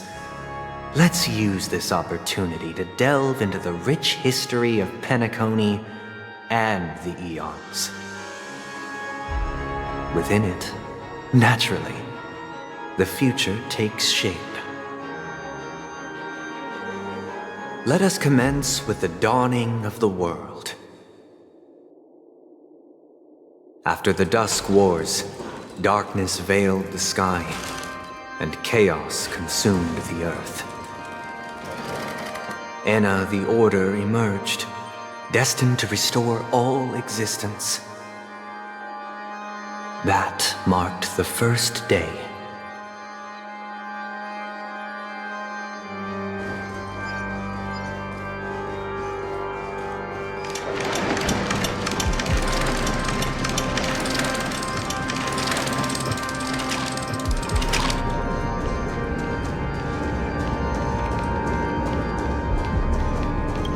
They gathered nebulae and forged them into picks, thus creating a grand lyre with black and white keys.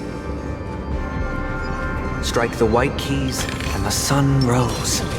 Strike the black keys, and the moon rose. And so, the cycle of day and night arose. That marked the second day.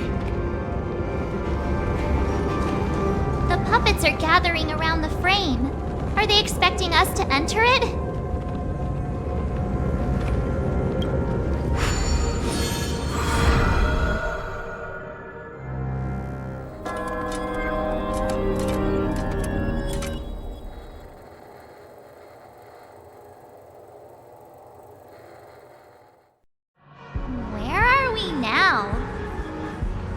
atmosphere here looks similar to Sunday's inner world.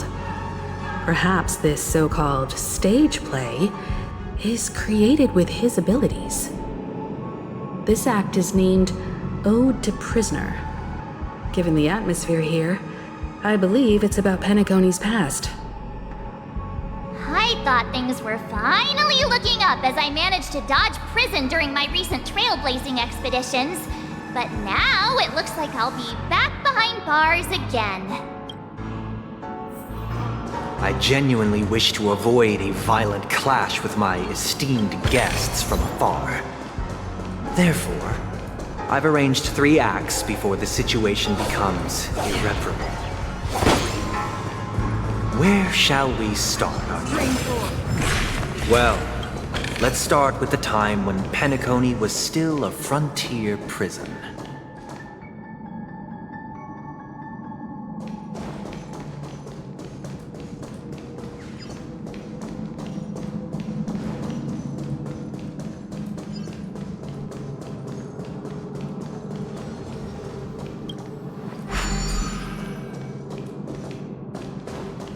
Spring forth, the gleam of old blades.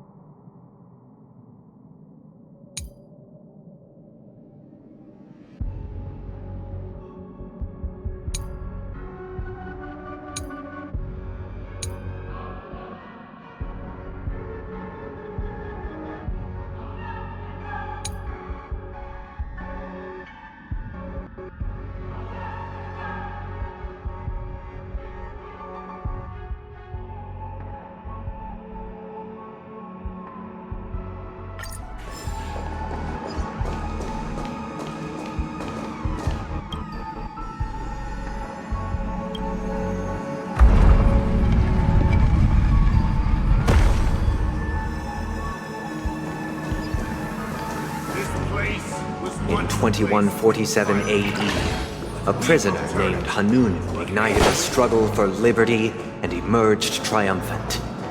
IPC referred to it as the War of the Frontier, while the Asdanians dubbed it the War of Independence.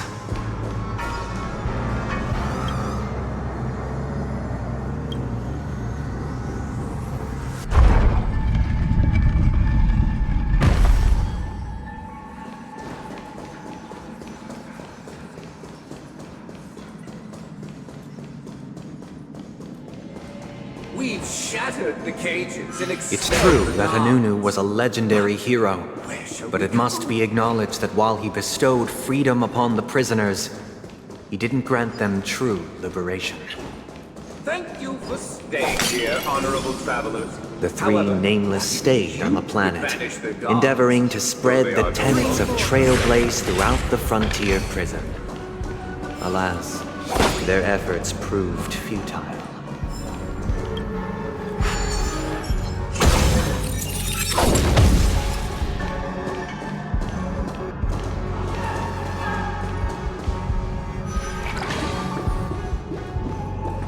Let's build another prison. Once again, Asdana was engulfed in war, this time the enemies originating from within. The prisoners remained prisoners for the rest of their lives, fighting for freedom rather than living for it. I hope you like this land of freedom on a scorched earth. As you can see, their sentences have long ended, and the IPC guards have long been expelled. Yet, these prisoners remain enslaved, not by external forces, but by the confines of their own minds. Freedom permeates every corner, except fragile souls.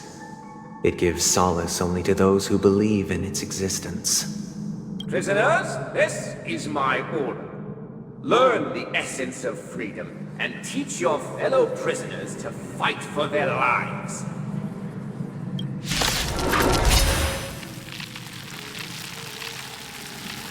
Hey! Why do we have to fight while enjoying the show?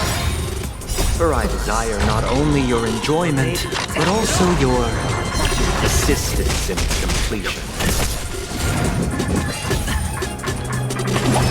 So familiar. On the still waters of oblivion, I weep for the departed. It too shall fall. Ready for another? Net markers activate. Time for a good old counterattack. Survive or be destroyed. There is no other choice. Destined for oblivion. No one can restrain you anymore. You are free. Thus concludes the first act. Amidst a raging war, the frontier prison headed toward becoming Land of the Exiles. This must be how Penacony was constructed. With the aid of outsiders, the prisoners were finally liberated and established the Land of the Exiles. However, it appears that Sunday aims to convey the spiritual plight of the prisoners more than the physical aspects of imprisonment. This show is a bit too literary for my taste. But the battle part is quite easy to understand. Anyway, we've arrived at the exit. Let's go! These puppets... Where are they guiding us this time?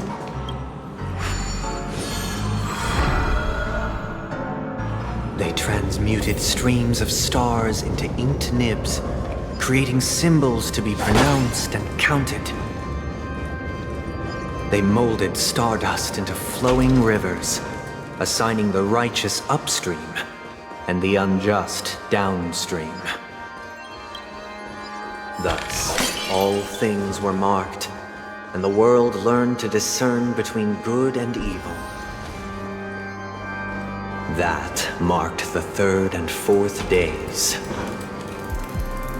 Look! Another frame!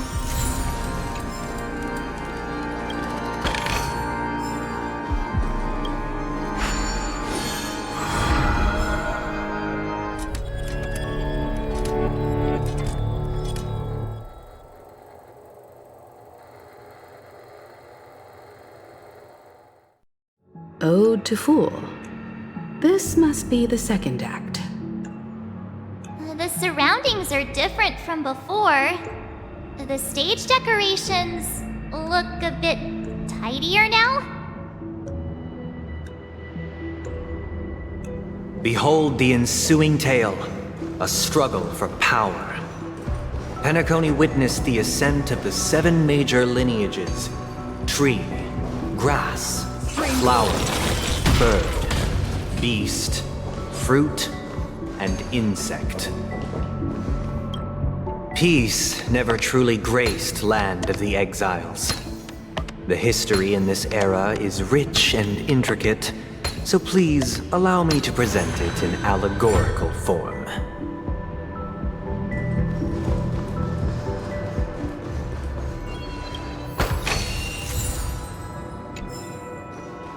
Welcome to this mansion, dear outsider. Land of the Exiles was in disarray, besieged by both internal and external perils. Though the 7 major lineages appeared united on the surface, each harbored their own ambitions, leading to ceaseless conflict. Accountant, we are the pillars of The Black Plum family was the first to fall. They withered away in the White Desert event, orchestrated by the Alfalfa family.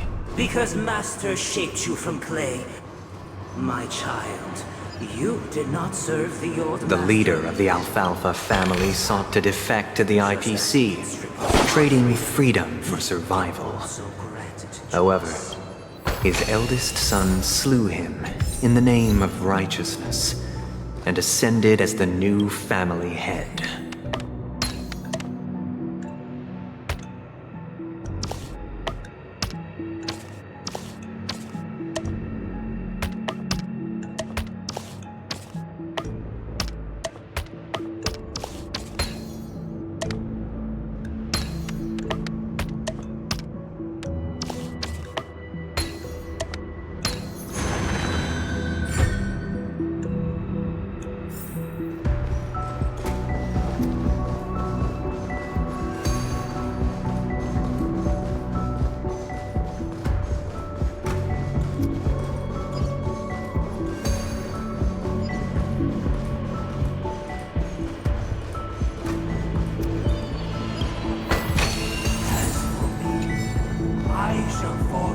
only when Gopher Wood led the family to Land of the Exiles and earned recognition from all 5 major lineages. Dear outsider, I beseech your aid in purging this mansion of the poison spread by the lurking instigators. You want us to help you? What do you need? I wish they could regain their reason and cast away the shackles of hypocrisy. This is the second act. Looks like it's about Penacony's journey to becoming the Land of the Dreams, during which the family plays a crucial role. But this new master seems like a bad guy to me, don't you think? Perhaps this is the truth Sunday is trying to express, if you read between the lines. The Harmony changed Penacony just as the guards once did. Looks like we've gotta help those guys kneeling down over there calm down a bit, right?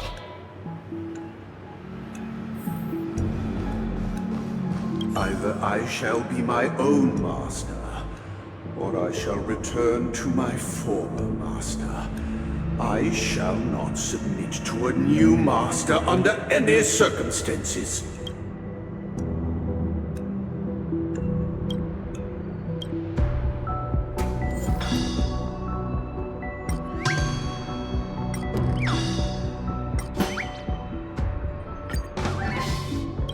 This puppet isn't responding at all.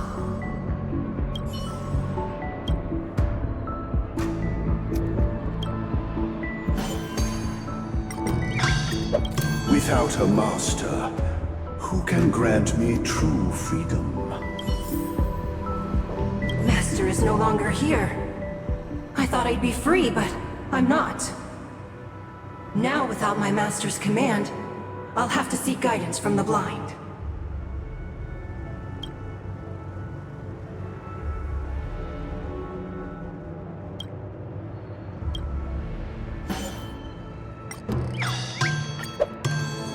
Master is no longer here. I must seek a new master and serve them faithfully.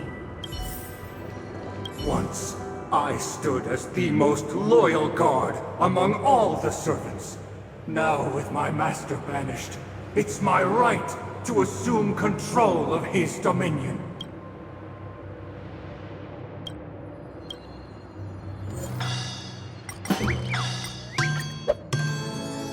My former master has long departed, but why do I still fear the remnants of his creation?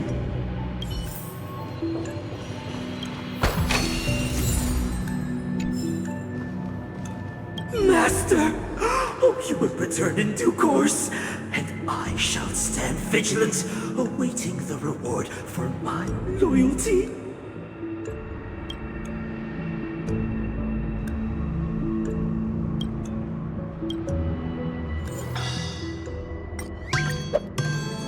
Master, now that you have gone, I shall wait no longer for my reward.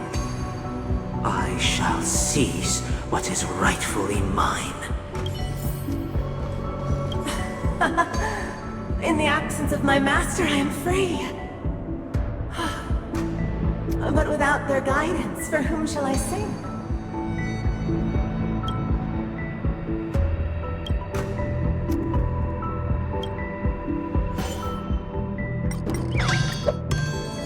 I shall sing for my new master, just as their noble voice once resonated throughout the cosmos. Thank you, dear outsiders. My servants have regained their sanity. Heed me, one and all. Your former master shall not return. It is through righteousness and unwavering support for one another that we shall attain true perfection. Cast aside the veils of hypocrisy and embrace one another. Get ready. Looks like another fight is about to begin.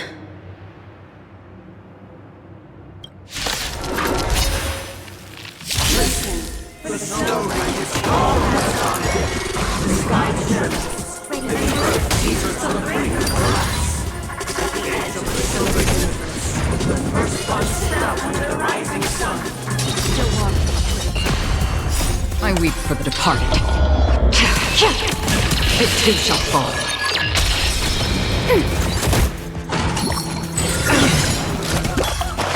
Spend freely. Ready for another?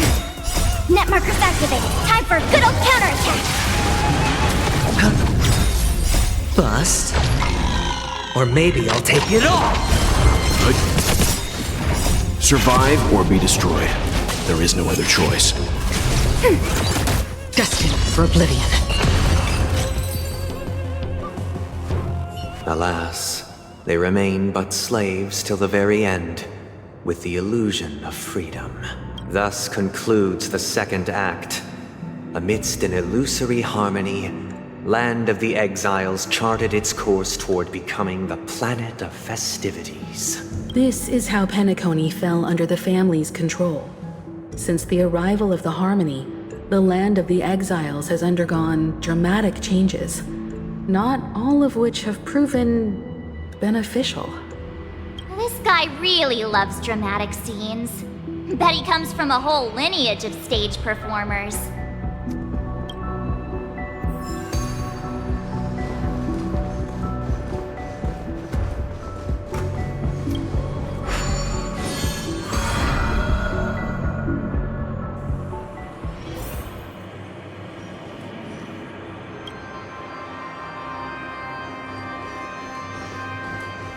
They used the planetary rings to establish the law, forging a code of conduct among the masses.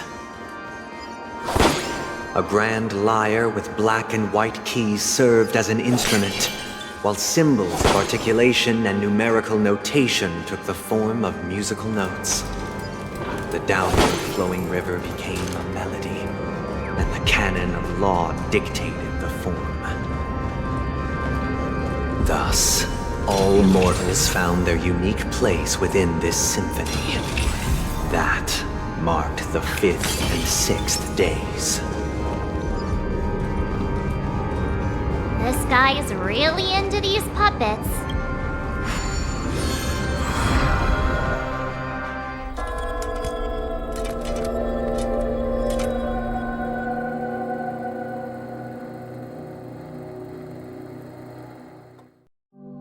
Oh, I get it now. The last scene is all about singing the praises of the Order. And the atmosphere here is completely different from the previous two scenes.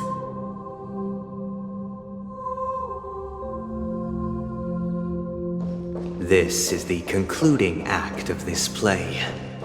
I have showcased the past and present of Penacony, hoping that my desire for change resonates within you. And now, I shall reveal its future to you. Responsibility for the people.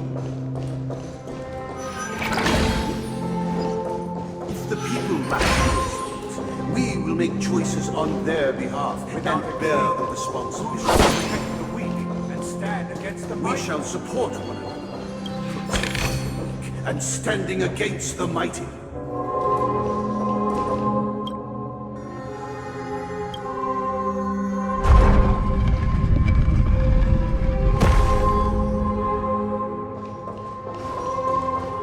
Stream forth, the gleam of old blades.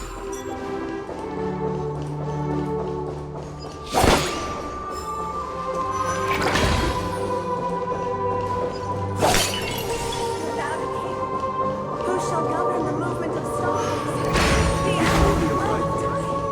Everything follows its natural course. After the And king's so it Stream forth, we no the gleam longer of have old new blades. hope, for we have become kings of all things.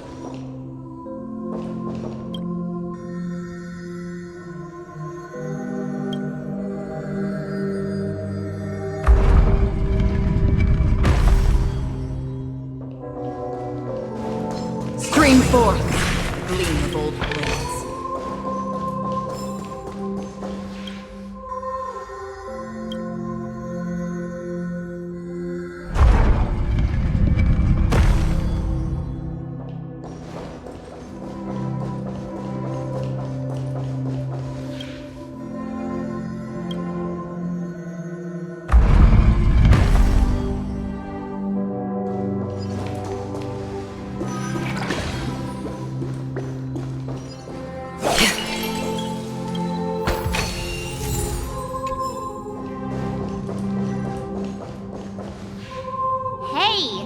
we supposed to kick off a short story and have a fight here just like we did in the previous acts?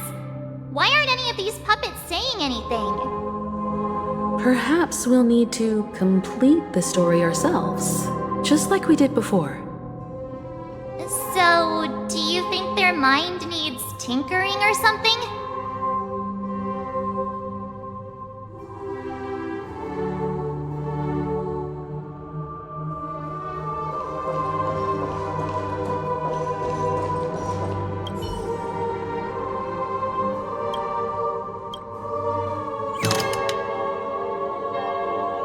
Farewell, former king. How did it go? You can't change them? What does that mean? My apologies for my negligence. I forgot to inform you that the final part was scripted long ago. Let our previous king recount it to you. Now it is time for the final rite. Prepare for battle. Looks like we'll have to fight again. Descending from the infinite spiral staircase, I traverse towards the future with measured steps. No need to remember me or seek my existence. For the contours of my mind shall intersect with common experiences. Network effective. Time for a good old counterattack!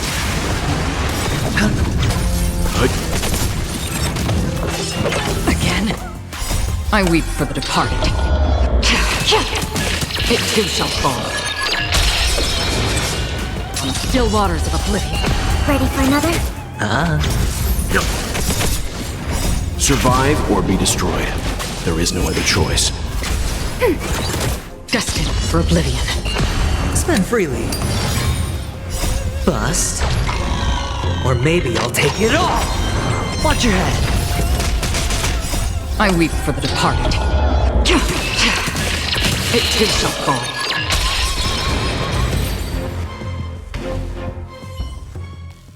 In the hushed expanse of a nocturnal reverie, I leave faint traces behind. No need to remember me, or to recall the essence of dreams. What is mine shall wane, while you shall transcend its delicate nature.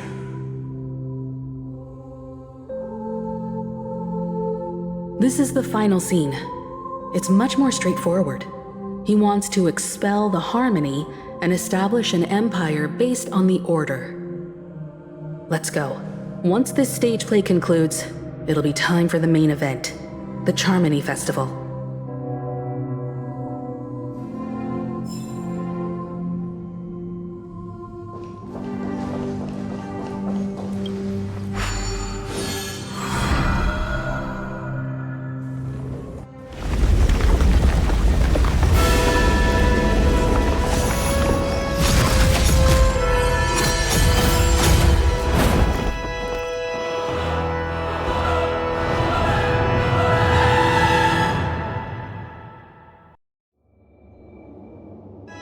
They imbued the world with meaning, perfecting all things in the heavens and on earth.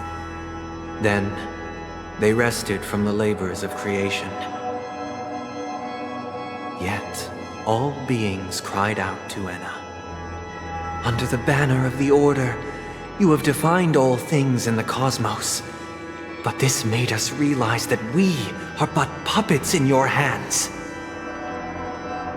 Thus, on that day, all beings united and cast the Eon into the abyss of oblivion. This Grand Theater looks totally different. Is this the power of the Order? Everyone, get ready. This could be a tough battle.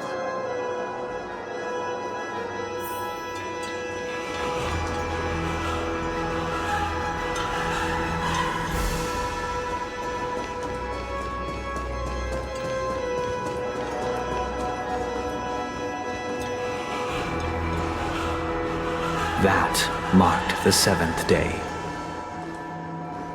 cheers and chants reverberated in unison.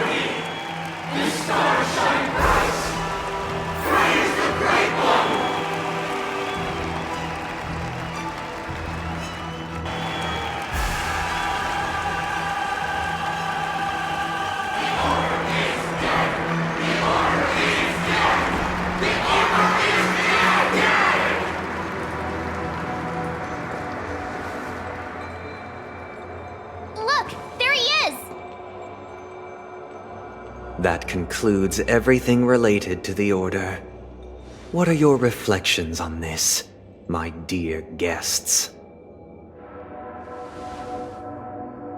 Nevertheless, this is but a trivial blip in the annals of galactic history. What truly matters is the course this river shall take in the days to come. You've arrived at the perfect moment. The Charmony Festival is about to commence, and it would be a shame if you were absent for the Harmony's prologue. Allow me to extend my warmest welcome once more. Welcome to Penacony Theater, the very core of the Sweet Dream, the abode of the Stellaron, the grand stage of the Charmony Festival, and the very place where the future of Penacony shall be determined through conflict.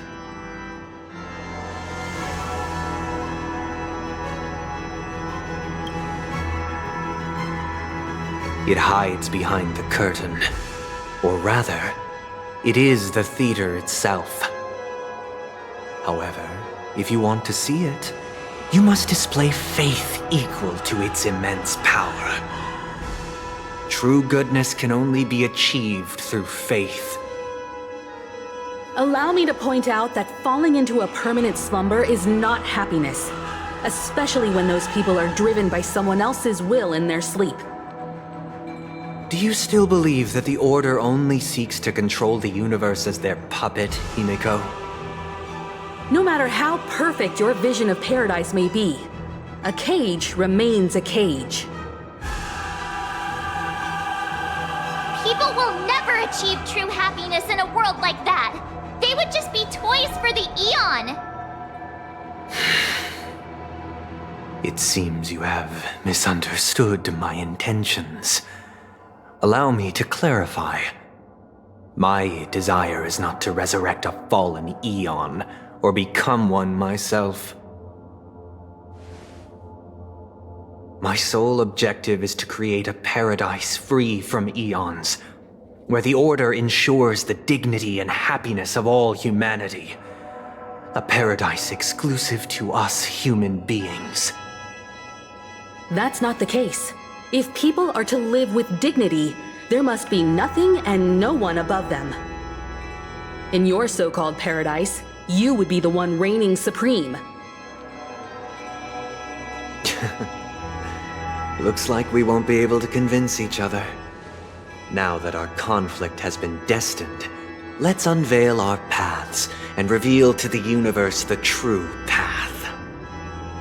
However, before the prelude to the future begins, please take a moment to ponder the questions I've posed. Is darkness equal to daylight? Are sinners equal to the righteous? If you are born weak, which god should you turn to for solace?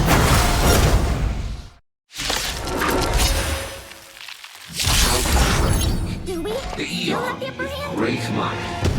Under the banner of the Order, you have defined all things in the cosmos. Hedge your bets.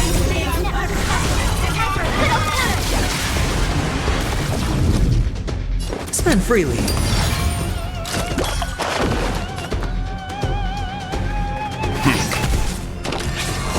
Again?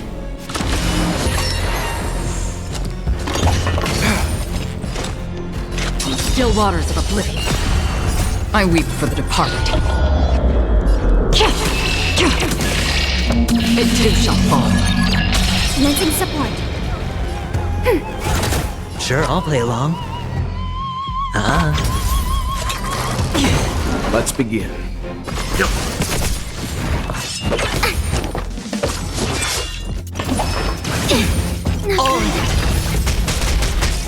Another journey begins. Destined for oblivion. Enemy targets detected. Hedge your bets. Enemy data signet markers activated. Time for a good old counterattack. Again.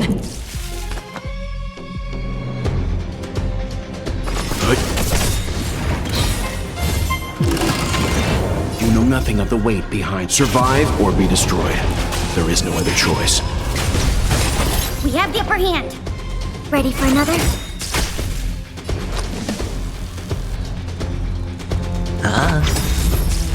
The dice have been cast. Bust. Or maybe I'll take it all. Leave it to me. Stand down.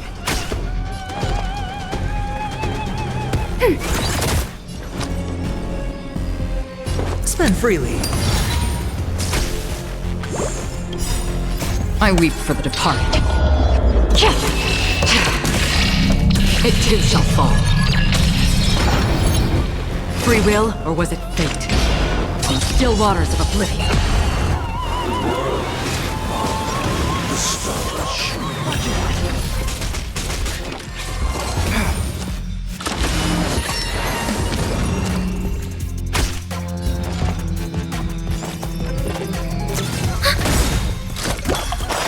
Enemy data signet markers activated. Time for a good old counterattack.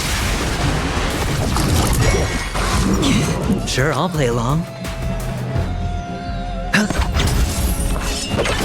I'm fine.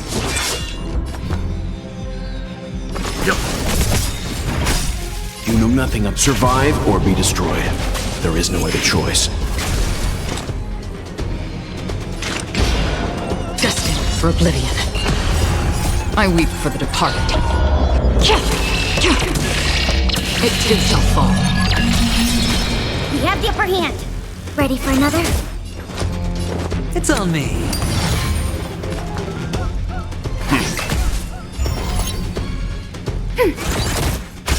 Another journey begins. On still waters of oblivion.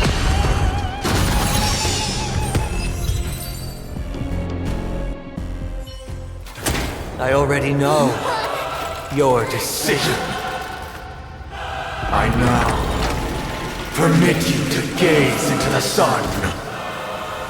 On these 107,336 stones, the almighty and powerful strings of harmony are at my disposal! The supreme tuner, harmonious choir, Dominicus!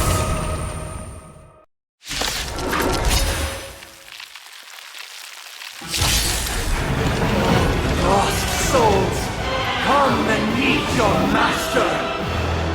The embodiment of the harmony?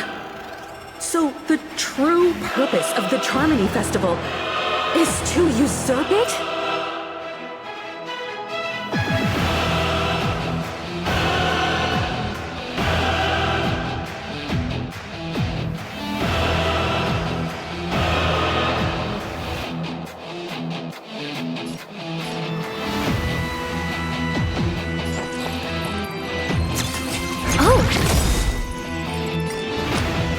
Enemy data signet markers activated. Time for a good old counterattack. Spend freely. Let's begin. The dice have been cast. Bust. Or maybe I'll take it all.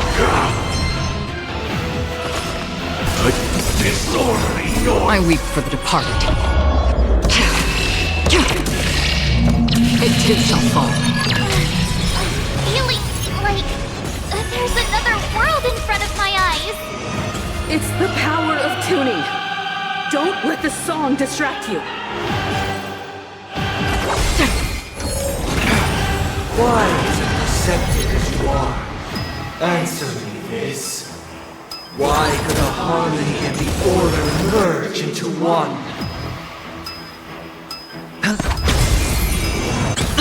Leave it to me.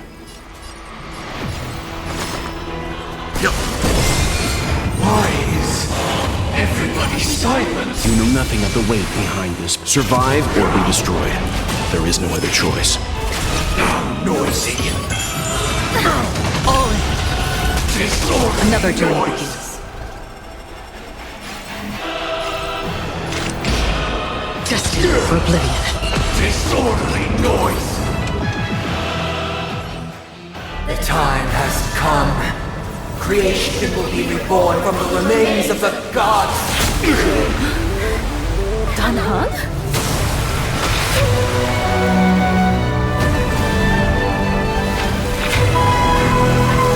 Radiant spirits, heed my word.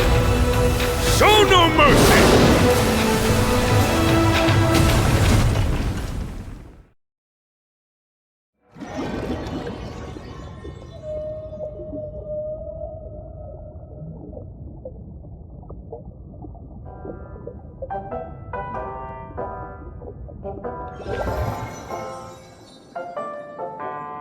Wake up! Wake up! Hey, wake up! The sun's frying your butt! Are you alright? Can you hear me? Do you remember your name? Oh, not good. Try to remember. Your name is... Alright. Stop joking around. The Lightning Lord may be all-powerful, but they're not going to cause sudden memory loss. I'm just glad you're okay. It's a long story. Simply put, Dan Heng used the Jade Abacus of Allying Oath when we were in the middle of a fierce battle, and summoned the General to help us just in time. And then we returned to reality. Look, this is your room. Everyone else has also returned from the dreamscape. Himeko and the rest are at the lobby discussing matters with the General. And now that you're awake, we should tell the crew that you're all right. Come with me. Not going to come chat with me, sleepyhead. That voice. Is that Black Swan?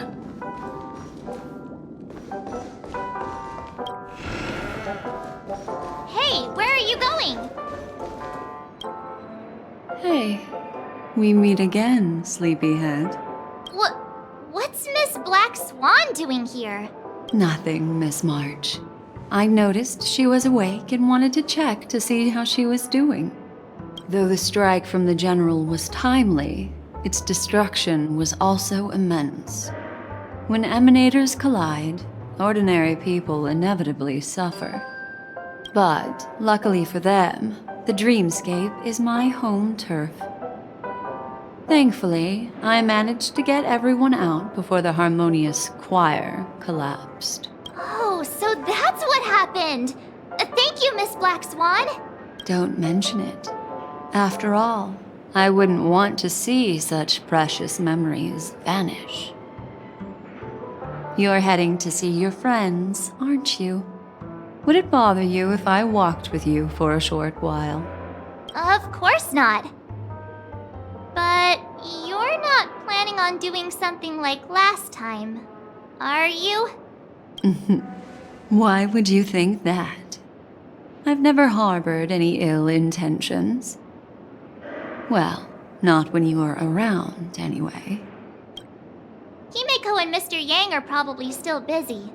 Let's go look for Dan Heng first! Seems the older I get, the harder it is to...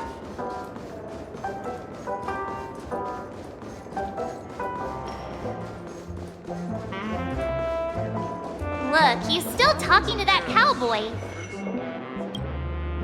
You're awake. How do you feel? Well, fork me. You must be that Stellaron they were talking about. Allow me to introduce him to you. This is Boot Hill, a Galaxy Ranger. During our pursuit of a certain person, we crossed paths and just so happened to uncover a shocking plot being concocted by Mr. Sunday. Which is why we sought you out, to help the Astral Express save the world together. No need for thanks. The Galaxy Ranger's principle is Correct every injustice one sees. That's how you lot in the Cienjo put it, right, Don Hung? More or less. Wait, hold on a sec.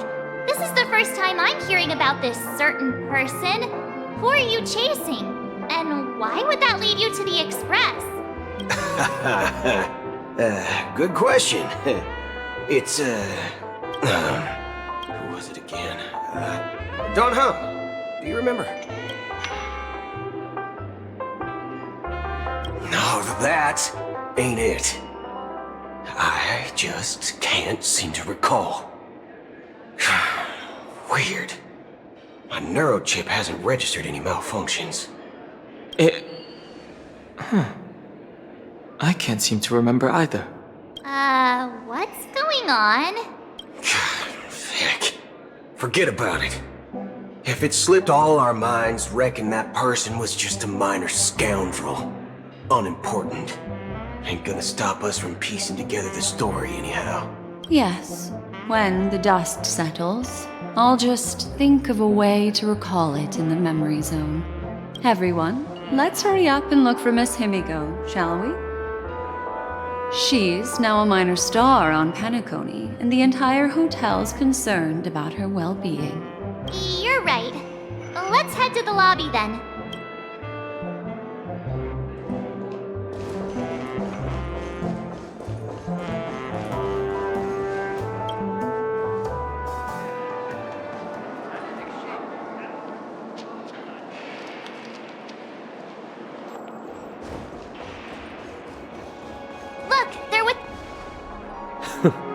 That's all right. In these times of conflict for the sake of utmost safety, it is only right that the Alliance steps forward to mediate on behalf of the Astral Express.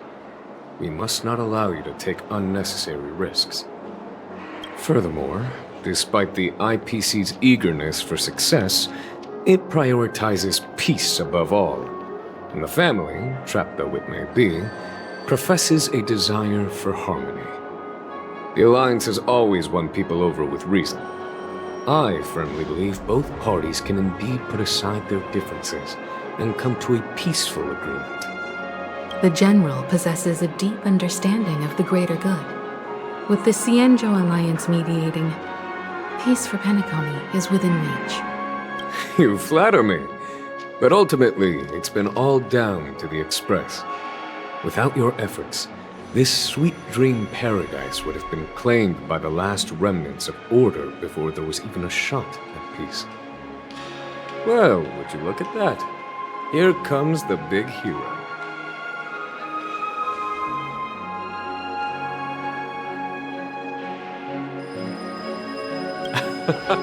If it isn't the galactic baseballer, a hero with unparalleled insight. Are you okay? I heard you couldn't wake up. Are you feeling unwell? Don't worry, Mr. Yang. There's nothing wrong with her. She practically burned through a lifetime's worth of jokes on the way here. What about you, Mr. Yang?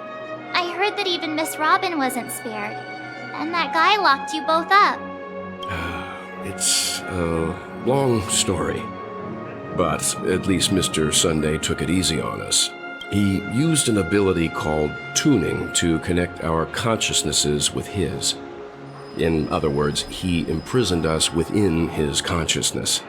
Thanks to General Jing Yuan's destruction of the Harmonious Choir, we were able to escape.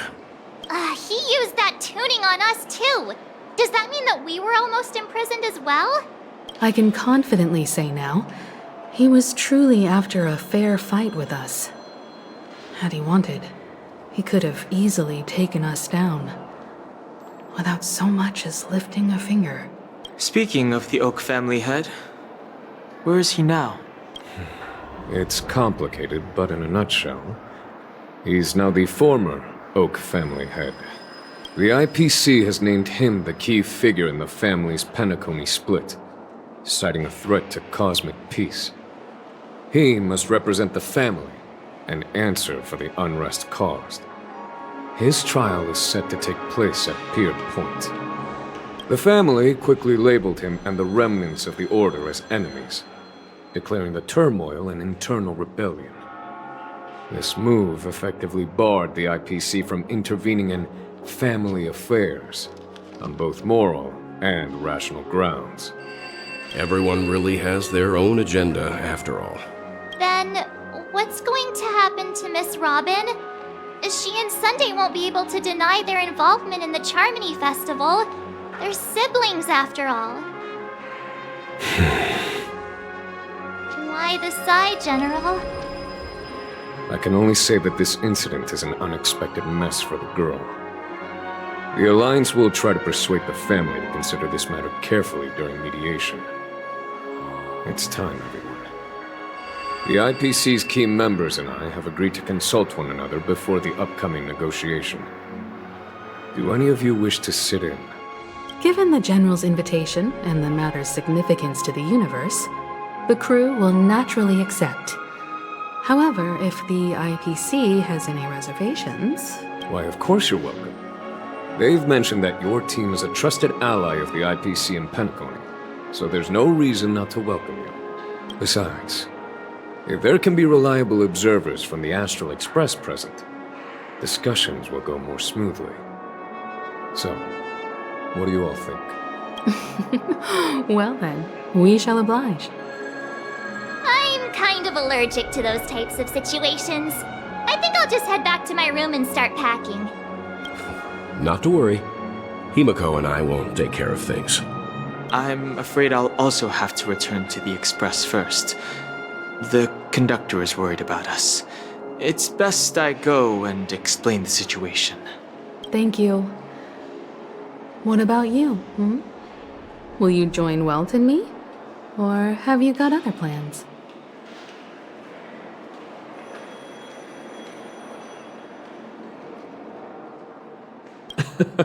Although I'm not too sure of the reason, the representatives from the IPC have insisted on her presence. Allow me to lead the way. Follow me, please. The negotiation will commence at the hotel lobby. Everyone, please follow me.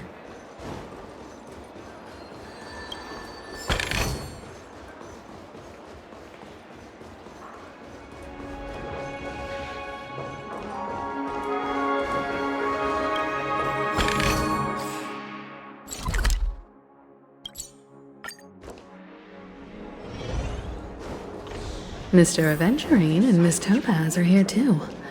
Oh, and who is that over there? The intelligent... It's been a while, my Astral Express friends. I would also extend my sincere thanks to you, General of the Lawfu. The presence of everyone here assures that the talks will likely reach a conclusion that satisfies all sides. Oh. Looks like everyone has come with expectations. Care to share? Of course. Topaz, if you please.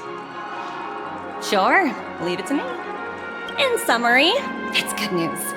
After much deliberation from the Strategic Investment Department's Council, the absolute majority of members have agreed to the following resolutions. In light of long-term considerations for interastral peace, and by authority of Pierpoint HQ, the Strategic Investment Department, on behalf of the Interastral Peace Corporation, will permanently relinquish its claim on Penacony sovereignty and offer unconditional support of the family's rebuilding efforts on Penacony. Now that's something. To be honest, it does nothing to benefit the IPC.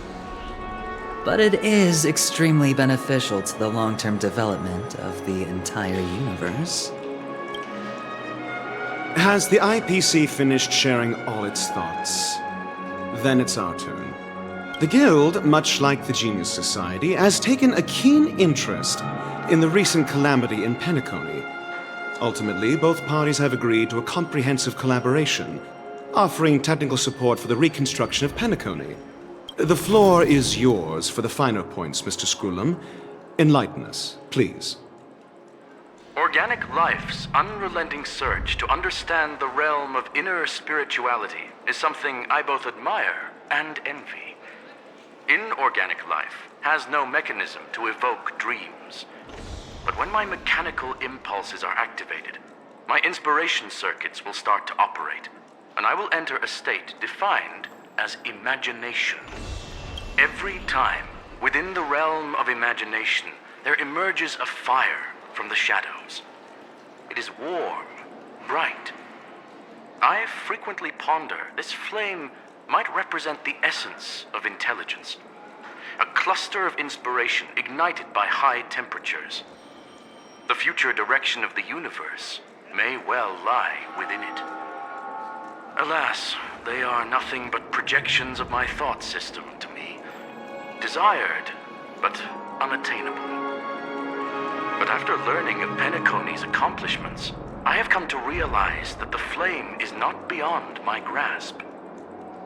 After deliberations with my partners, we have decided to defer the progress of the Simulated Universe project, and instead assist the Intelligentsia Guild as technological consultants in the research of the Dreamscape and Memory Zone, so that these assets may be better used to serve humanity. Not only that, we've also established contact with the Garden of Recollection through the IPC, and they've pledged their support for our research endeavors. I'm truly happy for the Dream Chasers on Penacony. The cosmos' brightest and, let's admit, dimmer intellects are now at their service. But, never mind. At the end of the day, this is a positive outcome. No wonder everyone insisted that she be there. It heartens me to learn that everyone is willing to put aside their differences for Penacony's plight. I trust that everyone will surely reach consensus in the upcoming negotiations. Looks like Penacony's future is decided. I'm wondering, is there anything else the crew is concerned about? Peace is our greatest wish. Beyond that, we desire nothing else. Well, that's good. Now that everyone's minds are at ease, I shall take my leave. You may now depart with peace of mind. The Alliance will deal with all subsequent procedures. If that's the case, it appears that we have nothing else to worry about on Penacony. Looks like it's time for us to embark on a new voyage. Sounds good to me. You two head back to the Express first. I'll pick up March and deal with the checkout procedure. Oh, also, Miss Black Swan, you have a matter to discuss with me, yes? Nothing escapes your attention, Miss Navigator. You've been with us this whole time, huh? In any case, she and I will be waiting for you and March on the Express. Let's go. Our time on Penacony has come to a fruitful end. Penacony's journey ends here. I guess it was pretty fruitful.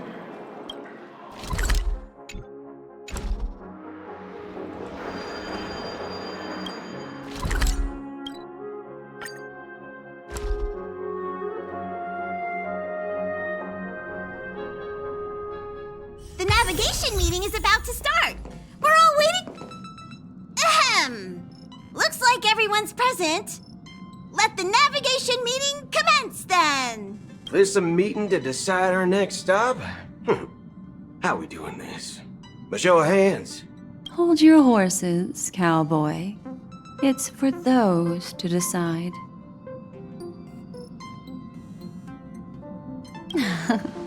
Shouldn't this be expected of a memo keeper? Allow me to explain. Mr. Boothill and Miss Black Swan submitted a request to temporarily travel with the Express for their own personal reasons. As you all may know, the Astral Express never declines any passenger whose heart yearns for the distant stars. Therefore, they will be traveling with us for a while until they reach their destinations. Whoa, the Express is going to be much livelier now. But, Miss Black Swan, you better not use your memo keeper abilities to pull any pranks. Understood, Miss March. I promise you, you'll never see me in your room while you're taking a break.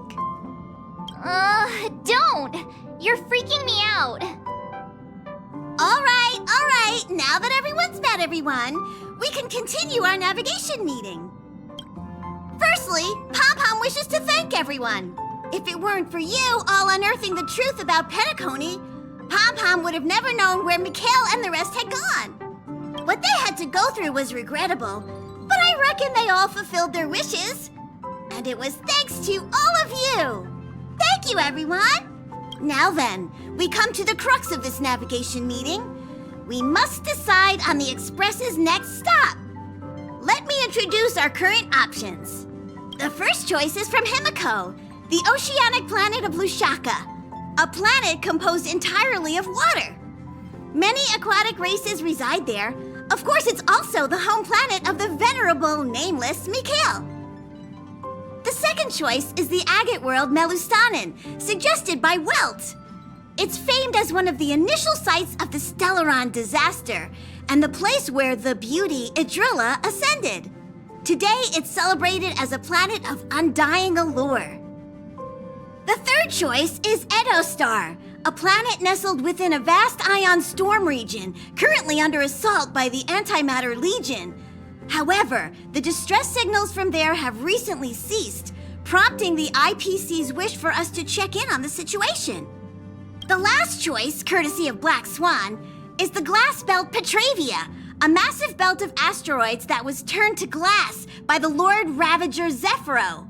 These days, it's apparently known to house one of the branches of the Morning Actors Troupe. Ooh, so many options. I'm seeing stars already. Next up, everyone will select the destination that they wish to visit, and then we'll put it to a vote. If that's the case, how about we go to Edostar first? If that planet really is in danger, then we should go help them out. March is right. Though the fact that the distress signals have ceased means we're probably too late. But I still think we should investigate the situation there. You and Dan Heng make good points. I'll throw in a vote for Edostar too. If that's the general sentiment, then we should indeed investigate. I vote for Edostar too. 4 votes for Edostar. 1 vote abstained. Looks like we have a winner. Next stop, Edostar! Then this navigation meeting is adjourned. I'll go check the warp jump coordinates. Everyone can catch up on some rest in the meantime. When it's time to make the jump, Pom-Pom will make an announcement. There's still some time before the jump. What should I do? Oh, you're here. Seeing your reflection among the stars in the porthole really does seem somewhat surreal. How about it? This journey of beautiful dreams. Was it to your liking? That tinge of regret I sense. Oh, these are the kinds of lasting memories I cherish. So, how about you hand that small parting gift back to me? I'm quite eager to have it back. Oh?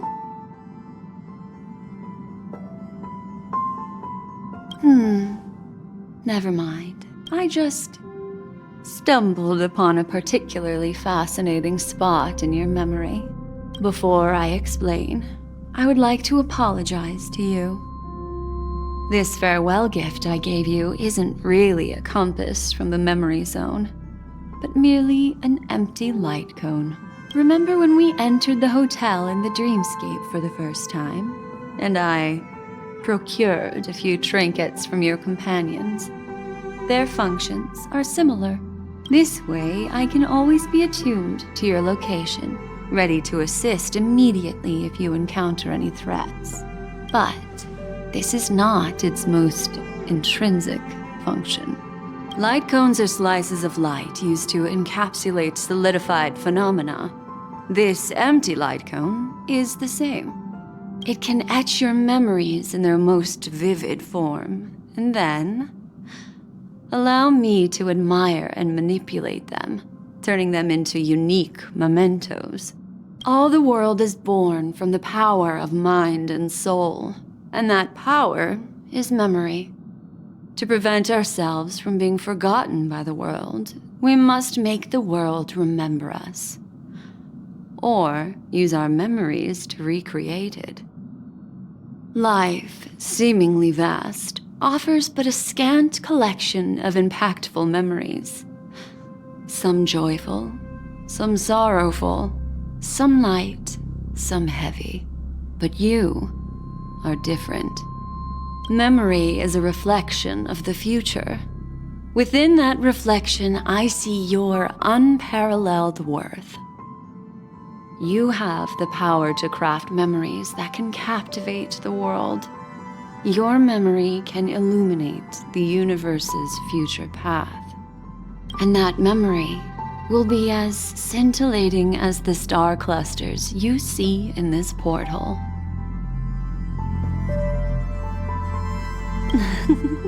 How adorable. But do you know the deeper meaning behind it? The reason is simple. In this grandiose and ostentatious dream of the families, only you personally experienced the entire course. Patience, my friend. I will reveal the answer to you, but that time is not now. Turn around and take a look at your friends. Every one of them is reveling at the arrival of their next destination, all filled with hopes and expectations of their own present and future. Revealing everything at this moment would be a bit of a buzzkill, wouldn't it?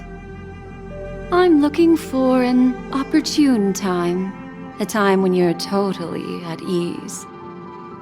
Perhaps when the night grows hazy and you're about to drift off would be the most opportune. How about one fine night? I will prepare the candles, aromatics, and even a cushy couch to create a cozy dreamland for you. And then I will tell you the answer in the form of a little bedtime story to lull you to sleep. Hi! Hello! Attention all passengers! The express is about to make the jump! Please be seated and hold on! It looks like we're finally about to set off. There are countless gleaming memories out there waiting for us. Why don't we just leave it at that for now? That's right. As a small token of compensation for playing that little trick on you with the empty light cone, I will gift you with some words. They hold great significance to me. Life is akin to a winding labyrinth where memories serve as our sole companions. You'll remember these words dearly, won't you? In the year 2158 of the Amber Era, the first year of the new epoch, the universe resumed its intended trajectory. The kindling of conspiracy smoldered in Penacony, the land of the dreams. Failing to erupt into a blaze, it instead flickered briefly on Klapoth's anvil, before vanishing in the blink of an eye. The dead and those fated to die remain in their eternal slumber, while the living find solace in deep sleep. All clamored in a cacophony of silence, and then went about their own ways. The cosmos emanated a vitality characteristic of a new era, all for the modest price of a brother and sister's mild grief. Babies are born as stars extinguish. The silver rail unfolds. The story of the Astral Express comes to a close, yet it also embarks anew. Time marches forward, heralding the arrival of a new chapter in the history of trailblazing expeditions.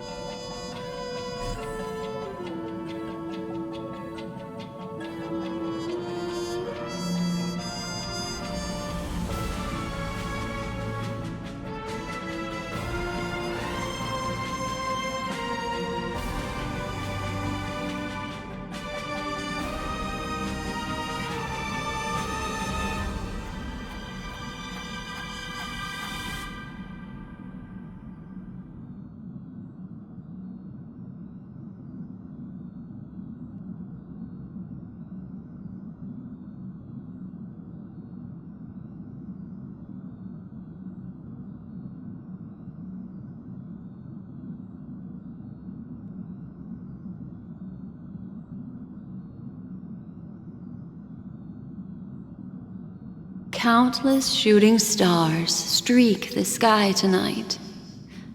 If you can pick the right one, it will carry your wish to thousands of distant worlds. You're feeling very relaxed now, aren't you?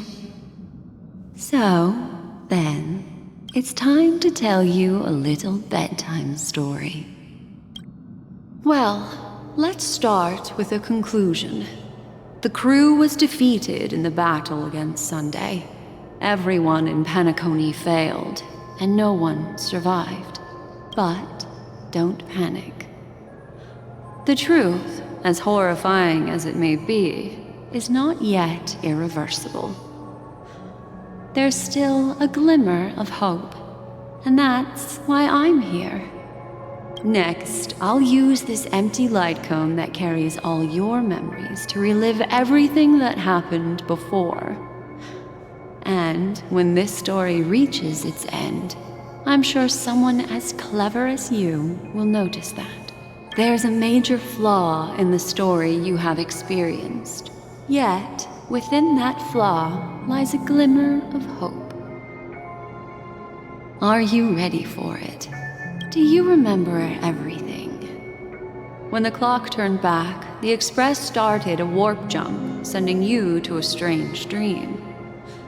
You were bewildered back then, and then a Galaxy Ranger named Acheron showed you a way out. When you arrived at the Reverie Hotel, you met the doorman Misha and had a confrontation with Aventurine, an IPC representative. Thankfully, Acheron appeared again and helped you. After that, you saved Firefly and explored Penacony together. During the tour, you ran into Sparkle disguised as Sampo and accidentally entered a child's dream. There, I rescued both of you from death, but Firefly didn't return to reality. She realized the truth and tried to involve you in her plan, but that resulted in an accidental death. Even more unsettling, you soon encountered another murder. The 2 cases of death prompted you to investigate the truth behind the sweet dream. Despite your efforts to gather information about the 2 victims, you didn't make much progress. But you did learn about the watchmaker from Gallagher. Meanwhile, Aventurine was secretly carrying out his scheme, in which you were one of the pawns. In the midst of a fierce battle, Acheron revealed her true identity as an emanator of the Nihility and unsheathed her sword. That strike foiled Aventurine's plan and opened a passage between the sweet dream and the original memory zone. Upon your arrival at Dreamflux Reef, you learned the truth that death was actually dormancy, as well as the truth about the dreamscape, the Stellaron, and the bellboy, Misha. You split up with Sunday and Robin, looking for a way to seal the Stellaron. However, it turned out that Sunday and the Dream Master had their own hidden agenda. And you had to engage in an ultimate duel on the stage of the Charmony Festival. Finally, the story reached its conclusion. You emerged victorious, with the Trailblaze triumphing over the Order, and Penacony embracing a bright and peaceful future. This marks the end of the thrilling journey in Penacony. I'm sure you've already noticed something unusual, haven't you? The major flaw, which contradicts all the known information, hides in this story.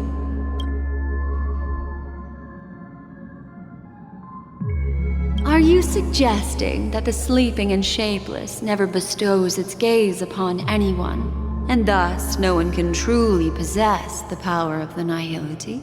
That's a very astute guess. But unfortunately, Acheron did progress further down the path of the Nihility. Her unwavering belief in liberating the world from the grasp of paths surpasses the capabilities of ordinary humans. I'll discard that incorrect answer for you. Take your time and think it through. What is the fatal variable?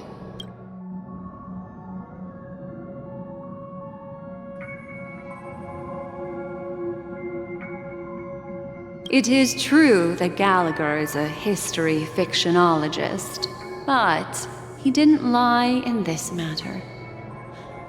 In addition, death and dormancy do arise from the same concept, don't they? This is not the fatal variable in your adventure. Take your time and think it through. Well, although the fake deaths of those two ladies don't align with our initial assumptions, this fact itself doesn't contradict the information we have so far. I'll go ahead and eliminate that incorrect answer for you. So, what is the fatal variable?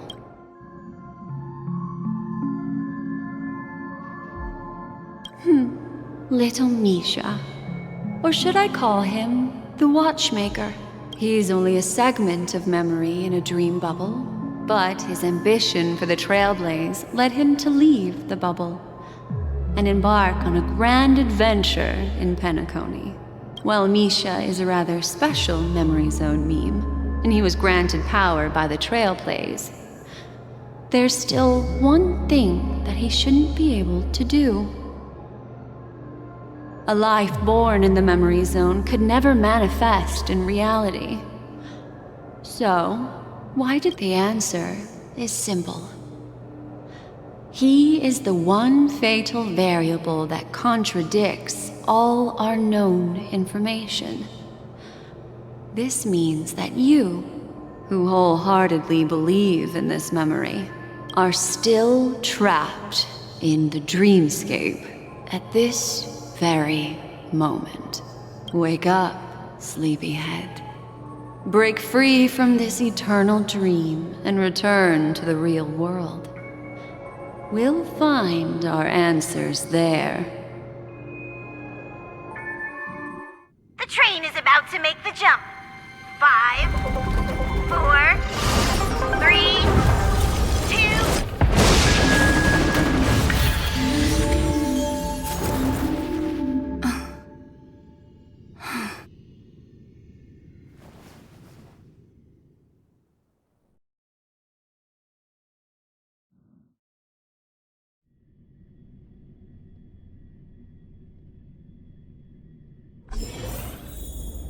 This way, darling.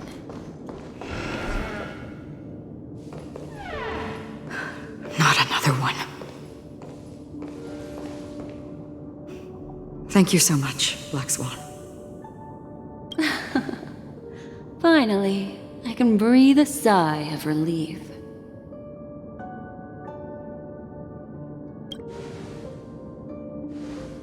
I understand you must be confused, and will do our best to shed light on the situation.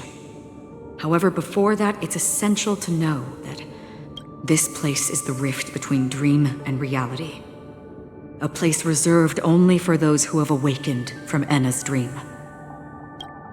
Do you remember Sunday's ambitious plan? He intended to harness the power of the Stellaron, the collective will of over 100,000 Oak family members, and the desires of everyone in Penacony to usurp the harmony and restore the order. Unfortunately, it didn't stop there. From the early days of our journey into Asdana, we were already affected by the Stellaron. That strange dreamscape where we met. Maybe it was a sign that your thoughts were beginning to drift away.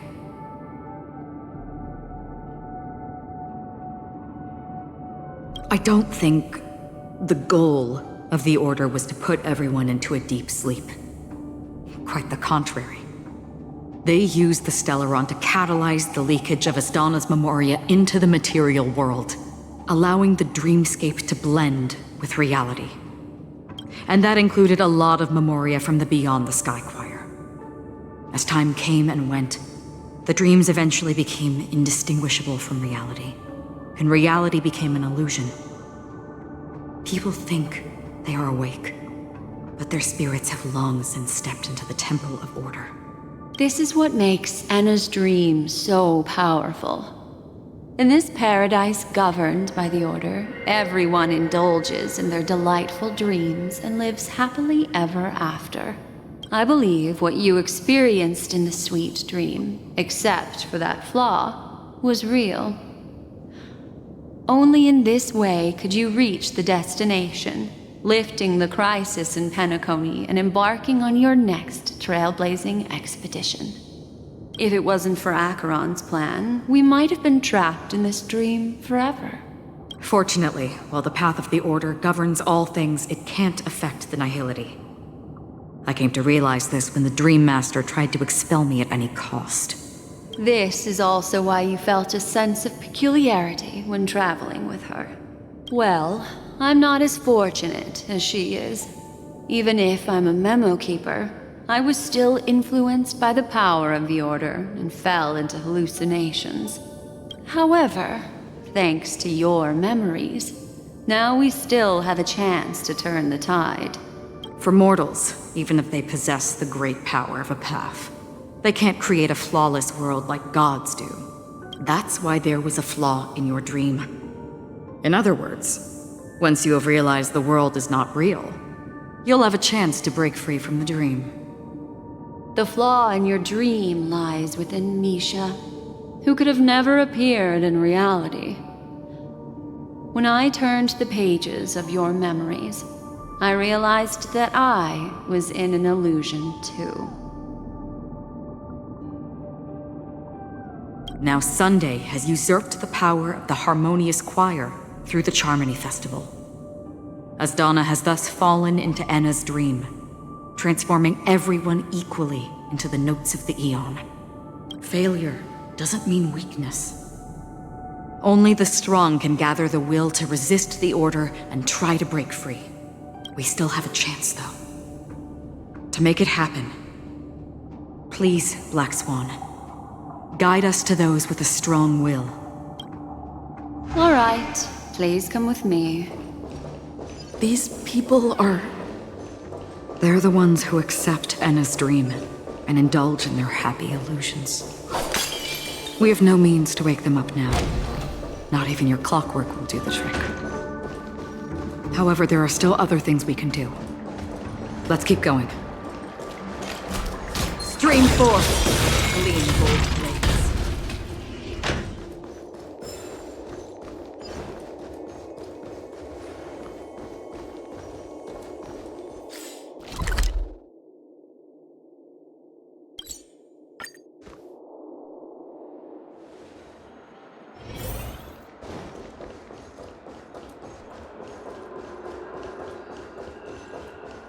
Here we are. It's... Robin?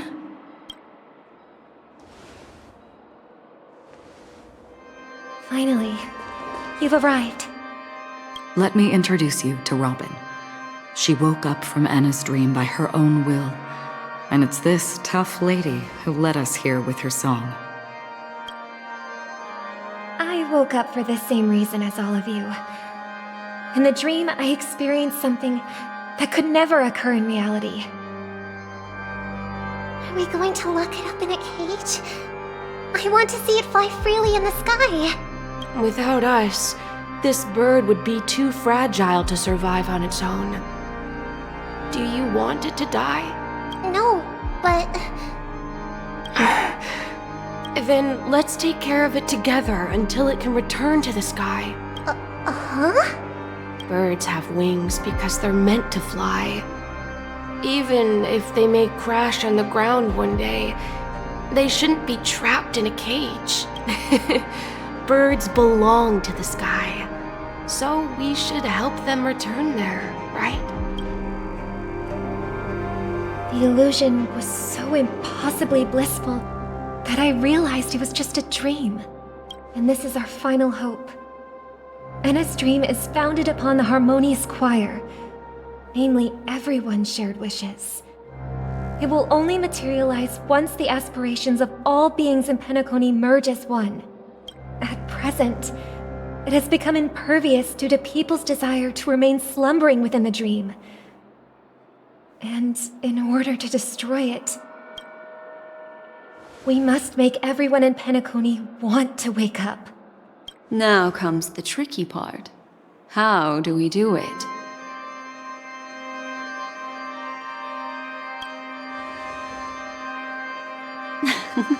You want to go back? Unfortunately, human consciousness always gravitates toward reality. Now that you've seen the flaw in the dream, there is no turning back. Humans yearning for sweet illusions borders on obsession, leading them to subconsciously resist the harsh reality. Therefore, I carefully selected a moment where she was completely unguarded, guiding her to uncover the truth herself to make her regain her consciousness. However, to wake up everyone in Penacony and get them to share the same determination, that would be nearly impossible. Indeed. I'm afraid it's almost as difficult as resurrecting an Eon. But we can't just stay here and do nothing. This is a critical moment for the whole universe. Who cares about some dumb number?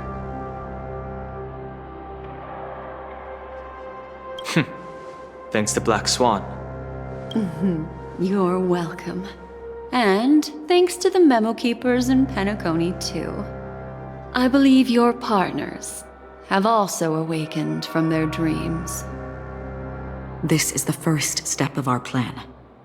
With the assistance from the Garden of Recollection, those who possess a strong will, like you, will gradually awaken from the dream. These free wills are the discord that will sway Anna's dream. However, awakening a mere handful of individuals is insignificant compared to the vast number of people immersed in the dream. We must find other ways to awaken the free will of millions of people within a short period of time. If breaking through from the inside proves challenging, we can seek assistance from the outside. We've long been aware of a potential solution. Asdana is a galaxy known for its abundant memoria and the remarkable phenomenon known as synesthesia dreamscape.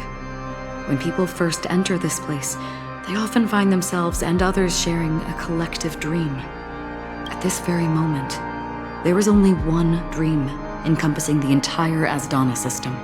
So, you mean, if we can attract a large number of outsiders to this system, their free will would intertwine with this dream and shake it to its core. However, those outsiders might also succumb to the dream and become the foundation of the Order instead. The real challenge is, how can we gather a huge number of people as determined as you within a short period of time? Looks like the Jade Abacus of Allying Oath will be the only solution. No need for that. Keep your once-in-a-lifetime treasure. We don't need to bother the Cienjo Alliance for such a tiny request. You want thousands of people with unwavering free will? That's easy. Just leave it to us Galaxy Rangers. You can gather Galaxy Rangers? Outsiders may see Galaxy Rangers as elusive and disconnected individuals, and actually, they're right. And that's why we have a tacit understanding among us. Do you know what it is, Acheron? It's the relic I returned to you. Exactly. Its owner must have told you that it's meaningless to anyone other than a Galaxy Ranger, and that it can only fulfill its purpose when returned to its rightful owner. Because it's a burial artifact, worthy only of a hero who has served the Galaxy Rangers with honor. When its light illuminates the universe, it means the fall of a hero. And in the direction it falls, countless meteors will streak across the sky. Those meteors are Galaxy Rangers, coming from all corners of the cosmos, driven by a shared purpose. without questioning the cause or counting the cost. Because we abide by a common principle. The shooting stars of the hunt only descend on the longest night. And with them comes the dawn. We've stayed silent for far too long. Now, it's time to remind all the cowards, oppressors, and villains of the universe of our presence. I'll be the one to ignite the first spark. Once the dreamscape is swayed, I'll complete the second step. I'll fine-tune the slumbering souls with the Song of the Harmony, interrupting them with the discord of Trailblaze, and guiding them towards reality. It's true that some people are born strong, and others are born weak.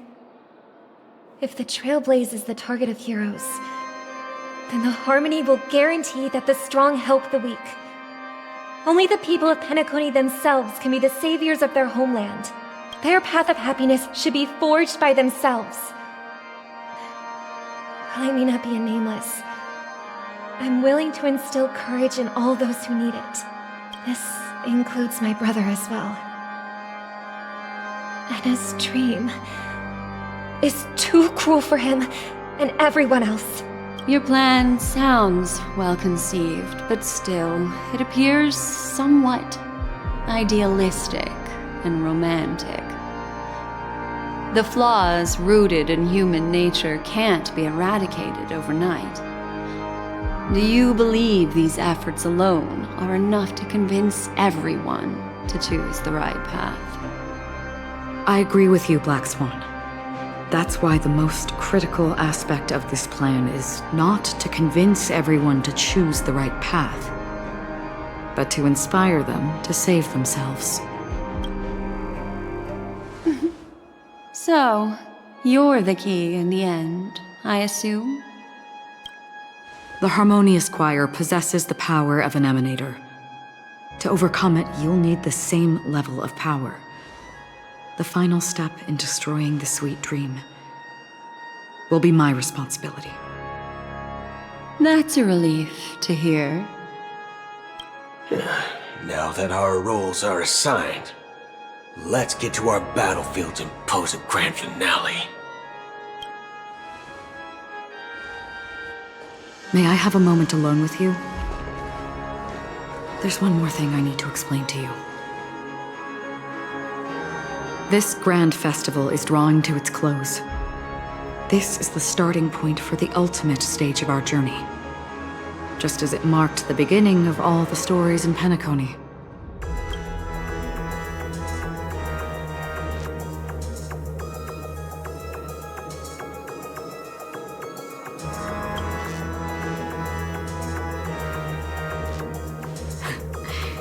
Only by reflecting on our steps can we remember the path we should be walking on, and the companions who have walked alongside us.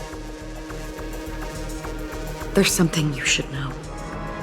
We were able to locate you within this boundless dream, and find the key to breaking free from the dream, all because of one person's unwavering dedication. Firefly. She awakened from the dream ahead of others, discovered the Express amidst the stars, and brought us valuable information about the remnants of the Order. She may have been aided by the script, and it came at a cost. As you know, Firefly is a stowaway who entered the dreamscape in a different way from ours. Without the dream pool in the hotel or assistance from the family, she can only awaken from this dream in one way. A real death. We mustn't fail her determination. I'm not implying that we must win this fight no matter what, but our resolve should match that of that courageous lady. Are you ready?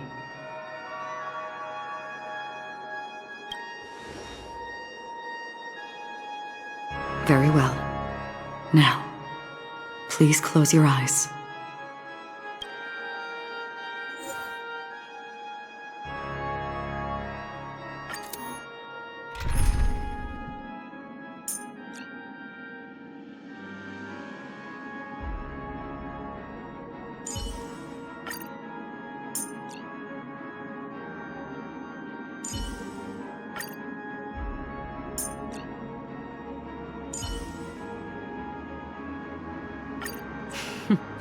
So it's you.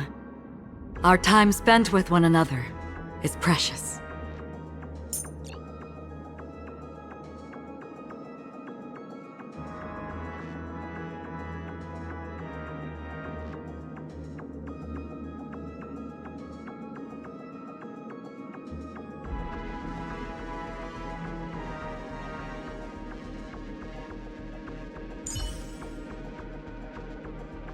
As the protagonist of your own story, it's up to you to overcome and forge ahead.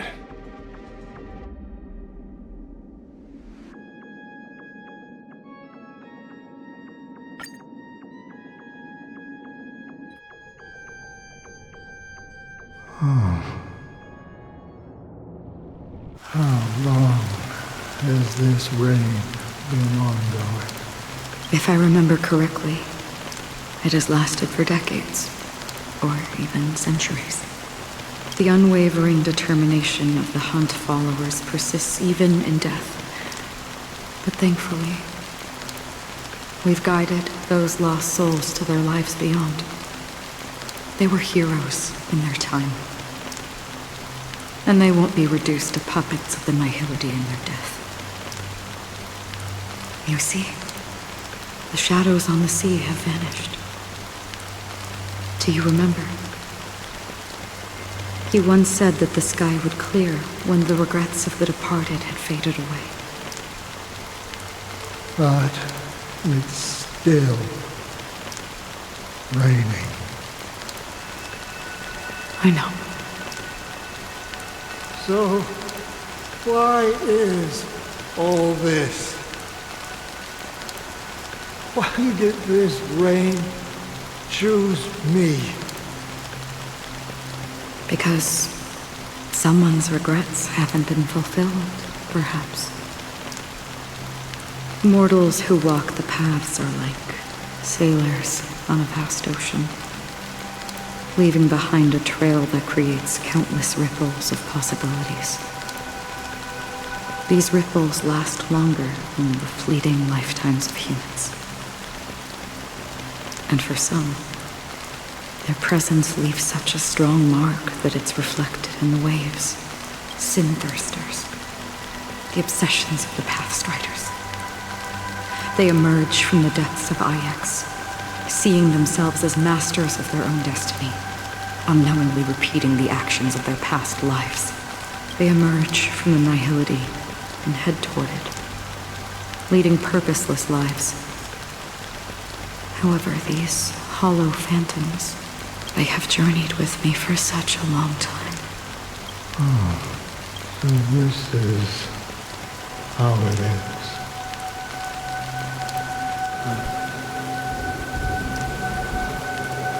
I'm already dead. Yes. Are you watching over me?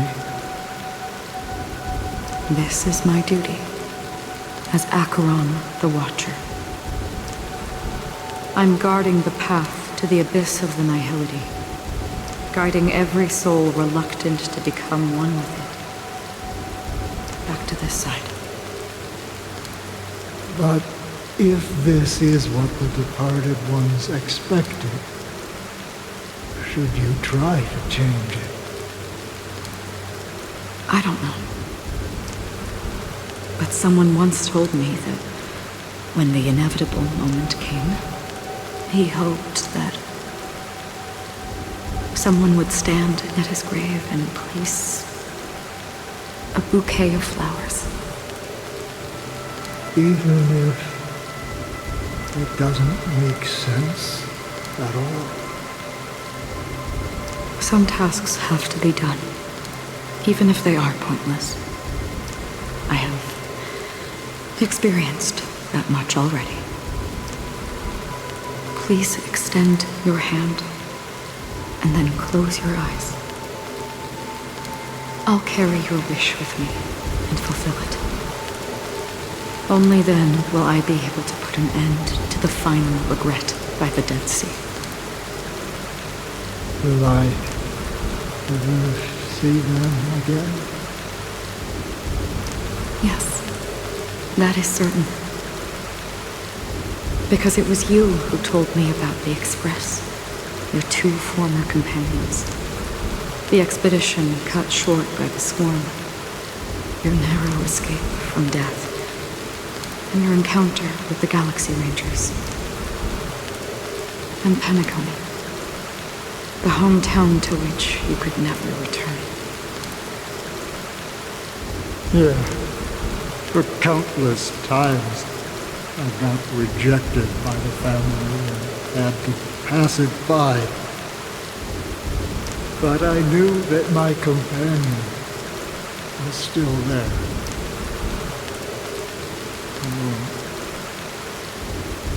Okay. Are you still there? Take my hand and come with me. We will leave this place. You'll embark on a long, long journey, shrouded in darkness. But fear not, as a touch of red will be awaiting you at the end of the path.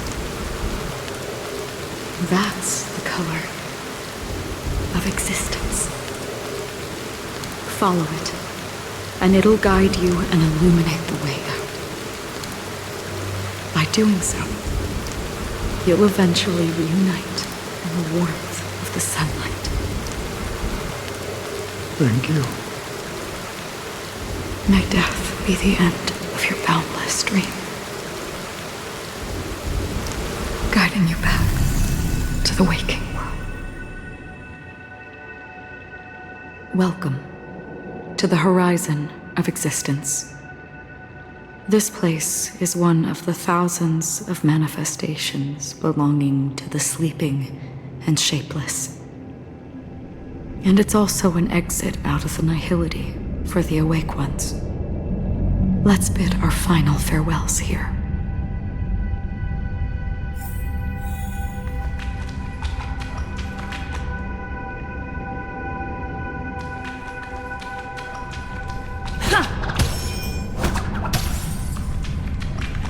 Please always distinguish between reality and imagination. All right, Gray. Life is akin to a winding labyrinth where memories serve as our sole companions. May your schemes be forever concealed. Anna's dream is too cruel for him and everyone else. To the imperfect tomorrow. I still remember the question on the invitation letter. Why does life slumber? Why does life slumber? We don't know the answer yet, but we're about to awaken from this dream. Or perhaps such is the answer itself. Leave this place. Return to where you belong. And awaken Penacony from this dream. As I said, our plan is not about convincing everyone to choose the right path, but about inspiring them to save themselves. So, when will people actively save themselves? The answer is when they are in desperate situations. Like a drowning individual in the deep sea. When one's body and mind bear immense pressure, agony, confusion, and despair will follow. I firmly believe that. The fragility of humankind often freezes them in their tracks. But in truly desperate situations, they will strive to save themselves. And now, Penacony has enough heroes to lead them forward. It's through this inherent, self-centered instinct that people exert their utmost effort, even when they know their struggle is fruitless. As absurd as it may seem, it's their resistance. As for now, it is time to guide them, not as a savior, but as a nameless among those mortals. In this way, you will reunite in the warmth of the sunlight. The rain is intensifying. Before we part ways, please allow me to ask a few final questions. So far, you have forged unbreakable bonds with numerous individuals and entities in the Sweet Dream. Might I ask if you fear severing these bonds with your own hands?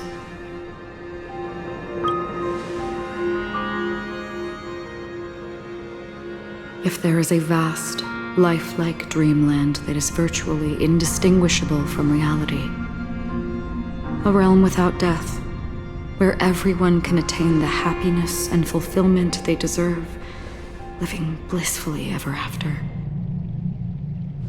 I would ask, would you wish to stay?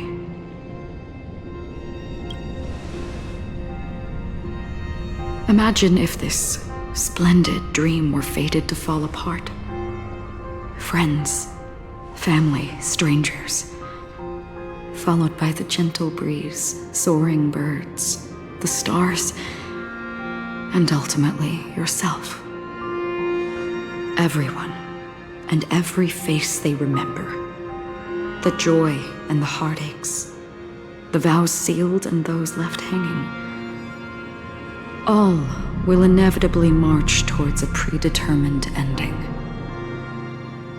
If you had grasped the journey's finale right from its inception, I would ask, would you still embark on this journey? I'm glad. The answer itself doesn't matter. What matters is that you've made a decision. Listen, touch, and ponder. And therein lies the sensation. Cherish it, because that's what makes us exist. Such is the only answer humans can offer when facing the nihility. If the nihility represents the primal fear of life, rendering any lofty convictions insignificant under their imposing shadow, then behind this shadow, there must exist the most fervent source of light in the world.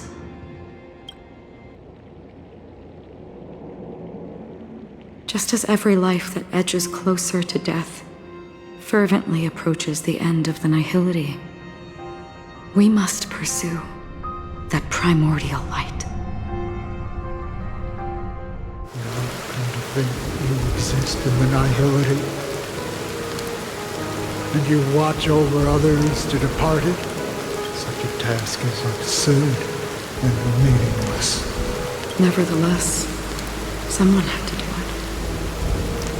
As for the meaning you mentioned, even if it's a meaningless task, I've come this far, haven't I? Even if the future you forge may not even belong to you. It may not belong to me, but it definitely belongs to someone. What hardships you must have experienced. In that case, allow me to do something meaningless too. Please, do me the name. Perhaps my existence will vanish in the next moment. Nobody will remember this conversation or your answer. But I believe that your name should be remembered. And this universe will remember it as well. For me, some things are difficult to recall, yet there are others that I find challenging to forget. Such is memory. a creation of the past that blossoms into significance in the distant future. I remember that marks the start of my journey. The origin of the vibrant red hue in my life. And the most fervent element amidst every tempest. That's my name. Raiden Ozen Mori. May.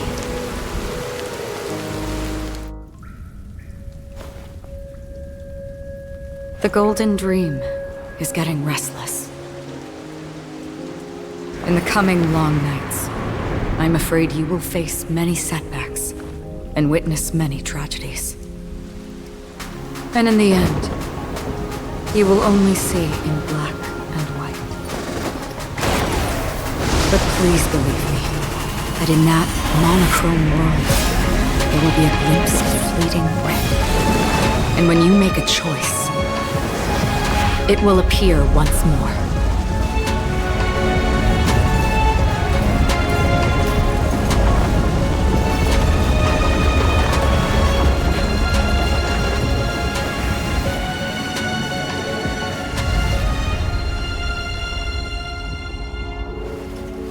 What you must do is ponder its significance, then return to the waking world.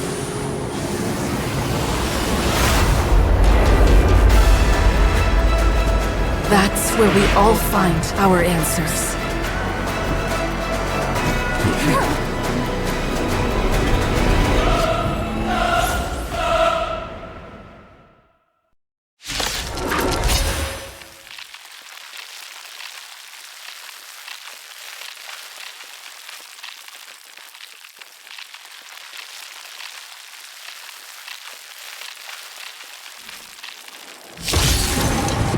Broken free from the dream of order. We've done enough sleeping already. Let's show them a wake-up call.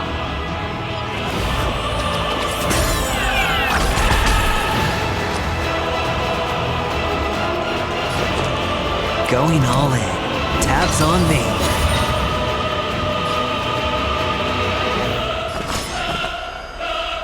Calm your body and mind. Your disorderly noise!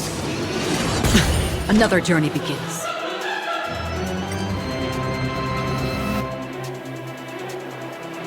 Where are you going? Again? No dirty tricks, alright? All in! The dice have been cast. Bust. Or maybe I'll take it all!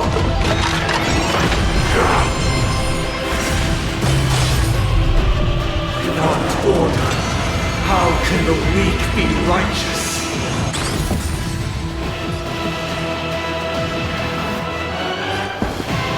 Listen to our song.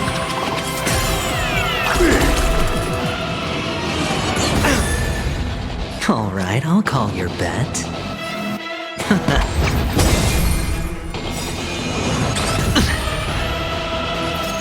I weep for the departed.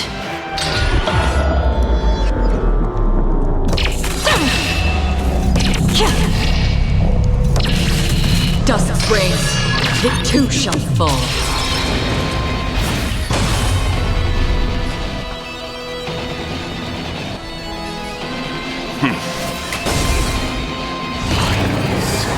Nobody resonating!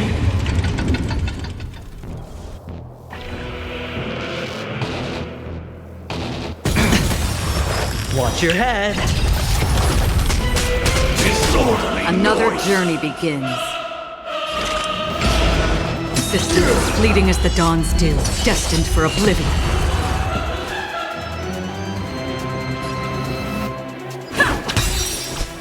Let's play our own melody.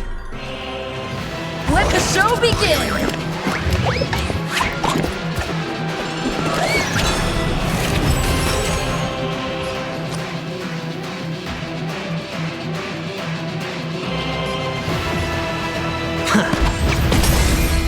You can still walk away.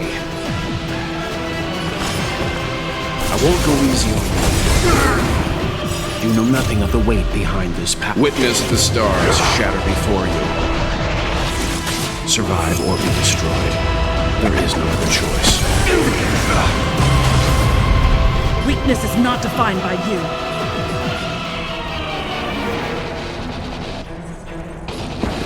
Awaken from your dream.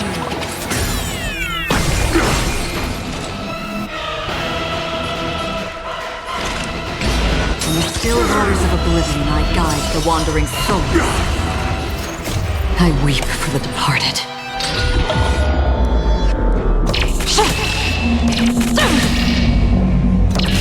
Dusk's reign, it too shall fall.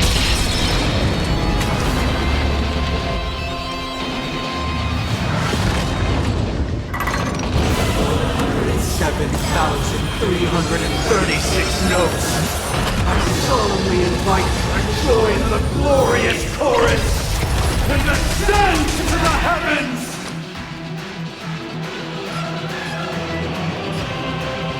Can't lose this one.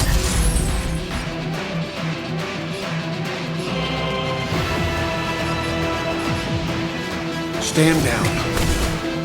Everyone, keep up with my tempo. Listen to our song. No dirty tricks on me. Uphold the truth, and you will be protected. Going all in. Tabs on me. The dice have been cast. Bust. Or maybe I'll take it all. Watch your head.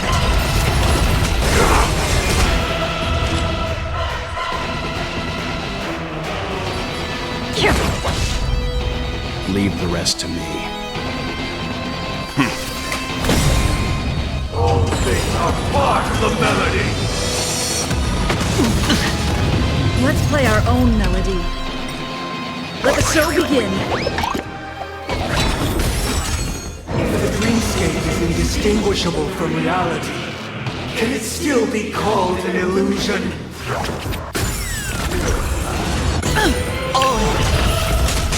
Edge your base. Noise! With this perfect melody I command, recreate paradise anew!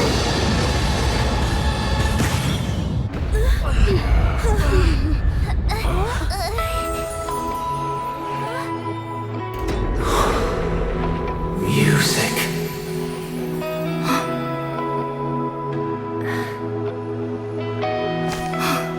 There seems to be another kind of sound coming into the Order's symphony.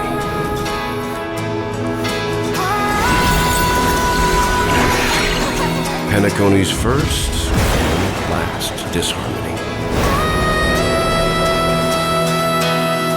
I'll take the lead.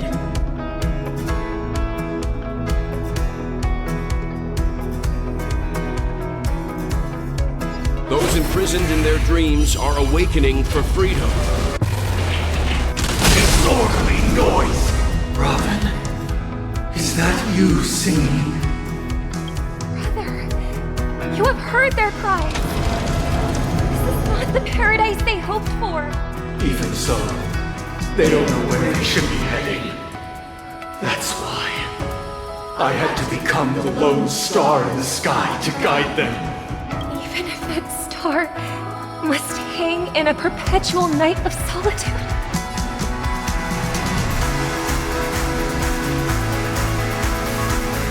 Let's play our own melody. Let the show begin. You know nothing. Survive or be destroyed. There is no other choice. Noisy. The dice have bust. Or maybe I'll take it all. Watch your head.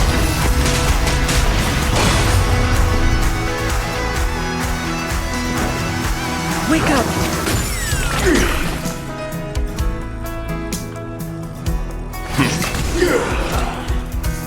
Destined for oblivion.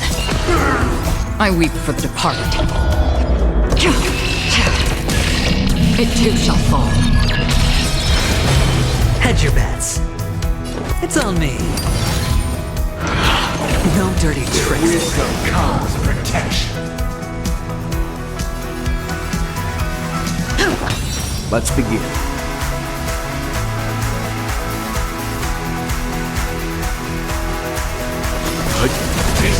Another journey. Noise is fading. Enjoy eternal peace. Sure, I'll play along.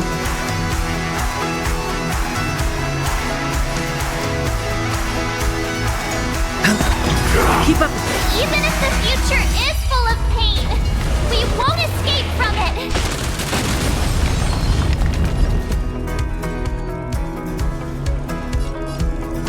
Listen up. Time for some hardship. Stand down.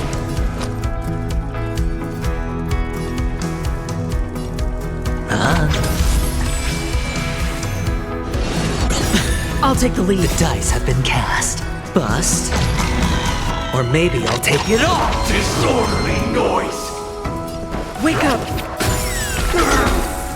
Let's play our own melody. Let the show begin.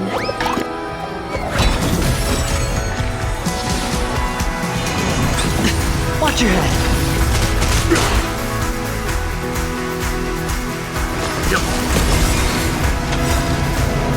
All things are part of the melody.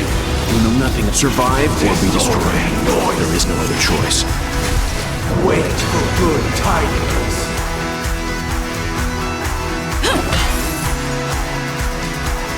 It's all me. Still waters of oblivion. If we had never experienced solitude, how could we have embarked on different paths? Now, our final talk has concluded. All the work of creation has been completed. The inevitable day has arrived. The embryo of philosophy will reshape for us all of reality. If your paradise can save more people, sever my path with your hands. Truth. Hands up, the wheels are spinning across the plains and valleys deep to dawn. The wheels that sing. Better make a choice. Witness the will of the weak!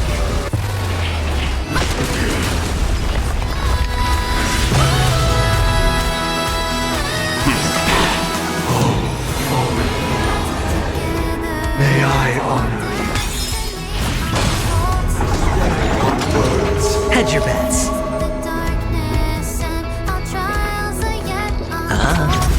With this 7-day vow, I command you to heed my summons.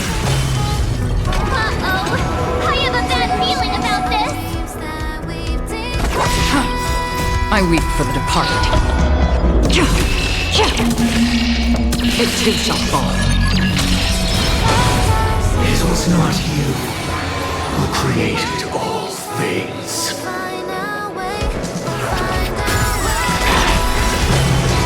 was humanity that created you. Divine being will become the foundation of our paradise. How insolent! The dice have been cast. Bust. Or maybe I'll take it all. All in. How insolent!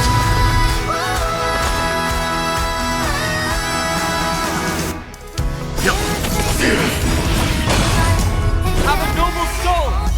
Don't be shackled by the past!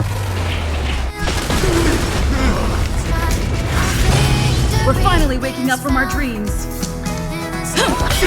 Another journey. Let's play our own melody. Let the show begin.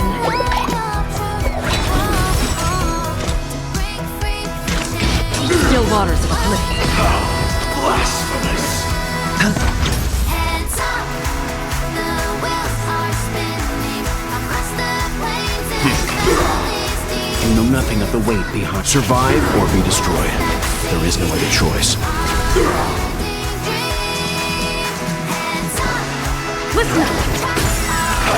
Sure, I'll play along. Destined for oblivion.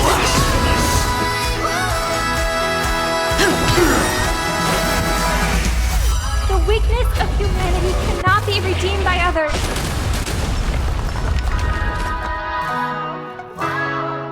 Stand down. Hedge your bets. It's on me. By the solemn desire for order. Stop it! You want to achieve the purpose you promised. But the order is not the only choice. Your happiness and the meaning of life lie in defying the nihility.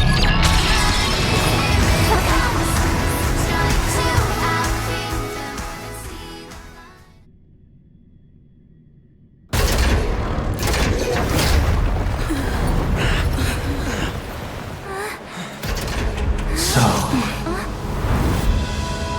why does life slumber? Because someday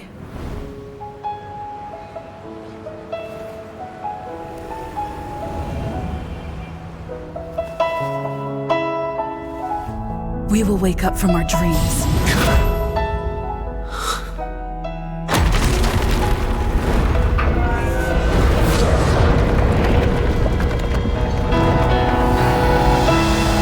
The night is still too short.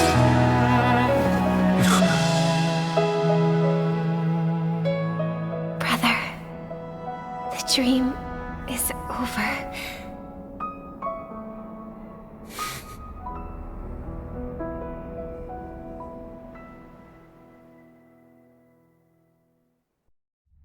In the first year of the AE 2158, a fiery conspiracy erupted in the land of the dreams, but soon faded in chaos and destruction. Whispers carried the tale of those fateful 48 system hours, when a sun teetered on the precipice of collapse. A paradise stood on the brink of destruction, and a world was poised to surrender to its new master. Amidst it all, a body decayed, a pack of vultures gathered, and a brother and sister were doomed for eternal separation. And so, an eon succumbed to slumber once more. Some celebrated this fall, while others mourned. Among the insignificant witnesses, mere specks in the vast tapestry of the universe, it was said that this time, the Eon met their demise with dignity. As the cosmos bathed in the radiance of a pure dawn, a tempestuous storm brewed on the horizon. The chant of everything for the Amber Lord grew ever louder.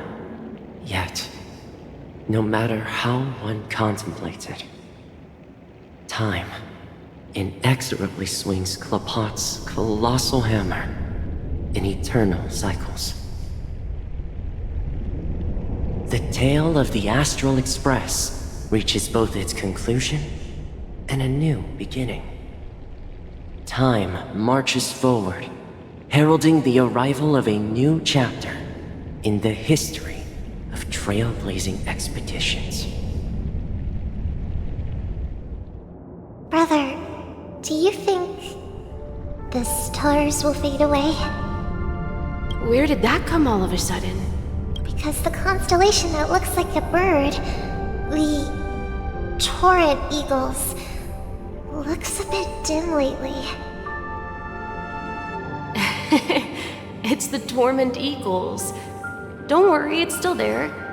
It's just it's located in the inner ring of Penacony and can only be seen when spring and summer overlap. As for the question you asked, I think stars do die, just like people. But do you know, sister? No star actually belongs to the present. The light we see from them is from a long time ago. even after the stars perish. Their light will travel millions of light years, spanning countless years, to illuminate the night sky of another world. In our paradise, I believe there will be a star like that, shining with the same light. Its radiance will last forever, and its name will be happiness. No, not just one star. We should have 2 stars. Or maybe even more. Yeah, you're right. It's a deal. It's a deal then. This is our promise, and nothing will sway our ideals. Yeah, you bet.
It's a pleasure to hear your voice again. Congratulations. You've become the biggest winner of this festival. Are you calling just to poke fun at me? No. I'm just impressed. Not only did you venture alone into Penacony and discover the truth of Dreamflux Reef, but you also managed to escape with the help of that Knight of Beauty. Remember the recording you received from your Trailblaze friend? It's now the most valuable chip in this game. However, this came at a high cost. Losing a cornerstone is a hefty price to pay. Diamond just called a meeting to discuss what to do with you. Just as I expected. So is Diamond planning to demote me, or kick me out of the 10 Stonehearts? Why don't you take a wild guess? Well, alright. Then I'll guess. He's going to promote me to P46? Alright. What will you wager? Are we talking about a real bet here? I don't want to wager anything just to escape your clutches. But if it's just a friendly bet, I'll put on the line what I did when we first met. I'll bet my life, ma'am. Interesting. But since it's Diamond's call, no one can predict the outcome. I'm on my way to Penacony. Once everyone is settled, we'll return to Pier Point for the final showdown. Sounds like I'll be out of the action for a while. Finally, a chance to kick back and relax. Yeah. Leave everything to me and Topaz, child. Thanks to you, as soon as the Jade Stone was delivered to the family's compound, we finished up our preparations. The seeds we planted have taken root. Soon, it'll be time to reap the rewards. Huh?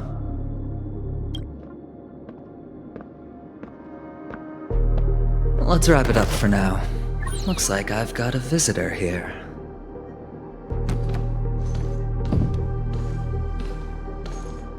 Oh, so many surprises today. Didn't expect a Galaxy Ranger and wanted criminal to show up here. One who managed to take out 2 IPC members under the noses of our fleet. Do you understand what that means? Screw wubba boo, I just put him to sleep. Don't try to intimidate me with that nonsense. Besides, I've taken down more IPC lackeys than the residual value you squeezed. And I don't mind adding a few more zeros to my wanted poster. I have a question for you. Be honest, or I don't mind putting a bullet into your head. Tell me, where is Oswaldo Snyder?